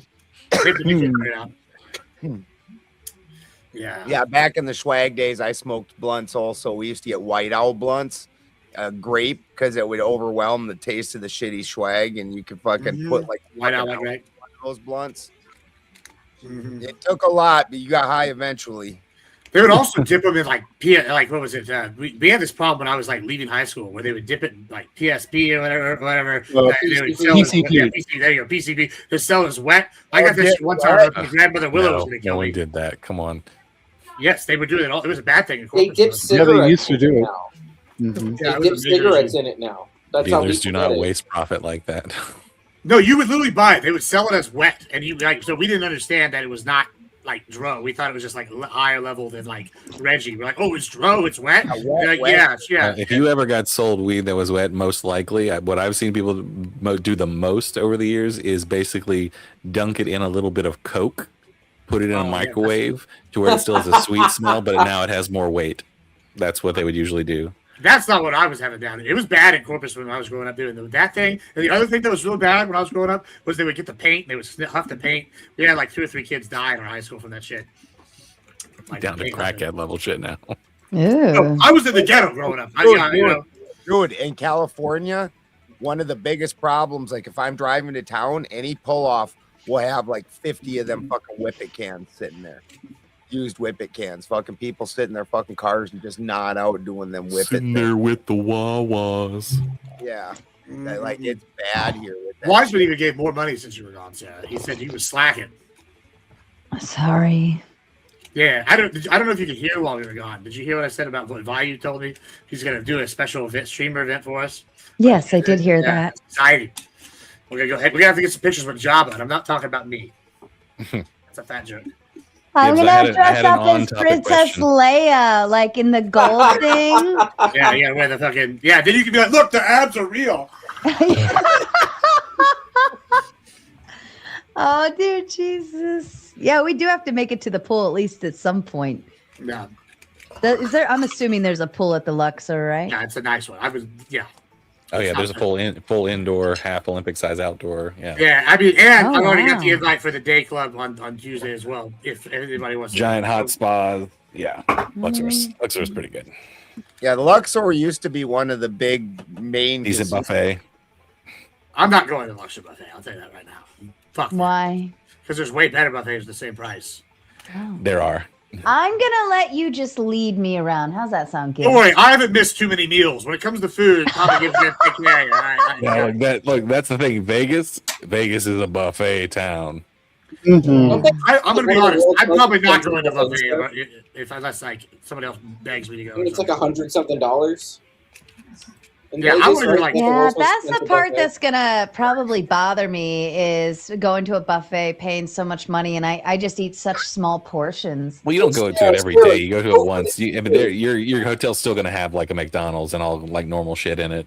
Yeah, and Luxor's got a really good deli in that. That's 24/7. When I was a kid, like $35. When I was a kid, my grandpa paid for a family vacation for us to go to Reno, and this was when the mob still was in control of Reno and Vegas. The nice hotel room we were in was $17 a night. Yeah, the buffet was like world class. It was like $5 a person. Whoa! Yeah, wow. It was so fucking like they wanted you to get there. They weren't interested in making money off the food and the lodging. Right. They were there to get you to gamble. Yeah, it's lost leaders. Which is also how they were laundering money. So they Dude, really the mobster Vegas and the mobster fucking Reno were so much better than the corporate Vegas and They corporate really Reno. were. I mean, mob's not great to have around, but they were running that town a whole fucking lot better than the corporations are. Yeah, I mean, it's like pros and cons. Like it's nice. The irony in that. Like That's for irony example, for like Ronald I think Reagan. like Bellagio and some of the others. There's like 15 clubs, like or not clubs, 15 like what are they called? Resorts that are like on MGM. Yeah, resorts and casinos. They're on like MGM, and then there's I don't know if highest part, but there's like 4 or 5 competing ones. So it's nice if you like get with like one of them, then you can like go to all of them, and they like give you the benefits like at like each one. Right, so if like you go and I'm at like the Luxor, I can go to the Bellagio and they'll still have like MGM rewards and shit. It's just like, oh, I can take a little tram over there and gamble at the nicer one, and then I can like go to this one and go to I there is pros to the corporate side of things as opposed to like it's convenience. That's really the key. Convenience. Caesar's Palace is fucking cool. Yeah, Caesar's is cool, dude. It's just cool to walk through. Dude, have you been? Did you go to all the different rooms that you can rent down below for dining and shit? They got one where the table floats and it's like a seance room. That's fucking crazy. And then they got one room that it's like a giant cave, and then there's like a brazier in the center, and all of a sudden the brazier flashes up with flame, and there's these giant god statues on the outside, and this voice is like, "You angered the gods." And I love it when braziers go up in flames. For the record, If I ever went back to Vegas, I'd want to go to what is it, Mega Mart? I think it's called.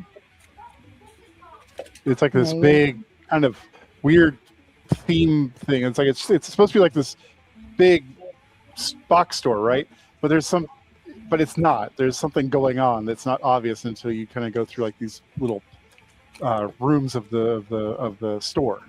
You gotta go like the training videos and stuff. I don't know. It's kind of wild. There's some YouTube videos on it. Mega Mart. I believe that's what it's called.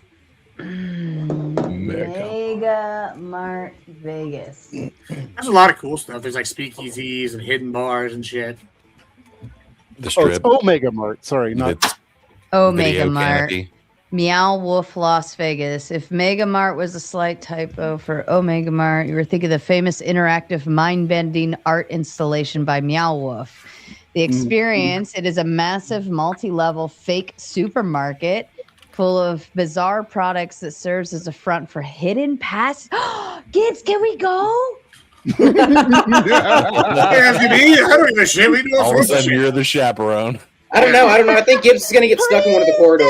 Please, Yeah. can we go? I mean, I don't give a shit what we Full do. of bizarre products that serves as a front for hidden passages, alien landscapes, and an interactive mystery narrative. Yeah, I think also if that's what I think it is, there's like also like 8 other events like around it. It's like they have like a mini strip right there. It like, said it's there's, tucked like, all- inside the Area 15 entertainment complex, that's what it just is. off Las Vegas Strip. Yeah, it's like they have like a knockoff strip over there where you could go do like all like the mini. They have like mini versions of the casinos and shit over there. Like if that's what I'm thinking, I'm pretty sure. Trippy turned me onto that. So fun. Yeah, there's so many cool things. Like we have tons of options. Like and like I said, I bought all my IRL streaming shit. I mean nobody else said it too. So like we're gonna be able to do a lot of cool shit. I'm excited. I like want to go do exploring stuff and make content the whole time. But yeah, I'm down for whatever. Okay, this YouTuber did a thing on it. Gibbs, if you want an editor, I know someone who will probably edit some of your IRL stuff. for you. Hey, listen, you send people my way, but right now we're doing it the free way. This is a hobby I've monetized. No. But yeah, I mean, I'm using AI and I'm doing most of my shit myself. But yeah, anyway, is this what you're talking about? Yeah, this is the one I was talking about. This is a little mini strip. This area 15. There's